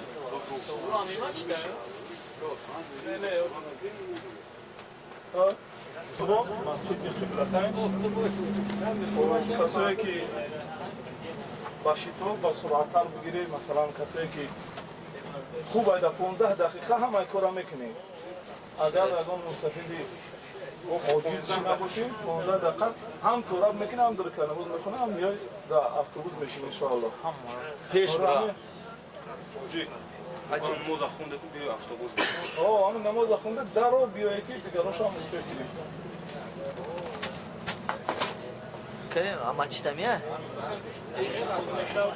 ин 15 дақиқа фақат барои одамои синни соли калон, барои зано, барои наи чия, барои хеле боҷон بابا جان 3 دقیقه 1 دقیقه برای تورات کنی 2 دقیقه برای تورات چی؟ دیگه چی نخره؟ بابت صوتش همون شیر نخره سمولا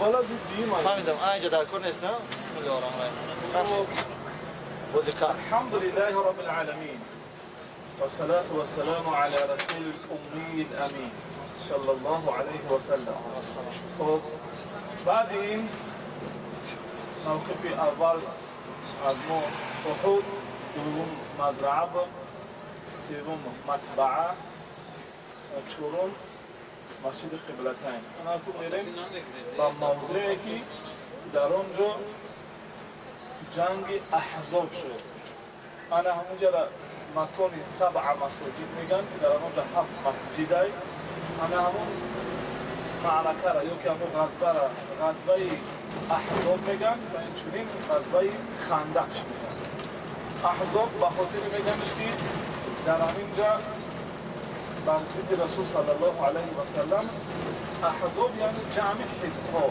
تمام حزبهای داخل قریش و قبیله های دیگر غیر از قریش همه کسا متفق و متحد شدن بر جنگ بر ضد محمد صلی الله علیه و سلم و لشکر زیاد آمدن و نزدیکی اطراف مدینه برای با پررگی و با کامل نست نابود کردن انصار و مهاجرین یعنی مسلمین پیروان محمد صلی الله علیه و سلم خب برای همین این جنگ رو یا این غزوه رو غزوه احزاب میگویند خب و نام دیگرش غزوه خندق به خاطر میگن که در همین موضع با توصیه صحابی جلیل سلمان فارسی پیامبر صلی الله علیه و سلم که سلمان فارس را میگوید سلمان از من است یعنی از خاندان من است و پیامبر صلی الله علیه و سلم با گذاشتن دست مبارکش بالای کتف سلمان فارسی میگه اگر علم تا ثریا برود فرزندان فارس آن را به زمین برمیگردانند یعنی با علمداری رو و فرهنگداری رو با مردم فارس نسبت میده رسول الله صلی الله علیه و سلم که سخنش سخن الله است نه اینکه از تجربه خودش بعد در همین جا سلمان فارسی پیامبر صلی الله علیه و سلم را مصلحت میدهد که در اینجا خندق بکنیم و با خندن و با کندن خندق خب واسطه می شود که همین خندق واسطه می شود که مشرکین در اینجا با همه اتحادیهشون با همه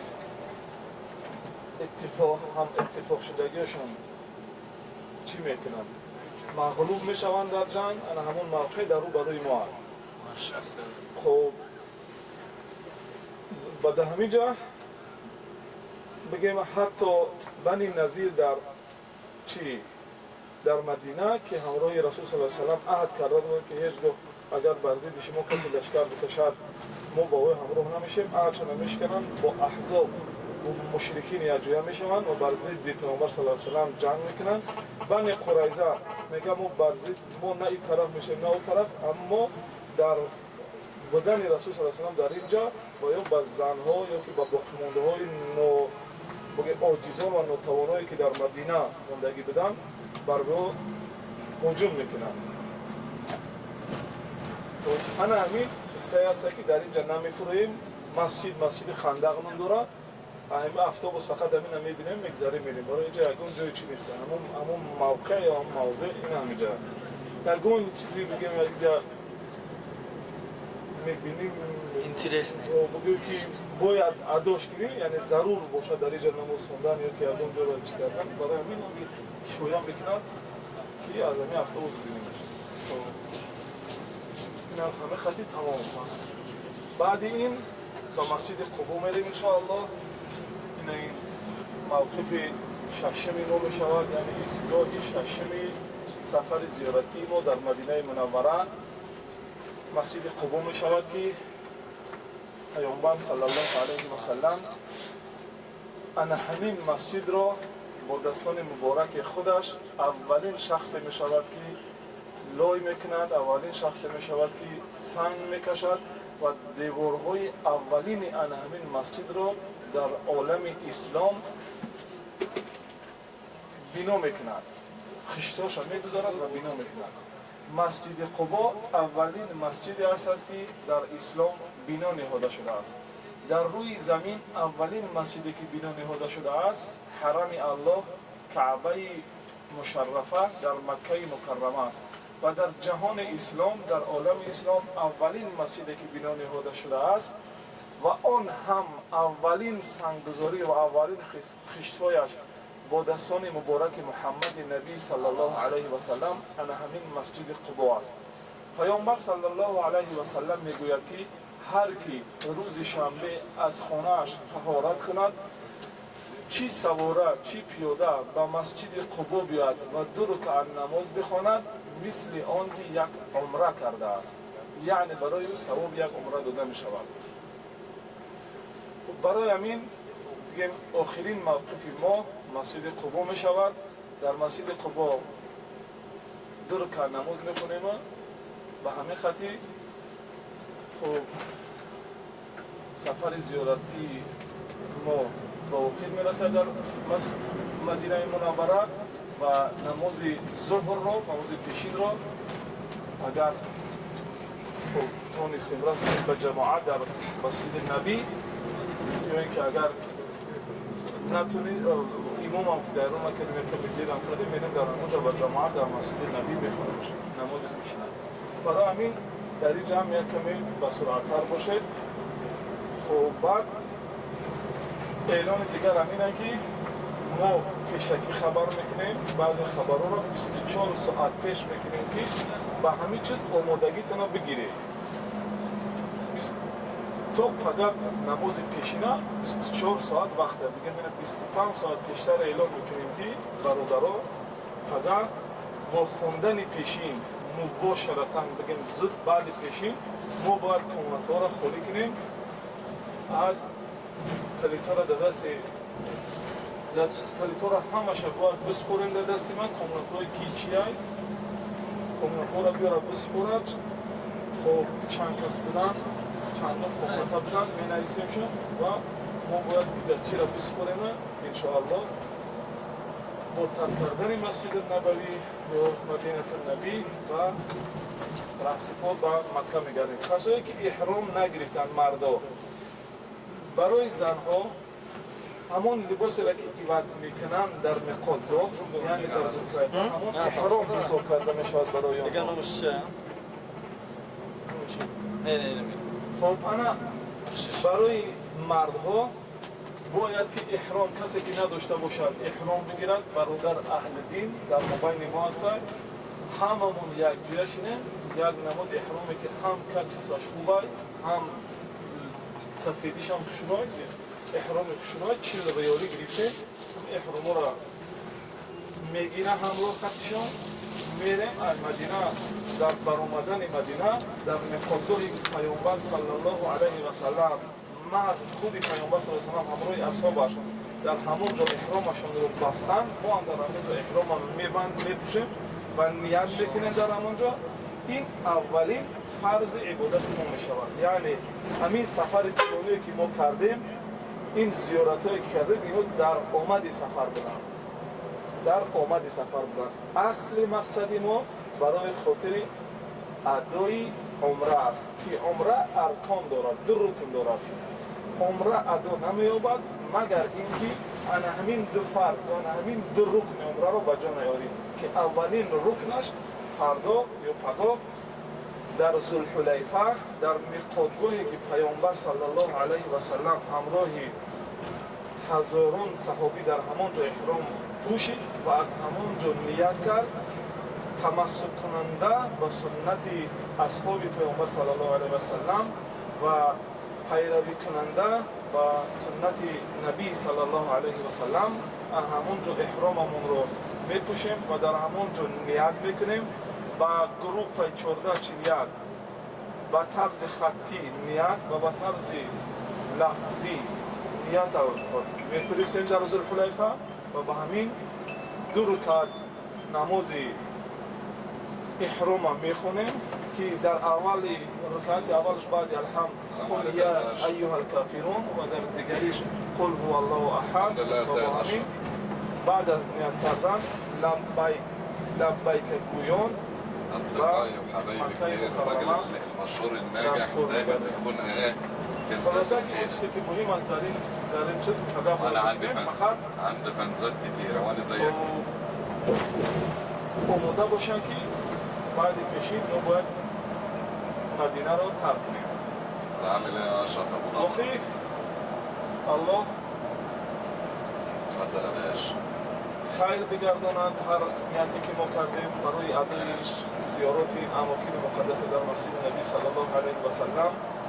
پروردگار ما بندگان خالص تیم، پروردگار با هزاران امید و هزاران آرزو و حرم پیامبر تو و مسجد پیامبر تو آمدیم با هزاران امید قبول دعایمان با هزاران امید قبول سلاممان در رو برای پیامبرت صلی الله علیه و سلم نشستیم و پیامبرت سلام فرستادیم بر 2 خلیفه بر 2 یار دوستی قریبی بر پیامبر صلی الله علیه و سلم که آنها را عزت و منزلت بودی ابوبکر و عمر رضی الله تعالی عنهم جمیعا بر آنها نیز سلام گفتیم و بالاخره با گذشت این ایام و با گذشت این مهلت‌هایی که شاید سالها بعد از ترک در یادهای ما بمانند خداوند هر چیزی که گفته باشیم پروردگار رو هر نافرمانی اگر کرده باشیم پروردگار رو هر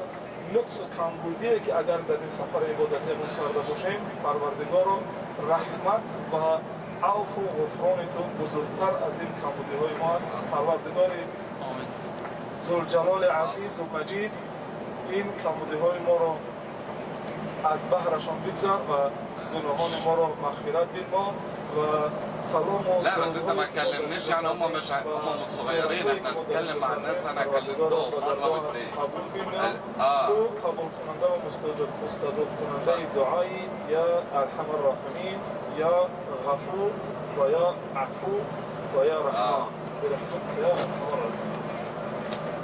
یک خدت که ما چرا بینیم؟ چی تای طرف؟ نه بلو ما کیش کنم که فرصت ایرا بجمونی سیسی بجوی مخلوطه تام جو مخلوطه این ایره که میکنه ایره اصلا متفقین نمیره انا مفهوم پیش کنیم چی را بینیم بیت الله اول دور کو بیان کو بعد پیش کن اول دور کو بیان کو پیش کن بین شلوجت کشته بین باید رو نمیشه میگم ماشاءالله ایو دایی خوب نیست؟ ماشاءالله فکر کنم بیم یا ایفو چکم قطعه دمو گاز زنم نمیدونیم همین جورم هم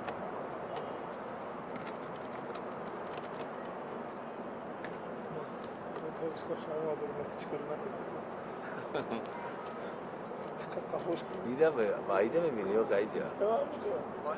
اکران کلون میبینی اکران کلون قطعه دستانه جمعون اینه دامون پیش کافو میکنم سینی کافو بجو کنم او اینه پاست بلو میشه اسمش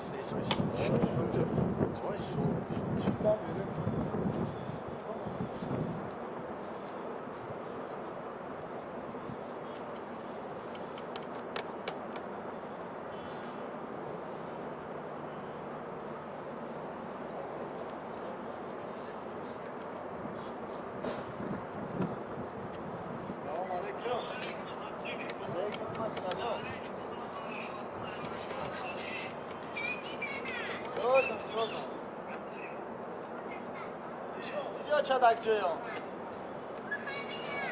با چه دیگه دک جویم یعنی سازی با چه جان بلوی همون ساعت دایم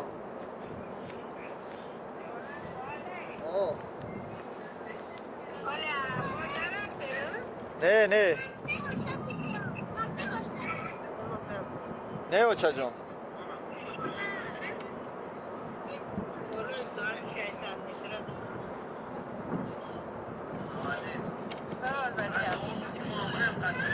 انشالله نصیب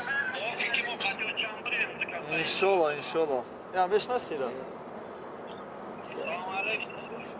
وعليكم السلام ورحمة الله وبركاته. الحمد لله خدا شکر رحمت شما دا مبارک بردن نصیبتون کنه.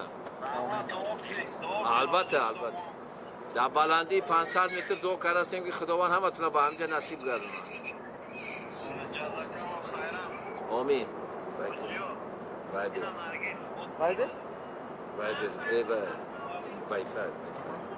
Wi-Fi. Sozan tenzin. Привет, Кирилл, колесо. Нормально, ты как? Иншаллах. Xudo xohlasan duo qilamiz.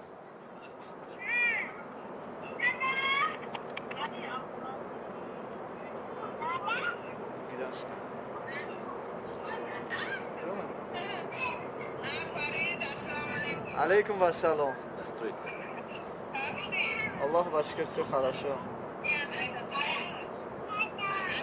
О. Джон? Джон. چی میگی؟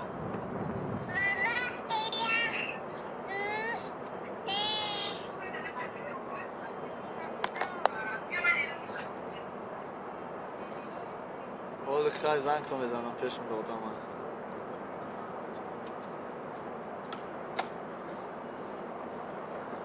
خیلی زنیت گرم خیلی کامرا جان سلام علیکم دوستان عزیز بعدش میدونه که عملی بد کاری شده و بعد تسلیم عملی بد شاید مورد عفو خداوند قرار بگیره یا اینکه روزی میشود که این بدکاری شده یا اینکه این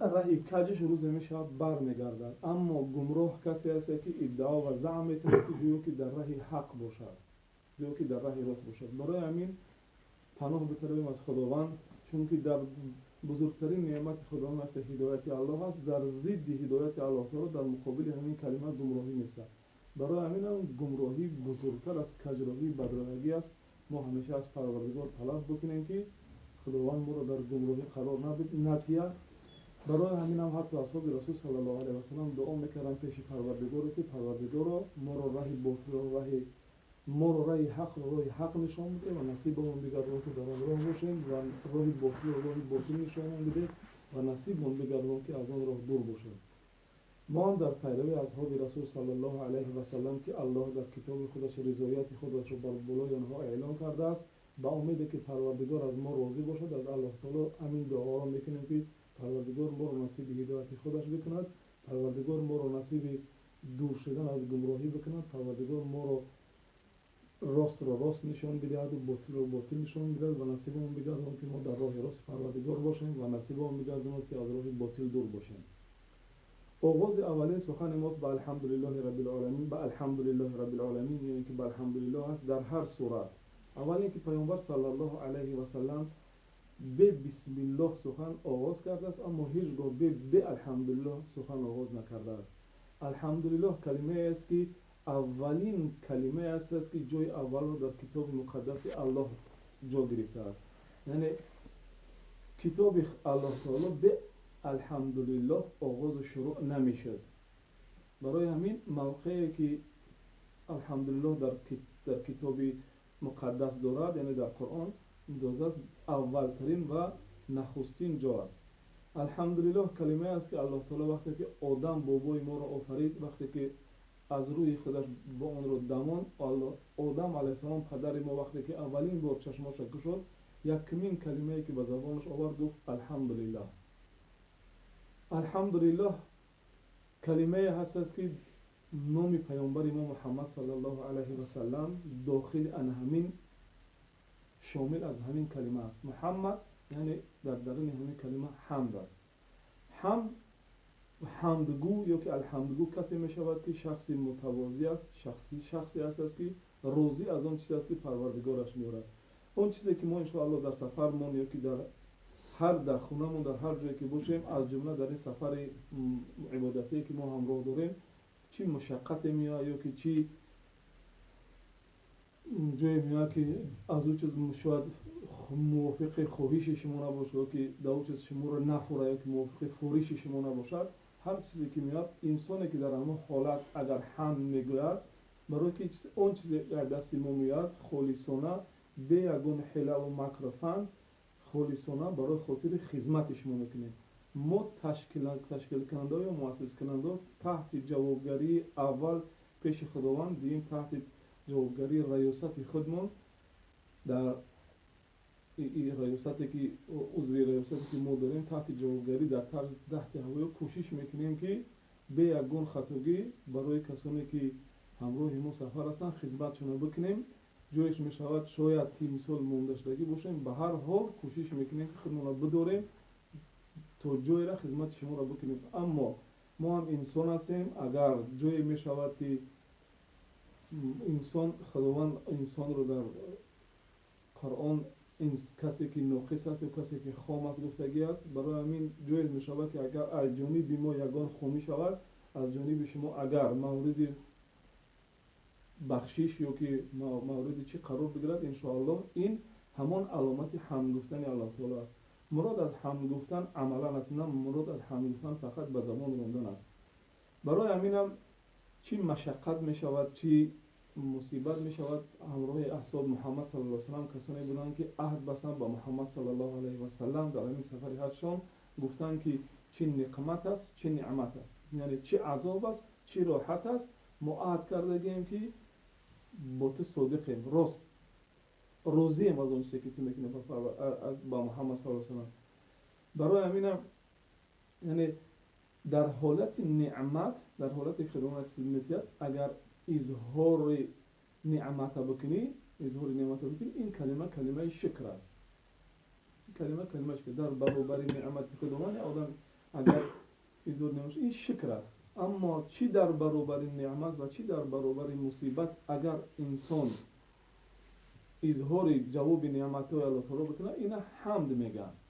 کلمه حمد کلمه است که بزرگتر ای شکر است، یعنی شکر در داخل حمد میبره. معنای کلمه حمد وسیع‌تر است ای حمد.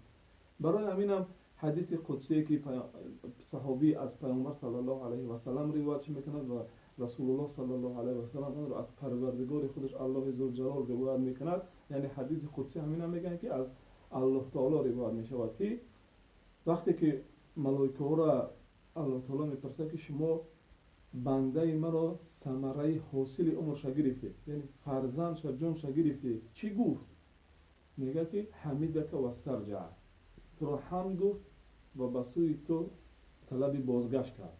یعنی گفت این الله حمد گفت، یعنی در حالت مصیبت یعنی اینجا منفعت نیست، آدم فرزندش را دینو بگذاره جای خرسندی نیست که بگه که خدا را شکر الحمدلله. یعنی شکر در برابر نعمت میشود. الحمد هم در برابر نعمت، هم در برابر مصیبت. وقتی که فرزند از اینا گذشت گفت ملائکه بسیم چی گفت حمیدک و استرجع، حمد گفت رو گفت بنو قصرا لعبد فی الجنه، در جنت یک قصر برای بنده من آباد کنید. جنت عرض و طولش وسیع است، برای هر یک انسان به مقدار مساحت یک زمین برای هر یک آدمی بنده الله تعالی راست می آید. مساحتش خیلی کلان است، اما بهتر از ما، عالمتر از ما، با تقواتر از ما بزرگانی بودند، گریه میکردند، زارا میکردند، سوچنانی براشان ای پروردگار طلب میکردند که پروردگار رو 1 متر جا هم باشد در جنت برای ما را نصیب بگردان در همونجا. برای کسی که حمد میگوید، هم چی در مصیبت چی در نعمت، الله تعالی امر میکنه ملائکه را که قصر برای در جنت بسازید. برای همینم اولین بگیم جای چی کردن همینه که ما یک چیزی برای مینه موقتی سفر ما برای همین کوشش کنیم که در اماکن مقدس الله تعالی رفتاری بد نکنیم، مقدسات جای همینجا را بدونیم، دروغ راست مثلا اختف نکنیم، حتی برای که بیکار میشه. در هر جایی که مثلا هست به غرض مسجد الحرام یا که مسجد النبوی بیرون همونجا حرم زمین مقدس هم میبینیم که کسی چیکاری میکند، ایمان ما آوردگی در مقایسه با ایمان دیگران ایمان نآوردیم. ما گوش اطاعت کننده الله رو پیروی کننده رسول الله رو ایمان آوردگی، نه اینکه نگاه کنیم عربو چه خیلی نمیکنیم ببینیم عرب هم تو که زنگی هم تو که افغان تو بعد بگیم ایمان و میکنه توی ملای ما نمیدونی سبدای مثلا بگیم ایتا بکنیم نه ایمان ما در مو ویورا دیده ایمان آوردگی نیست، ایمان ما در مقایسه ایمان ما در اطاعت الله و در پیروی رسول صلی الله علیه و سلم زمین مقدس قدسیت شد و مقدسی همون زمین باید دید و جای بریم تو وقتی که همون جا هستیم. خب یکی از ویران کننده های همه چی گفتیم که جدال است. جدال یعنی چیزی که با بروی سرت مثلا نشون خیلی سفر مشکلی است. همراهی که تو سفر میکنی در جایی که تو در اینجا در معصیت هستی، در معصیت در وطن غیر مسلمانو معصیتش بسیارتر یعنی فعلا میبرویم همه چیز میبینیم معصیت در جای معصیت هستی شیطان با تو وقتش صرف نمیکنه کوردور نداره وقتی که سفر میکنی سفر عبادتی شیطان زنده میشه همراه هم سفر دبرت کار را سر میکنه که ویران کنه عبادت برای همون چیزی که گفتنی نیستی شیطان میگه بگو و که تراو تا گفت شریکی بار میگه که ای صبرات غامت میگه شیطان میگه که تا بگو کیه وای که تو خیلی گم میزنه جوابش دارو جواب بده بهترین کاری میشه که مثلا اینجا جای آیا کسی دیگه اقلا بخششم کنه بسید برادر شیطان میخواه عبادت ویران کنه شیطان خصوصا عبادت ویران کنه چی کنیم که اول همچون یک شخصی که در همه چیز تجربه داریم الحمدلله برای خاطری که کسایی که مثلا اول رفتگی کسایی که چندین بارم رفتگی باشن دین نصیحت است تذکر است برای اول برای خودمان بعد برای هر یک کسی که میخواد بشنود برای همینم اول همین کلمه را گفتیم که گفته های ما معنی اینه نداره که همه باید عمل میکنه کسی را که الله تعالی هدایت کند هیچ گمراه کننده یک وجود نداره این سخن رسول الله یعنی کسی را که این هدایت از جانب الله تعالی میشه نه از جانب گفته های ما خوب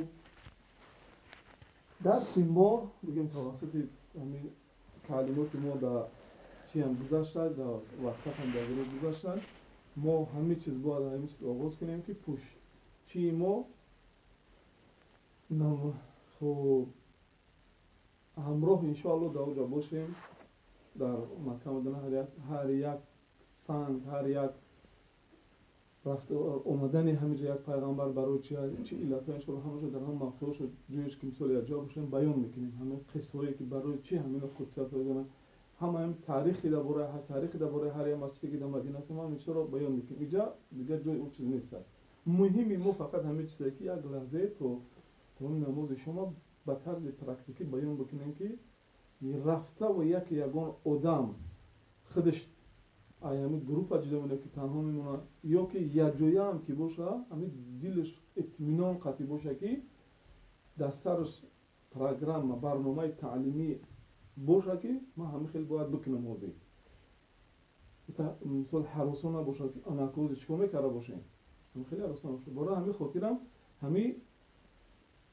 تعلیمات ما بگیم برنامه ریزی شده گن برای خاطری که پیامبر ما صلی الله علیه و سلم کسانی که حج میرفتن همه او را اعلام کرد او را تعلیم داد تعلیمشون این بود که حتی ما را گفت که خذوا عنی مناسککم یعنی مناسک حج نسک حج یعنی چگونه ادا نمودن عبادت حج را یاد بگیره برای همینم ان شاء الله مقدار چی میفهمونیم ما بعد کسی که چیزی که سوالی که باشد بعد سوالا را که نگاه نفهمی باشد خب سفر ما ان شاء الله ساعت 21:00 ساعت 18 تا 19 جمع میشیم بعضی براشورو شاید بتیامون ویزامون هم بتیان یا سونکایمون بتیان فیلمای بولگار تور فیلمای بولگار تور بگم یعنی یگانه حج اپراتوری هست که افیسان بین رسمی از سنترال دخول اوکراینی مسلمان رسی تو وقت همه وقتی کار کرده شده حتی پسترادرشو دیگه فیلم‌ها را یوردان کرده الحمدلله چیش گم کردگی نیست دیگه اما ابرویی که در بین چوی رسیه داره گم کردگی نیست توسط بگیم همین فیلم ان شاء الله ما میریم ای خداوند الله تعالی نصیب ممکن است ساعت 9 رجیستر سر میشه نخمی ریس نویسه برای همه 701 پرواز جده میشه از جده میبریم دو گروه تقسیم میشیم همون دو گروه ها در واسطه و میپرتیم که قطعی چخیل دو گروه تقسیم میشن یعنی دو اتوبوس میشینن ده автобус я جویا اینش قفوی وایش یگون تا دور نیست ما هم میکنیم مثلا ما هم ده автобус میشم هم ده автобус برای خاطر شاید ده автобус هم یگون مشکلی پیدا میشه شاید ده автобус هم همگی 420 کیلومتر 5-6 ساعت شاید ماکسیموم راه باشه در مدینه میریم به گسنته که جا شدیم وقتی نماز نگاه میکنیم در همونجا بعد اعلام میکنیم در جده اگر ما سیم کارت یافتیم پر اومدیم در جده میتونیم سیم کارت میگیریم گرفتن سیم کارت نیابیزات اینه که همه یک برا بگیره یکی 10-15 کس میگیره با 15-20 کسی دیگه بار میگیره 3 ساعت بعد نه خیلی ان شاء الله سیم کارت را که گرفتیم سیم کارت برای خاطر چی در کاره که یگون جو میراج سمی پرسی خوب میشه هم کارت بود میکنیم تا با واتساپ قطعی به اینجا میزنیم در مدینه هم در مکه در گسنسامون واتس چی داریم وای فای بیپل برای همه هست استفاده وای فای خب با زیارت پیامبر صلی الله علیه و سلم میریم اولین کاری که میکنیم گفتیم داخل میشیم در صحن مسجد بعد میریم در میتونیم که در صحن مسجد رکعت بخونیم با میریم داخل میشیم در داخل مسجد رکعت نماز تحیه مسجد هم بخونیم بعد به طرف روضه میریم در داخل روضه چقدر نمازی که میتونیم در داخل روضه میخونیم بعد میبریم با زیارت رسول صلی الله علیه و سلم رو بر رو رسول صلی الله علیه و سلم میسیم سلام میتیم بعد این تنتری بگیم بس شکوفی اکوان این رسول صلی الله علیه و سلم کامتره بیت دیگه شمایده تا یعنی رسول صلی الله علیه و سلم نیم قدم ابو بکر رضی الله عنه نیم قدم دیگه عمر رضی الله عنه بعد این دیگه اگون دعا میکنیم میبریم اوجا میبریم میریم بقیع زیارت میکنیم همه چیزا را بود چی هم گفتم بعد بقیع یه روز دیگه هم با همه چیزمون در زیارت مسجد نبوی میروه در نزدیکی همونجا مسجدی که هست مثلا مسجد بلال دیگه مسجد انا بعد همون مدینه ان شاء الله یگون دکان میریم همونجا احرام میخریم پریدن به جده برای کسانی که مکه میروند فرض است که احرام پوشیده داخل جده شوند برای کسانی که مکه میروند فرض است که داخل جده برای همین یا ایرپورت دیگه که میپرند جده پرند اگر باشه اما برای کسانی که مدینه میروند فرض نیست برای که کسی که قصد بیت الله نداره قصد چینا خانه خدا نداره برای وای فرض واجب نیست که احرام بشه ما مدینه در مدینه بعد احرام همونجا میخریم میریم در ذوالحلیفه میپوشیمش گفتیم که درسته که کسی که در مدینه پوشه شاید کسی بگه که اینجا پوش خوبه خیلی فقط یادداشت بکنیم که رسول الله صلی الله علیه و سلم همراه همه اصحابش که همراهش بودن در ذوالحلیفه پوشیدن برای همین اگر کسی بگه خوبتره که همینجا پوشیم اون عمل را که رسول صلی الله علیه و سلم کردگیش نیسته خوبترش حساب نمیکنیم ما این بو هر کس خودش میدونه چه خیلی میکنه رسول صلی الله علیه و سلم از ذوالحلیفه پوشیده هم ذوالحلیفه میریم در هم مسجد و بازی میکنیم میپوشیم نیاز میکنیم نمازون هم میخونیم لبیک گفته با سوی بیت الله میریم خب در مدینه یگون چیزی که بگیم نروشه نکنه و جنایت بشه در مدینه نیست فقط گفتم که فقط مقدسی همون زمینه باید رعایت کنه همین چیزا دیگه در مدینه یگون چیزی نیست که اونجا خیلی جنایت باشه اما در مکه هست خب با همه قطعی بگیم لبیک گفته با چی را که رفتیم در گسنیسه مکه رفتیم میسودیم بعد 1 ساعت ایستادن اصلا درست نیست که افتامی طبق شریعت طبق که رسول صلی الله علیه و سلم کردگی بعد و اصحاب کردگیان داخل حرم الله شدی و حرم الله یعنی امیقات اونجا داخل شدی امیقات رو اومدی بعد امیقات یگان جای دیگه برای باید که روح بیت الله برای ای روی ضروریات ما گسنسه میریم برای همین ایستادن و گسنسه درست نیست بسیار نیم ساعت هم میستوره 1 ساعت هم میستوره 2 ساعت 3 ساعت اینوش بیوتیم به اهمیتی به اعتباری نسبت به خونه خدا کردگی اولین کاری را که باید بکنی باید اول خونه خدا را زیارت برای برای همین ما مکسیموم در همونجا بعد تقسیم کردن همه چیو ویزیتا همونجا میگیریم برای همه میتونیم ویزیتا گسنسه میبریم چی میریم بیت الله لبیک گفته همون میگه بیت الله خونه خدا زیارت میریم اگر ویزیتا برای خاطر هست که خب برای قطع احرام تسمه میخریم وشمیشاب میخریم وشمیشاب برای خاطر داخل حرم نشستی مسجد قدم برمیسی اینجا پولیج میگردی تسمه میخریم برای خاطر هست که تلفن رو طلوع کنیم همه اجازت هست دیگه یگون چی پوشیدنی یگون چی در پول نیست.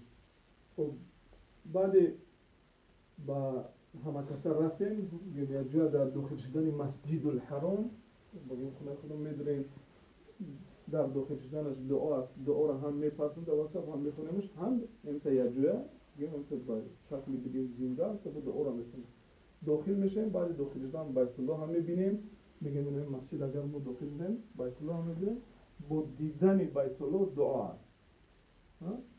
دعا همش میستگیم ما اللهم زد هذا البيت تشریفا و تعظیما و تکریما و برا پروردگارو این خانه رو بزرگی و شرافت عظمت رو داری پروردگارو بزرگی عظمت شرافت این خانه رو تو زیادتر بگردم از زبان ترکی ترجمه شون بدیم. این دعا یعنی این برای خاطر چیه دعا رو نکنیم همین دعا رو نکنی چیه اهمیت ده که دعا کردن همین دگیر همون سنگ تو خوردن هم هیچی نیست.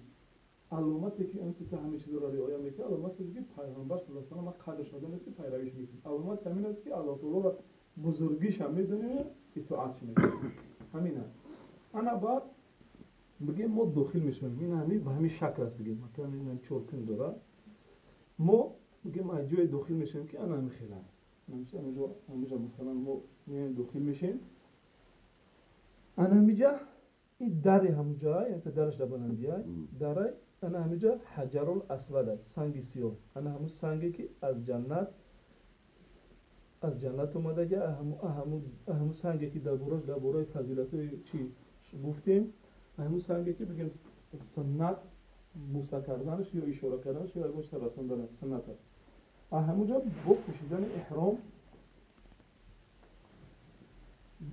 تو احرام پوشیدگی احرام پوشیدگی برای نشاط احرام را ما در ذوالحلیفه پوشیدگی احرام گفتیم عبارت از دو لباس است از دو لباس اگر اینشا در بالا پوشیدی اگر هر دوش یک زن هر دوش یک هم مثل که در بالا پوشیدی اینش ریدا میگن اینش ریدا است اینه که در پایان میپوشی اینش ایزار. خب اینا پوشیدنش همینه برای چی بگیم پوشیدن احرام برای خاطرش که بعضیاش خیلی میروند بعضی مثلا تا میبندنش بعضیا همین خیلی میبندنش بعد از بلوش چشمه را میبندن راه گشتن هم میشه بعدی خیلی همین وقتی که راست بسش کن راه گشتن میشه برای اتایی دیگه چی نداری این پود میزنه یارا میشه اجازت که پیش احرام خوبتر پیش احرام وازلین یا اگه نمود روغن اسمش کریم بگیری که در ایجاد هم مثلا ببنده خوب میشه برای این ممکن هم هست اجازت هم هست بعد ضرر هم نمیکنی فایده داره ضرر نداره. پوشیدن احرام برای همین چی خیره پوشیدن احرام برای که آزاد راه بگردی نمیتونی شمی خطی خدمه کردن یعنی که از اون چیز که کردن احرام خلاف سنت رسول صلی الله علیه و آله کی اجازت میده مثلا بعضی آدمای اجازه میدن حاضر در این باره ما میگیم ان شاء الله پوشیدن شدیم پوشیدن احرام هم با طرز ترکی هم با طرز ترکی واسه تر میمونی پوتا برای پوشیدنش یک کنش بگیم میتونی میگیری سخت‌تر کنش میقطی میارینش یعنی خیلی محکم تمام ای بلوی تسمه داری هیچ کار نمیکنه تا بگیم راه گشتن بگیری هیچ کار نمیکنه توی که تایفا میپوشن هم طریقتی بعضیش چی میکنن تو هم طریقتی توپر میپرن باشه دیگه اگه ضرر نداره خدم تا خیلی باشه خدم موندن میگیری. خب قسم دیمیش اینا در ذوالحلیفه بگیم در میخواد وقتی که میپوشن و قسم دیمیش در وقتی که در ذوالحلیفه میپوشیمش باید این وقت پوشیده شود هر دیکتیفود محکم باشن من تا پوشیدگی ترجیح میدم با تو مکرم که می گسنیسه را میداریم بعد از گسنیسه وقتی که مکه میبریم بگیم این همین ترین به همین شکل پوشیدگی. خب وقتی که داخل مسجد الحرام شدیم داخل مسجد همین طواف ما را طواف قدوم و طواف عمره میگن یعنی همین طواف یکم پوشیدن احرام در میقات همراهیت فرض اولی نماز چی عمره ما بود دیمش انا همین طواف هست. طواف ما وقتی که داخل پیش خونه خود رسیدیم پیش اون که آغاز طواف ما نمیجای یعنی حجر الاسود و در رو بروی حجر الاسود چراغی سبزه کینه میکنیم اگر هم چراغک سبزه میبینه که همینجا حجر الاسود پیش های همونجا باید که خب اینا اینجا ته بگذارم اینا خیلی پیش های همونجا رفتن باید اینا خیلی کنیم اوزی که ای برو لیبوسایی که مثلا که احرام چی میکنه اینا باید که اینا انتا باشه فیروز باید شدگی باشه مردو خب اونجا یک جایا احرام هم خیلی میکنیم آلی ابو خیلی طواف هم خیلی میکنیم مثلا برای دون نتیجان یادی دارو هم طبیعه این هم طبیعه دوران بخوابیدی هم گروپ خیلی گروپ خیلی هر کس مثلا دعا کرا دعای خچکی میکنم فقط همین راست میاییم همه دعا را قرآن همه خشبات میگه که بسم الله الله اکبر برای حرکت کردن و رفتن و بوسیدن در طواف فرضیمون نمیکنیم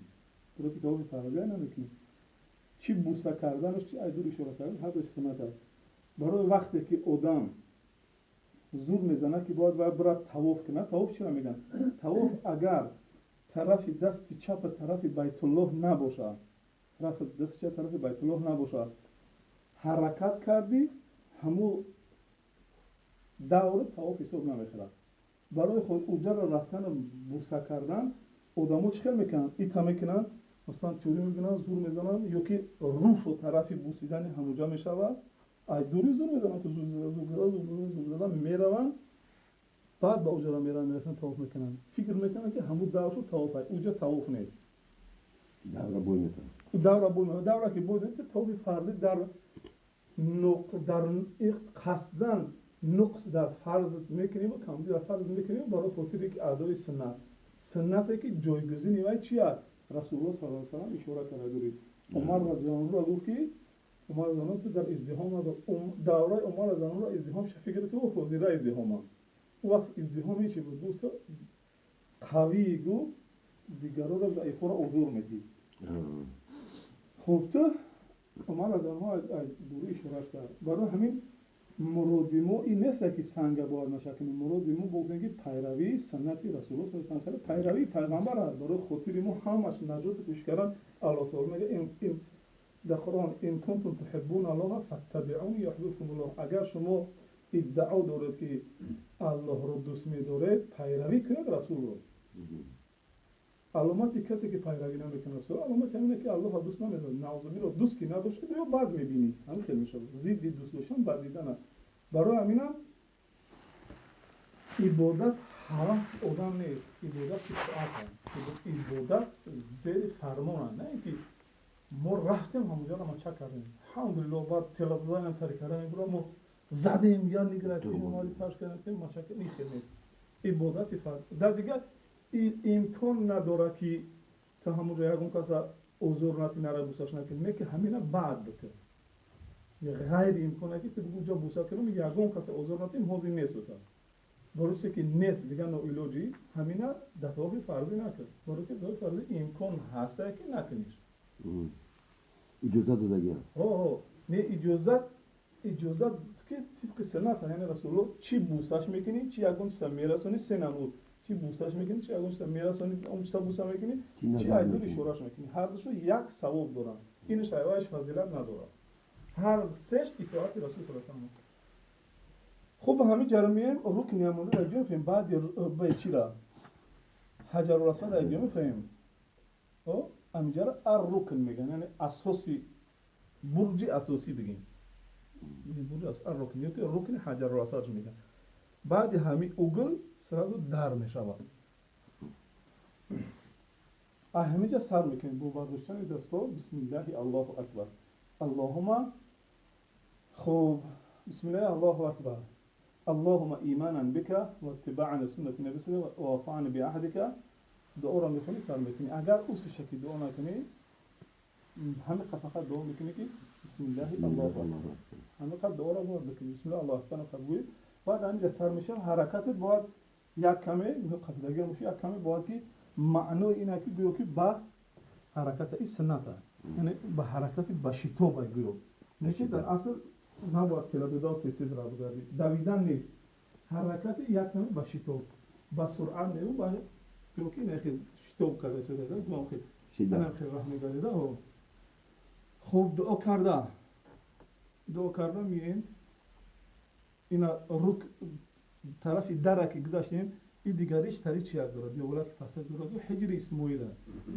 یا که حتیمش میگن بیرون یعنی حجر اسماعیل که جایی که اسماعیل علیه السلام بود و این هم همه خیلی میگذاریم میگیم با این طرف میگیم این طرف بگیم رکن عراق میگن طرف رکن این طرف رکن یمانی میگن همینجا رکن یمانی پیامبر صلی الله علیه و سلم میگه با رکن یمانی اومده بود جبرائیل علیه السلام رو همینجا دیدم برای همین رساندن دست در رکن یمانی درست است اما اینشان بعد فرضی باید توی فرضی نمیکنیم در اینجاش چی دعایی که بخونیم میشود در همین راست رکن یمانی که اومدیم همینجا راست سر میکنیم ربنا آتنا في الدنيا حسنة وفي الآخرة حسنة وقنا عذاب النار. دیگه بار گردش دارم. یکم بار اینه یکم بار سر کردیم ما یکم بار گفته شدیم آیا همونجا سر کردیم این رکن یمانی اینجا حجرات این رکن یمانی اینجا چی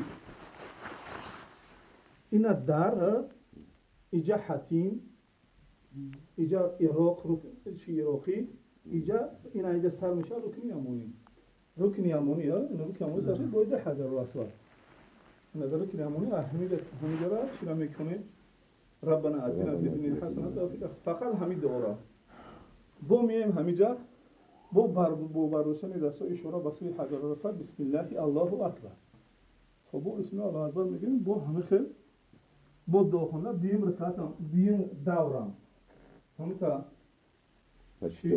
باشیتو دیم دورم خب بو همین چی دعایی بخونیم دور بو همین رکن یمانی دا ربنا آتنا في الدنيا حسنة وفي الآخرة حسنة وقنا عذاب النار حجر الأسود بو إشورة بو همو خیل بگیم همو تا دعا بو در رکن یمانی بو همو دعا در حجر الأسود میبردنیم سه تشید وقتی که سه کروشی دونن که سه دور شد بعد سیم دور محکم میکنیم جلون بعد سیم دور مجال محکم میکنیم کتفت بعد دیگرش این حرکاتات یعنی این دور از سه دور کشیدن باز فرق باشه در حرکاتات استوار باشه نظر باور بو همیتا دعاش همون خلاص هم تو چی دعایی بکنی چی برداشت دستی دعا چی دعایی نکنی مثلا بیت الله هم نگاه کنی باید برای میگه هیچ وقت باید این خیلی نره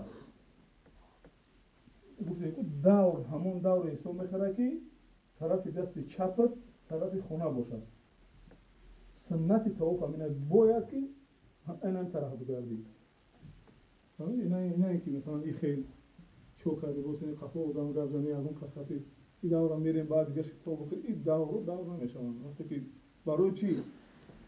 برای طواف نماز است نماز است که در وقت سخن بکنی عبادت است برای همین در اونجا در حرم الله کسی که برای بیشتر ای نماز نفل خواندن باید که بیشتر طواف بکنه برای طواف خودش هم نمازه هم با طواف این دیگه بودتا همون ثواب عجزه با عجزه یعنی فقط این فرق نمازی هست که در این سخن گفتن اجازه است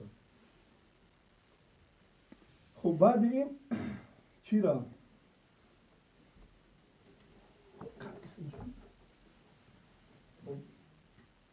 این همی در بگیم نمیجا حج چیه مقام ابراهیم مقام ابراهیم کامل در اونم تیسودگی نمیجا باید چی باشه اونم کده خب طواف هفتم همین تا اصلا که تمام کردیم اینو ششم گذاشتیم این همین هفتم باشه هم تلاس هم خیلی در رکن یمانی هم دعا داود دیگرش هم دعا همین راستی حجر الاسود که مدیم بسم الله تمام کردیم این دفعه میبرویم میبرویم ای مقام ابراهیم ای پشتی مقام ابراهیم میبرویم بیت الله بودیم جلسه مقام ابراهیم این همینجا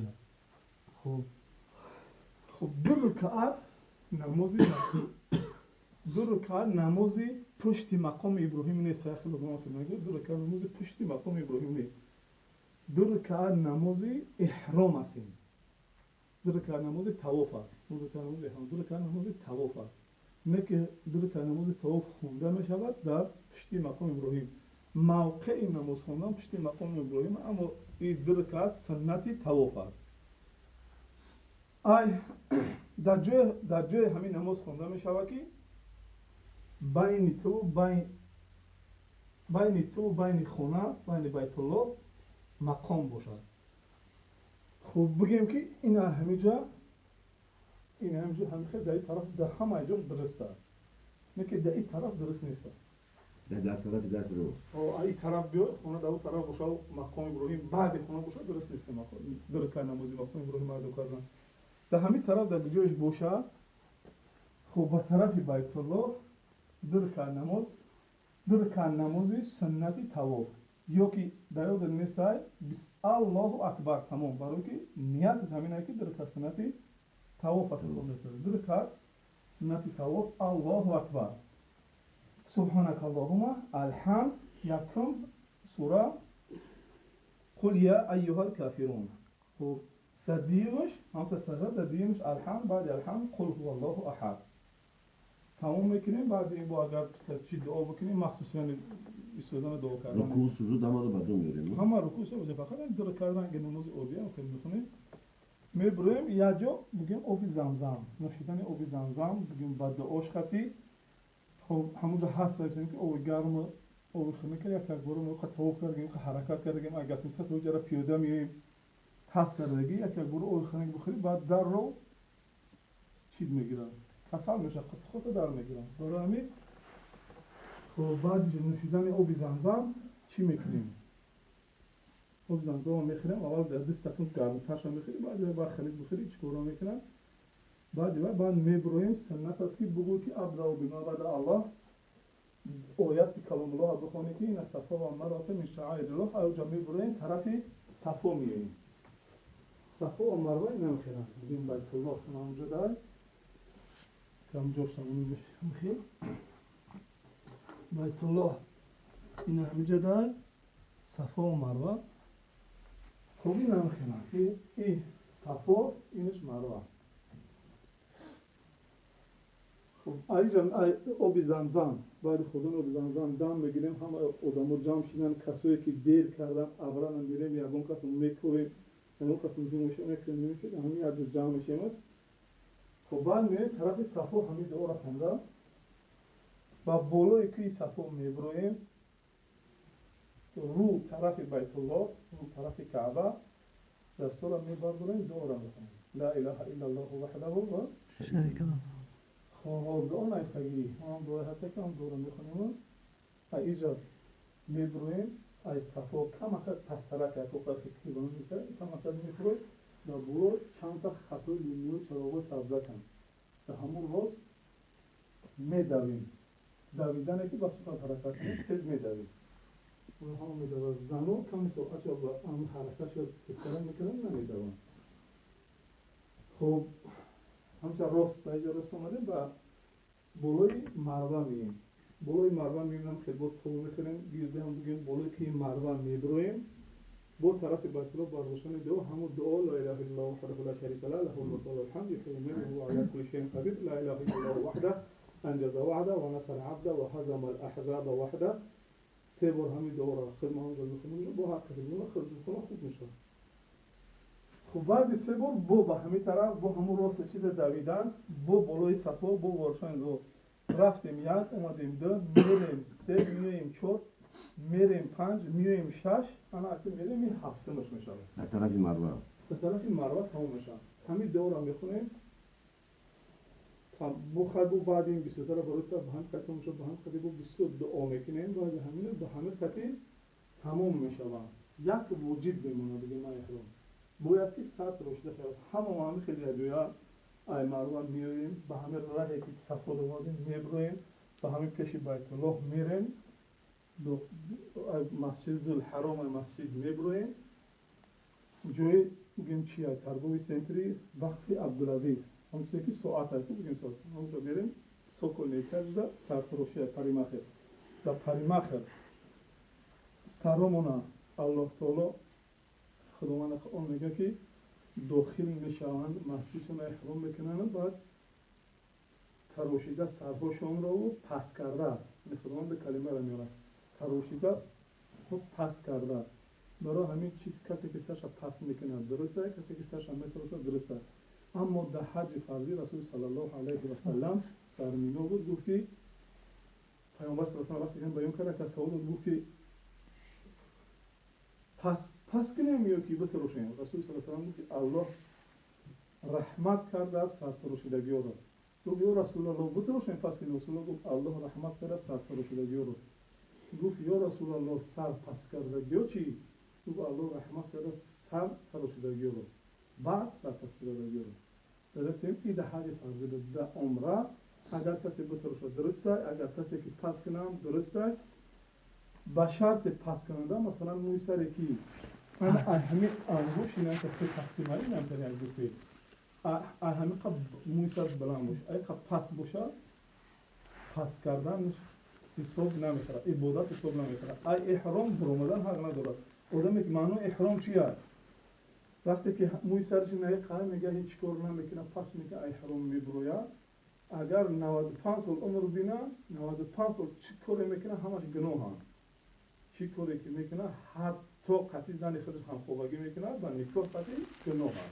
ولی خاطر کنه حق احرام برآمدن نداشت، احرام برآمد. اما احرام فقط همو به تراشیدن سر و تموم کردن همه عبادت ها اکنونش واجبه که سر نمیتراشید. خب اگر یک کسی که برو باشه این همین مثلا میتونم که پسش کنیم. هر کس خودش میتونه پسما برای کجا نیست که اینجا باید خودش سر خودش چین کنیم نیست. با این طریق بهتر و خوبتره که بگو به اون شب کشته به تروفی شد. چی؟ 3 ریال یا 4 ریال؟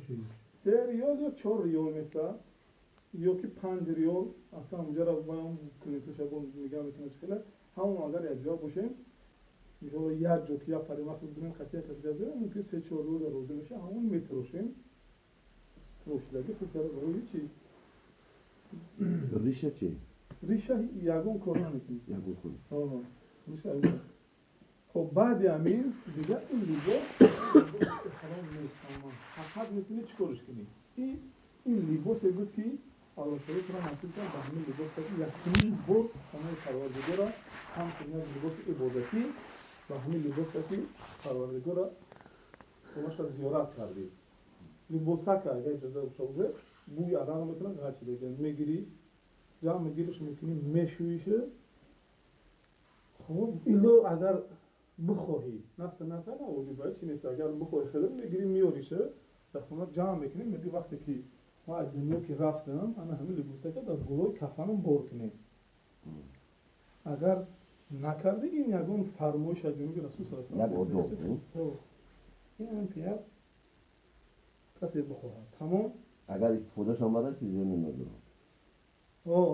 اگر شد دیگه این بگیم چی میشه دیگه او که بگوی این عمره نمیکنیم در فرضی میکنیم اینش هم بو همینه در فرضی پوش برامی حرام همین لباسا بود در فرضی اگر فرضی رفتی فرضی بگی باشه با همین پوش.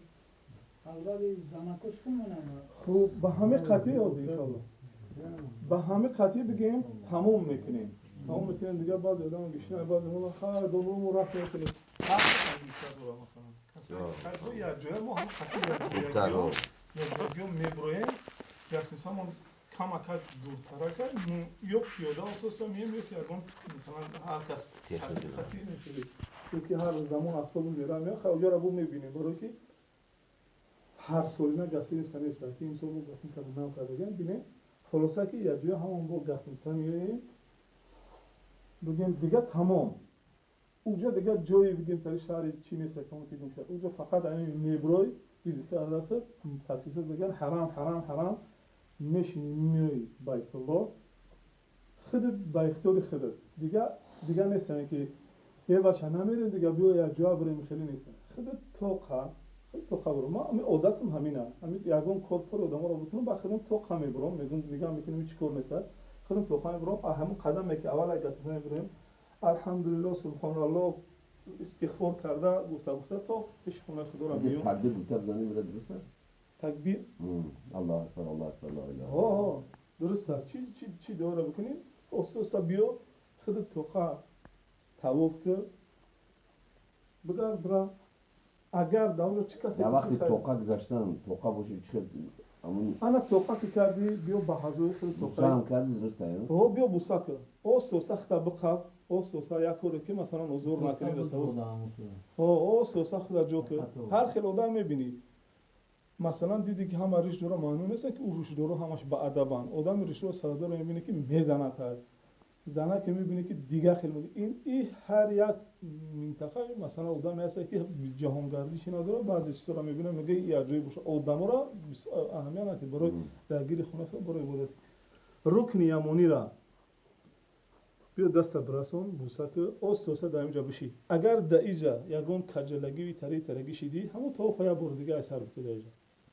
ما اونجا بیستوری که هستیم برای می نعیش میکنیم طواف اثر میکنیم بیا حجر الاسود بشی بوسه بکن به حجر الاسود بوسه کردن در رسوندن دستت به رکن یمانی مثلا دعا بکن برای چی دعایی داری بعضی آدم‌ها یگون مشکلی داره پروردگار رو مثلا خوب خیلی پروردگار پدر ما مثلا کسی شد که ما سبب همینطوری نعمت‌ها شدیم پروردگار رو مثلا محافظت شد پروردگار رو فرزند ما چند سال است که مثلا اصلاح نمیشه و غم میته پروردگار رو دعا میکنیم پروردگار فرزند اصلاح بکنه خب بود چی دعای دو پروردگار خیلی بسیار چیزی خاصی باشه هم زمین سکید همجا اینجا رو بعد بوسه کردم این دیگه هر کس مثلا بچه خیلیش خطی بسیار وقت میشود که هستن آدم ها که مثلا میگه که 3-4 کس جا میشوند معنی نیست 3-4 کس بره جا نیک اقلا در همین حد فرد یا بردو خود تو خود یا بردو خود تو خود بگی همون راست با پروردگار رو بوسه بزنید این تا 3-4 کس مثلا بیا ایمان صاحب 3-4 کس جا میشه این اینجا بیو 3-4 کس وقتی که 3-4 کس جا میشه بعد دیگه گاب زده میره چیکو کاری تو در بودی چه خیلی کردی نکردی اینا این گاب زده میره دیگه ذکر ای چیز میمونی ممکن هست دوش هستی که 3-4 کس هم بره 3-4 کسا مثلا عبید کنی میره هیچ گام نداره برای خاطر که هر یک رکعتی که در اونجا میخونی نمازش 100,000 بار بالاتر دیگه جای هر یک عمل خیری که میکنی 100,000 بار درجه دیگه داره هیچ کار نمیکنه اگر آدم برای یک پرس خود میگیره خیلی 100,000 آدم خود بگی برای همین هیچ کار نمیکنه مثلا بابا ایشون بیا بریم یک کلا چای بخریم بابا ایشون یک کلا چای بگی این فضیلت ها را الله تعالی میگه این نیست که کسی که مثلا یا آدم همون کار میکنه زحمت میکنه ماشاءالله میکنه پشت گوشتی چی میشکنه پولدار نمیشه و همین دنیا اگر بگه یا آدم دیگه با کمک چیز ماشاءالله برادرها این همون با کتابخونه قرآن اومدیم رسیدیم خدا راضی باشه این مردم فرامده ایستاده است راضی هم مخرویت ماشاءالله میبینیم کتابخونه قرآن را همه چی را میبینیم اون رو برداری میکنیم و شما را نشون بدیم ماشاءالله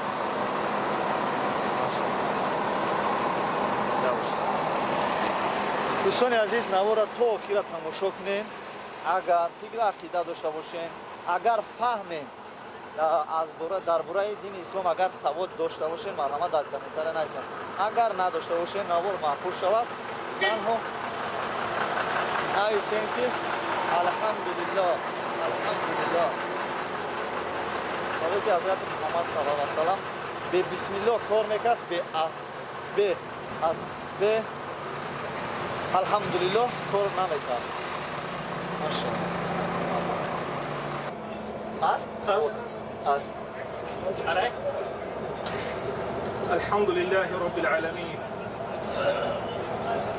والصلاة والسلام على رسول الأمي الأمين محمد صلى الله عليه وسلم خوب حجاج بيت الله الحرام زائرين وعمار محترم خوب راه ما ادامه میدهیم باقی مانده است 2 ساعت و 7 دقیقه دیگه 2 ساعت و 7 دقیقه دیگه یعنی 228 کیلومتر دیگه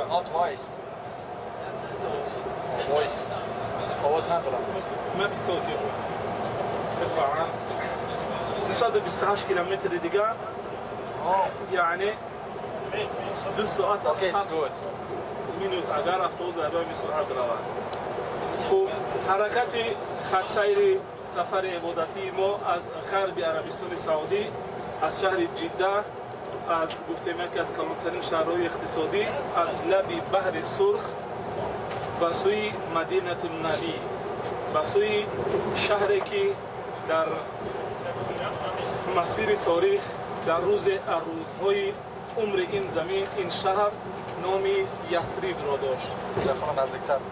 نامی یثریب را داشت.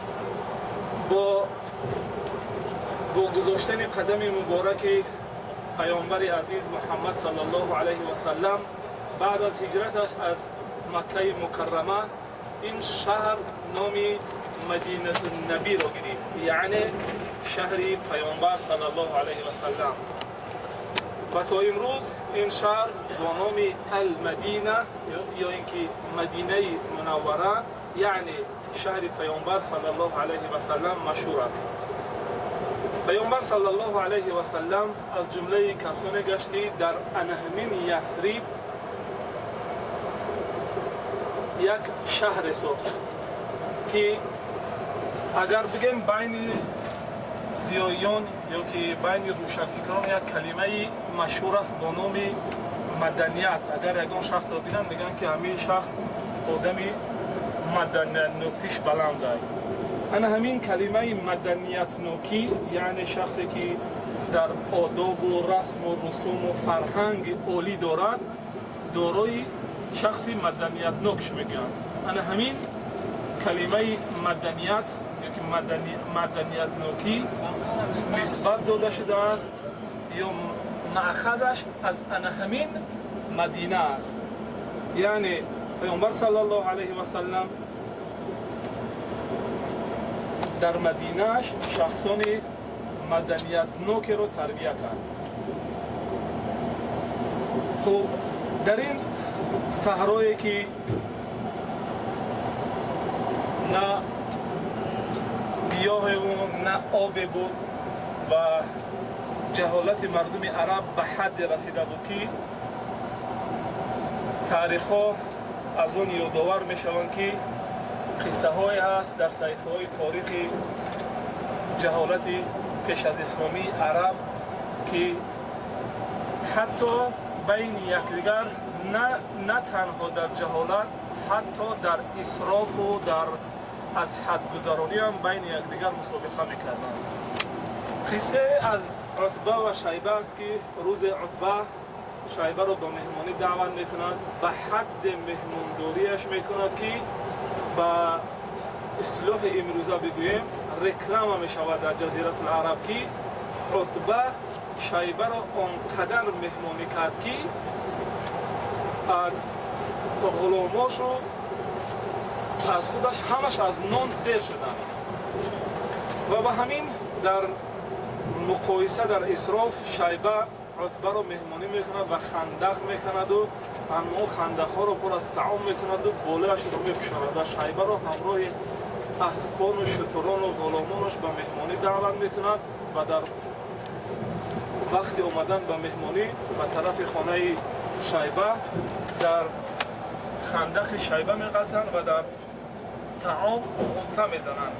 یعنی به همین واسطه شیبه میخواهد رکلام کند در جزیره العرب که یعنی شیبه عتبه و غلامان عتبه و حیوانهای عتبه را آنقدر نان داد که حتی در داخل نان غوطه زدند.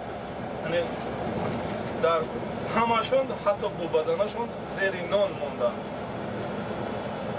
خوب یگان رعایه حقوق بشر نمیشد. کسی که قوه جسمانی داشت بر کسی که از روی جسم ضعیف بود بر او ظلم میکرد و حدی بداخلاقی و ساخت بد اجتماعی به اوج اعلای بدی رسیده بود. زمانه به حدی آمد که در این بیابان در این صحرایی که چیزی نمیروید الله ذوالجلال متعال خواست که نبی و فرستاده از جانب خودش ارسال بکند تا اینکه این جهالت عرب را تبابت کند و این مردم را از نادانی از کبر و غرور و گمراهی و کجروهی، تکبر و اسراف و رذالت به یک دنیای مدنیت، به یک دنیای ادراک و فهم و عقل و یک باوری کامل به آینده دعوت بکنند و به همین پیامبر صلی الله علیه و سلم در 13 سال اولش با اعلای کلمت الله با دعوت به سوی کلمه لا اله الا الله محمد رسول الله با فرمان پروردگارش دعوت را آغاز کرد و این دعوت سبب شد که روز اقوام، احزاب، جریان ها و رویه هایی که در جهالت عرب بودند، ان همین حزب ها همه یک جا شدند، متفق شدند و در یک کنفرانس خود بگیم با خلاصه آمدند که محمد صلی الله علیه و سلم را جسماً از بین ببرند، ولی خواست الله دیگر بود. الله متعال جبریل امین را فرستاد و با محمد امین صلی الله علیه و سلم امر هجرت از مکه به مدینه منوره را کرد و در این هجرتش الله متعال همراه با نبیش یار صدیقش ابوبکر را انتخاب نمود و به همین منوال این استاد و این شاگرد ترک اون مردم با همه گونه بدخواهی و بد افکاریشون کردند و به شهر آمدند که آنجا را بنیادگذاری نمودند و تا امروز در عالم اسلام این شهر بعد از مکه مکرمه، بعد از حرم الله، یک از مقدس‌ترین شهرهای عالم اسلامی حساب می‌خورد. پیامبر صلی الله علیه و سلم با مکتب اخلاقی و تفکری خود مردمانی را تربیت کرد که یک پهلوان بود و یک جنگاور بود و یک تاجر و هیچ خبر از دین و از وحی ربانی نداشتند. با امر الله متعال در مکتب تربیویش کسانی تربیت کرد که در تاریخ بشریت از صداقت و از عدالت مثل ابوبکر و عمر رضی الله عنه، حتی غیر مسلمان ها با آوردن نام عمر رضی الله عنه در مسیر تاریخ از عدل عمر رضی الله عنه آوردن نام عمر را در کتابشان برای خود فخر می‌شمارند. خب برای همینم محمد صلی الله علیه و سلم این مدینه را نور بخشید، یعنی یثرب و شهر خودش را نور بخشید. بنابراین پیامبر صلی الله علیه و سلم در یک حدیثش میگوید که مدینه بالایش را نور فرا گرفته است. برای همینم مدینه را مدینه منوره میگویند. اقبال لاهوری در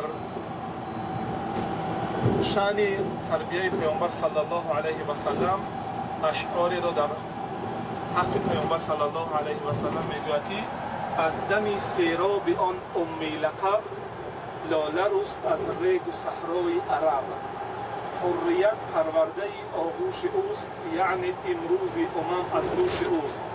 او دل در پیکر آدم نهاد، او نقاب از طلعت آدم کشاد. هر خداوندی کهن را او شکست، هر کهن شاخ از نمی او غنچه بست.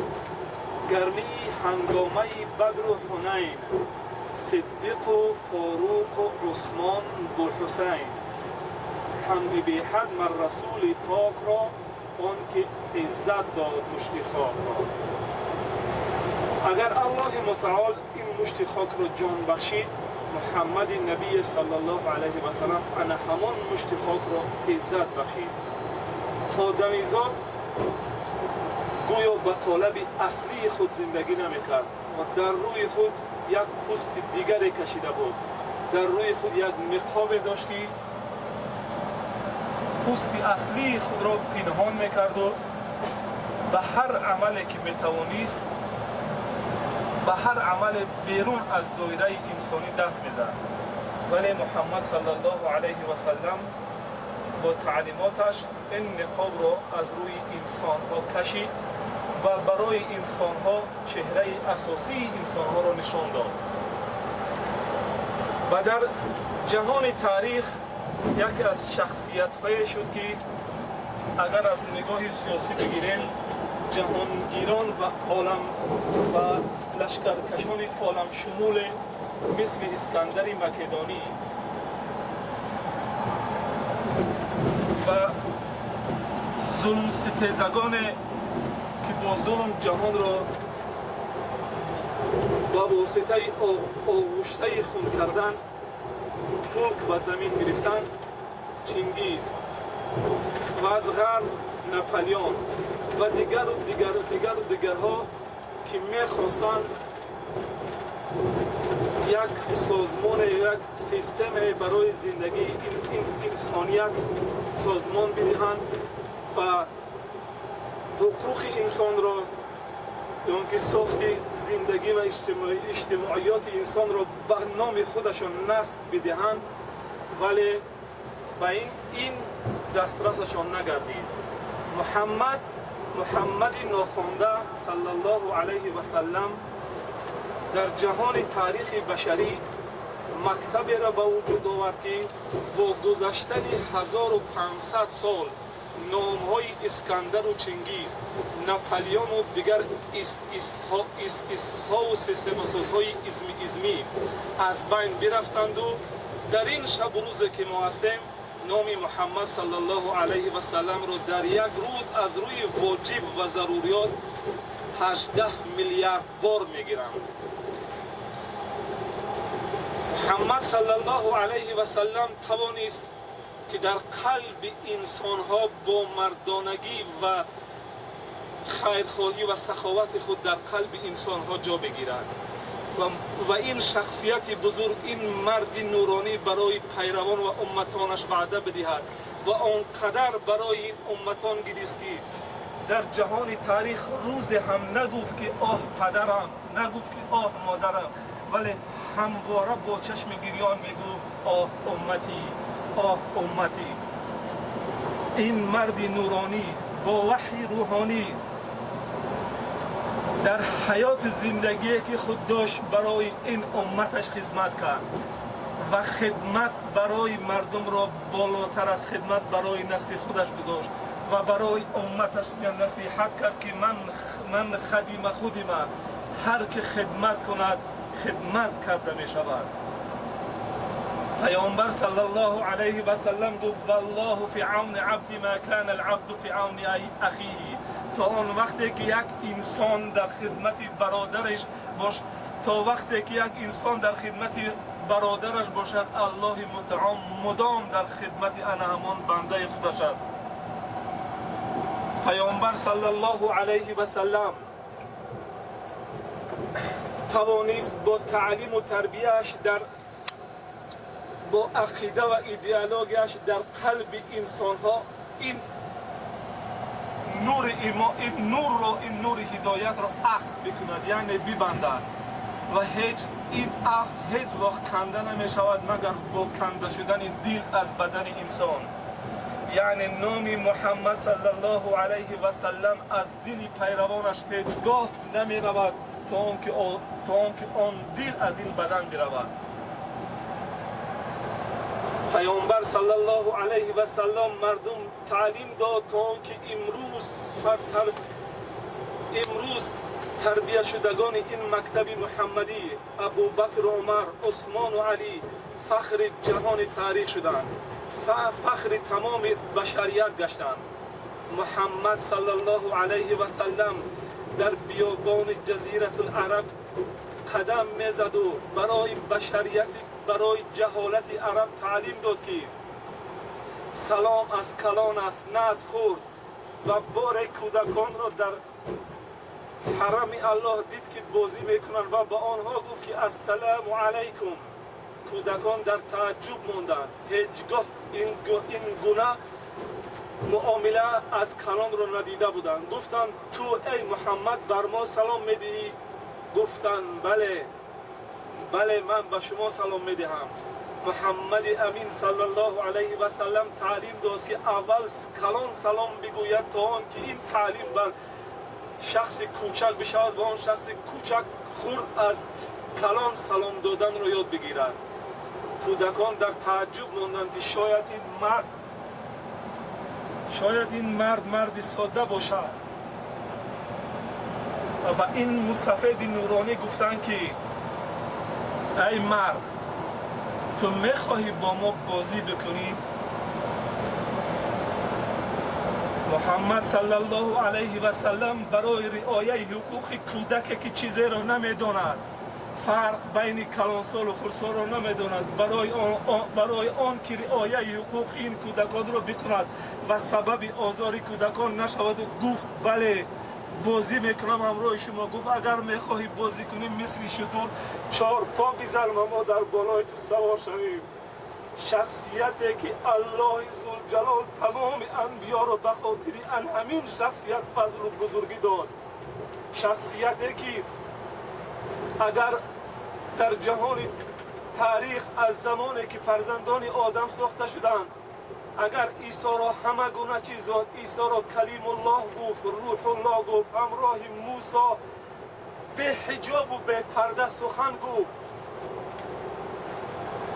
124,000 پیامبر فرستاد، از این 313 تاش پیامبر مرسل.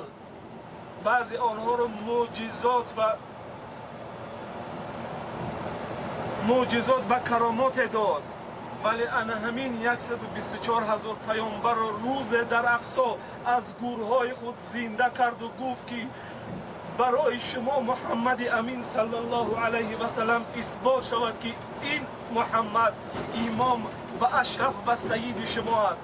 تمام 124,000 پیامبر از قبرهاشون زنده کرده و خزانده و حشر کرده شدند و محمد صلی الله علیه و سلم امام شد و 124,000 پیامبر از قفای او در اقصا دور کرد نماز خواندند. انا همان محمدی که تمام بزرگی و عظمت تمام انبیا در پیش هیچ چیز بودند. انا همان محمدی که خاتم الانبیا بود و الله متعال چقدر ارزش در نزد او داشت که حتی جبریل امین یکی از ملائکان مقرب این عزت و اکرام رو در نزد این محمد نداشت. در نزد کودکان 4 زانو زد مثل شد و آنها را سوار کرد و گرد خانه خدا سوار تا آنکه این کودکان آزار نیابند. محمد که صلی الله علیه و سلم در زمانی که از مدینه همراه یارانش به مکه می رفتند، مرد که نگهبانی چروای یک یهودی رو میکرد، همیشه در یک فکر بود که این صاحبش، این یهودی، برای آوازه و شهرت رسیده بود به گوش همه که محمد به یک رویه جدید، به یک دین جدید، به یک تربیه جدید مردم را دعوت میکند و گویا که با این دعوتش مردمان را گمراه میکند. این نگهبان چروای یهودی شنیده بود از چروایش که از مالک چروایش که مالک چروایش یک مردی بخیل و خسیس بود، ولی تمام این چروایش را، تمام این رمه گوسفند و شترانش را برای سر محمد صلی الله علیه و سلم بخشیده بود و اعلان کرده بود که هر کی سر محمد را بیارد من این تمام شتران و گوسفندان را به او میبخشم. این نگهبان چرواها در حیرت مونده بود که این صاحبی من اینقدر خسیس و بخیل است که حتی در شکم خود نمیخورد، برای اهل و عیال خود یک گوسفند را نمیکشد. این محمد کی است که تمام چاره‌اش را برای سری و بخشیده است؟ و همیشه در تعجب بود و همیشه میخواست که در این بیابانها روز به محمد با بخورد. بالاخره آن روز را خداوند رساند و شنید در وقت چاره‌داریش که محمد همراه اصحابش در این صحرا بین مکه و مدینه قرار گرفته است و چاره‌هایش را گذاشت و خواست برود و ببیند که این شخصیتی که اینقدر شهرت و اینقدر آوازه در حقی است کی است. آمد که اصحاب هر جا نشستند و بعضی ها خیمه دارند و بعضی ها خیمه ندارند. داخل یک خیمه شد و گفت من میخواهم محمد رو ببینم. اصحاب با محمد امین به رسول الله نشان دادند و انا همون کس محمد است. گفت این کس نه، برای من کسی که محمد دعوای پیامبری دارد، برای کسی که سرلشکر و سرقماندان و سرور شما است، برای من آن کس را نشان میدهید. گفتم انا همون کسی که اینقدر شهرت و آوازه و نبی است، انا همون کسی است که انا همون جا مثل دیگران در قطار دیگران نشسته است. شخص در حیرت و تعجب ما پیشش آمد، گفت تو محمد هستی؟ گفت بله. گفت تو انا همون رسول الله هستی؟ گفت بله. گفت من چاروادار از چارواداران یکی از مالکان یهودی هم که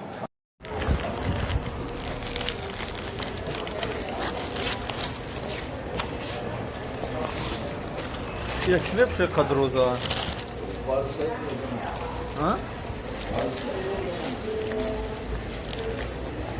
نه فرماچه نه magazin میدره تماشا میکنیم.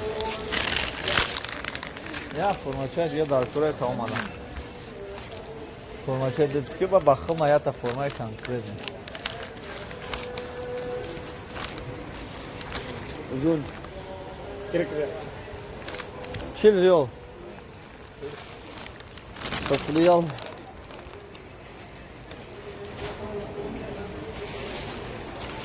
این امروز کاروت بسا کاروت کی نداره؟ کاروت کی؟ سری ده بسا چی؟ چی؟ این هایی 24 رiyal شاید بگیری؟ نه چند ریاله؟ یا 140 ریاله نه یارده شاید چیه خوبه یکی تنو دامه بشه راحت بکنه دشمکی زمستان ما یکم چی بول ندارم خیلیش بگیریم مربوطه کنم نمیشه آخه میگم عربستان ورده فرمه سکن خیم خوبه توخیل برای خیمه گرده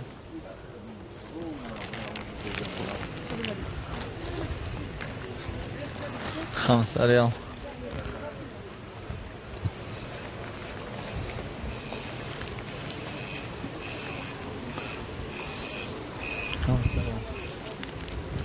أنا الجنس كيف وشا تخشوا اشتريها ها؟ الليرة هنا 5 ريال هنا ميخوستاقي كم ريال بوشاي؟ أنا برای نبید چیل 60 ریال چه نمیدیم این هایش با ماگازین دارن اینا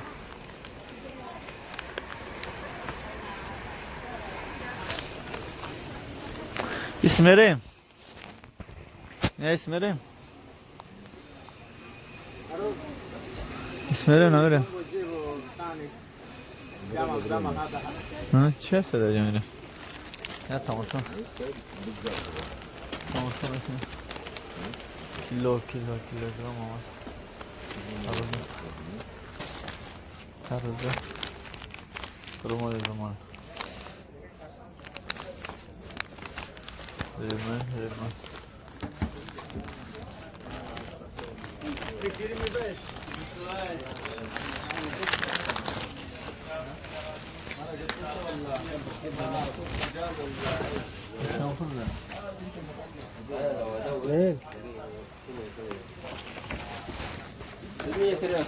يا ما تدري والله اليوم جوز ما بنم كم بلا البلد الثاني انت تجلد هنا بدي كان اسمه اول كان واحده فلبينيه صد بيشتري يوم اصلي اصلي صد بيشتري ne bak işte ne yapalım aslı şuna da yağın fark etine dura sad bir şey oluyor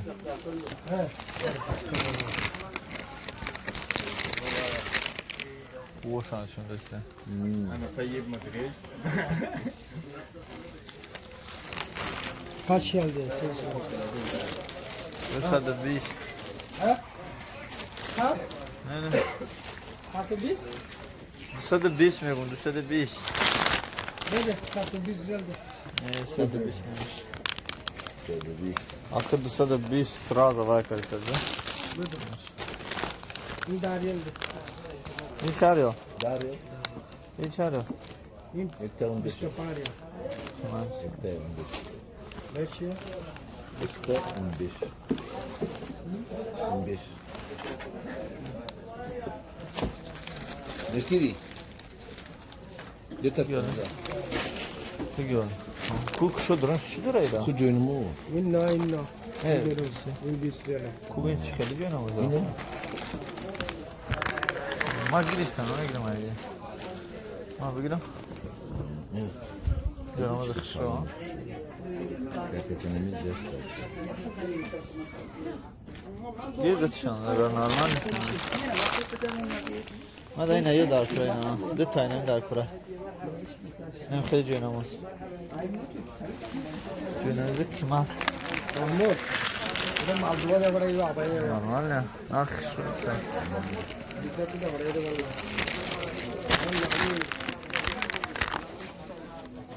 Wan ki school ile balo evre na ga kaya school. Tamam. Tamam. Koy.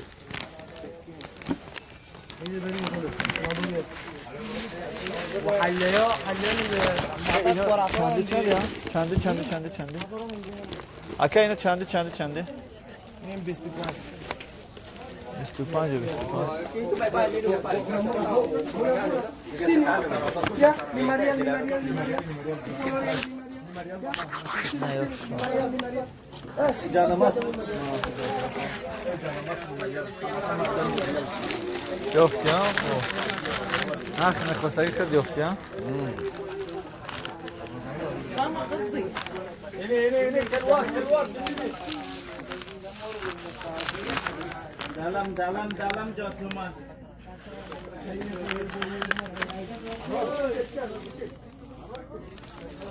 Tamuşok ne var şu? Bu dikkat bir şey. Aha bir tamuşok. Günümüzde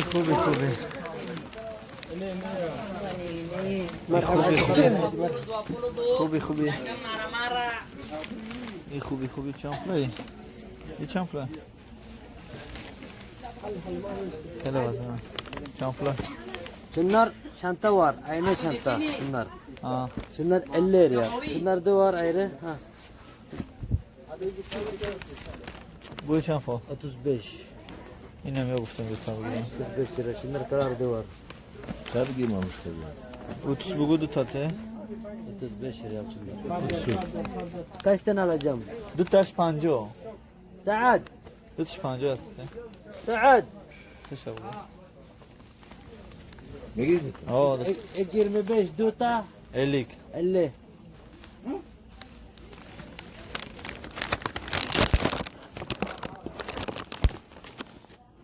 Paket. Ha, kalar abi. Paket. Languş. Fark kaç ne? Languş. Ana xelti. Ana yine. Yakta. Amra Sağ. biz kabda gidelim. Tamam. Ne problema bak. Şurada da bu.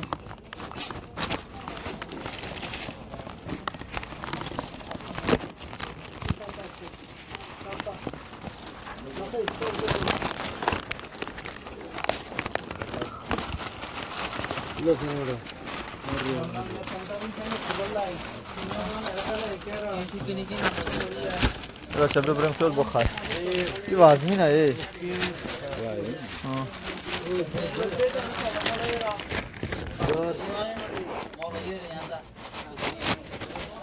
یو وزمینه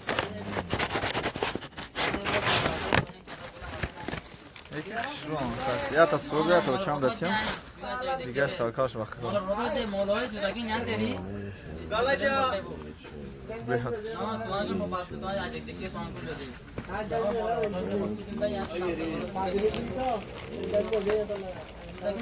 اون تصبیه تینی دیگه برم برم وقتی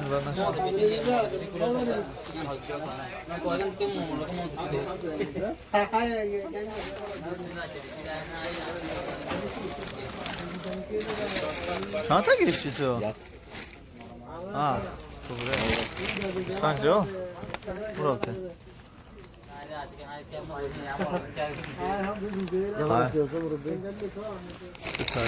ده taraftan da geçsem. Ya gala diyor ta geçsem aslında. Geç bro.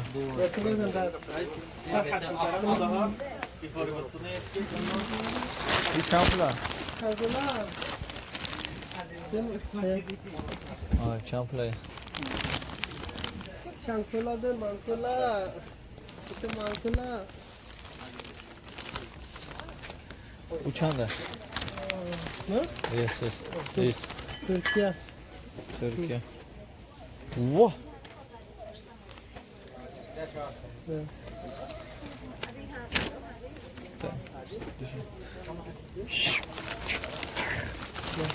Samalet mikrofon.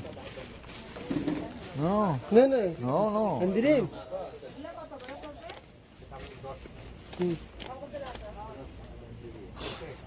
Tamam. Tamam.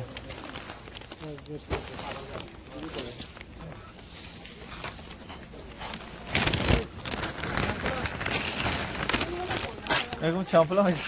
Nara çampla mı kadar? Maşallah. Ayatul kursi. Ayatul kursi. Çankula. Ayatul kursi medeni. Medeni. Kublo. Ayatul kursi medeni. تفضل تماري هيا مرحبا عيني تفضلي تفضلي تفضلي Çampul. Türküz. Arabi. Arabi. Amastaş. Amastaş. Türkiye 15. تفضل عيني تفضلي تفضلي تفضلي ماشي بو. Nasıl? Rast. Tamam. Ha? Aa, Türküz mü ne bu? Özdeki mi? Ha. Halat güzel olmuş. Sen kırgıçlar kuruşlar sana.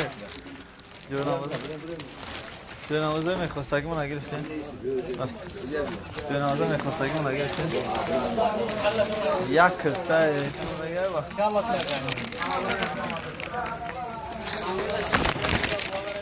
من همی برای کتانه 60 ریال 60 50 60 50 60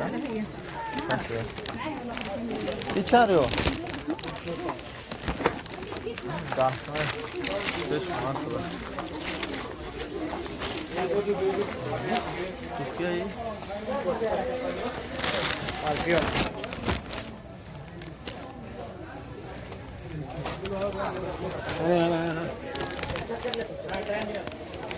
Patron. Hoş bulduk. Xina girişi tu? Xina girişi. Ama xina mara video model ne yapıyorsun ya? O da bu. Bak görüyorum. Tabii. Nasıl yapıyorlar? Kanser ya.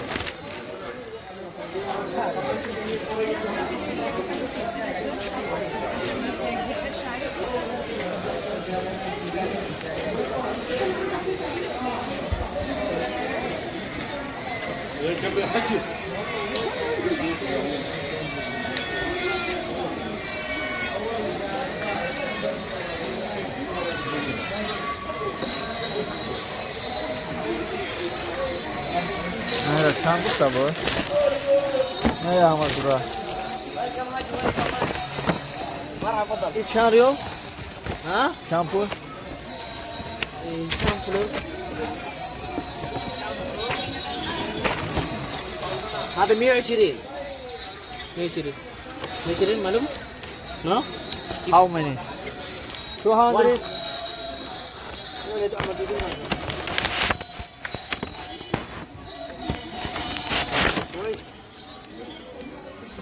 شوف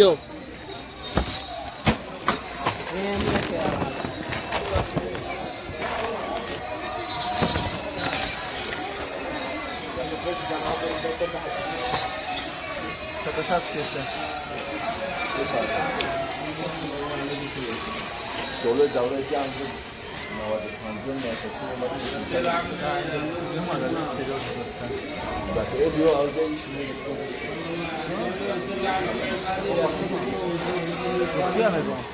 95 ما هو بشر يا تاجي سناكو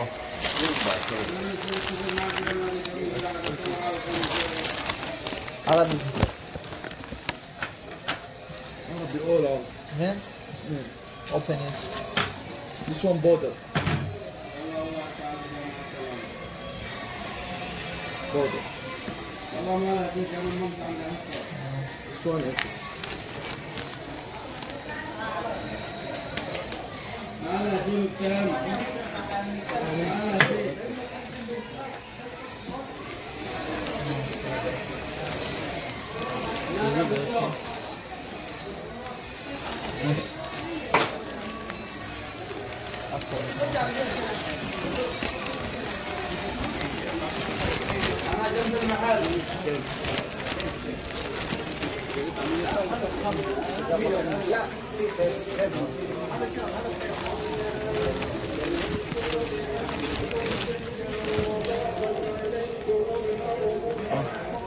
کجای نامزه گیری؟ سکس رو یه نواسین دارن هیچ سر نهیه آی این باش باری بروشن ماچالکن دو سر نریو ماچال خوب میره دابلور گرد کنه بیرون نه یه دو جنو زیاد چگی سر دابلور باره خوب کده نه 360 اینا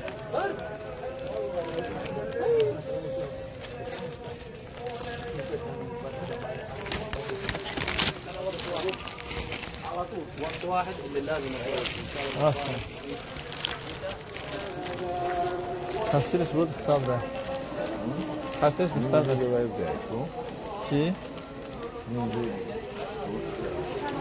مخواه 1250 ریال یا لباس اشتراک 40 ریال 40% ارزان نقش ده عثمانه با 40% ارزان ساکنه دبي کلکشن چند پول باشن فرموشون؟ دبي کلکشن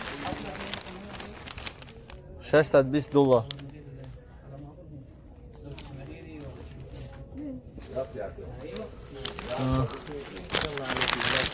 hazır şans mı? Hazır şans mı? Minus şmekna, süper. Sen şu minus şmekna, şu şans.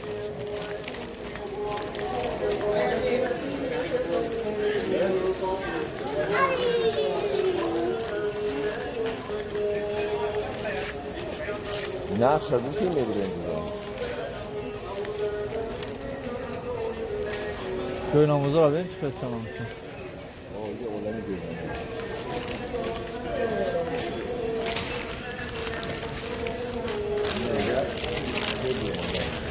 Aslan, Добрый моя. Torat kozak mı? Torat Tam torat ne ki? Ha?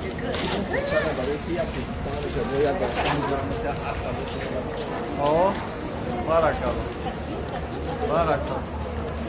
Bire даже шиша نداره хуя دیدی؟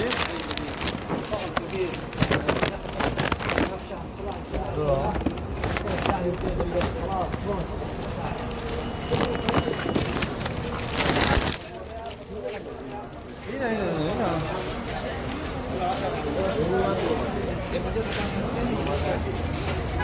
teraz nie.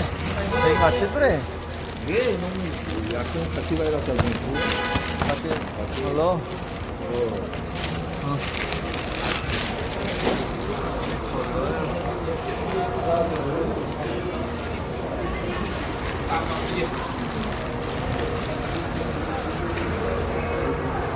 کیلو را بین این کی می دکتر شد؟ دیگه توی باید کارالسترا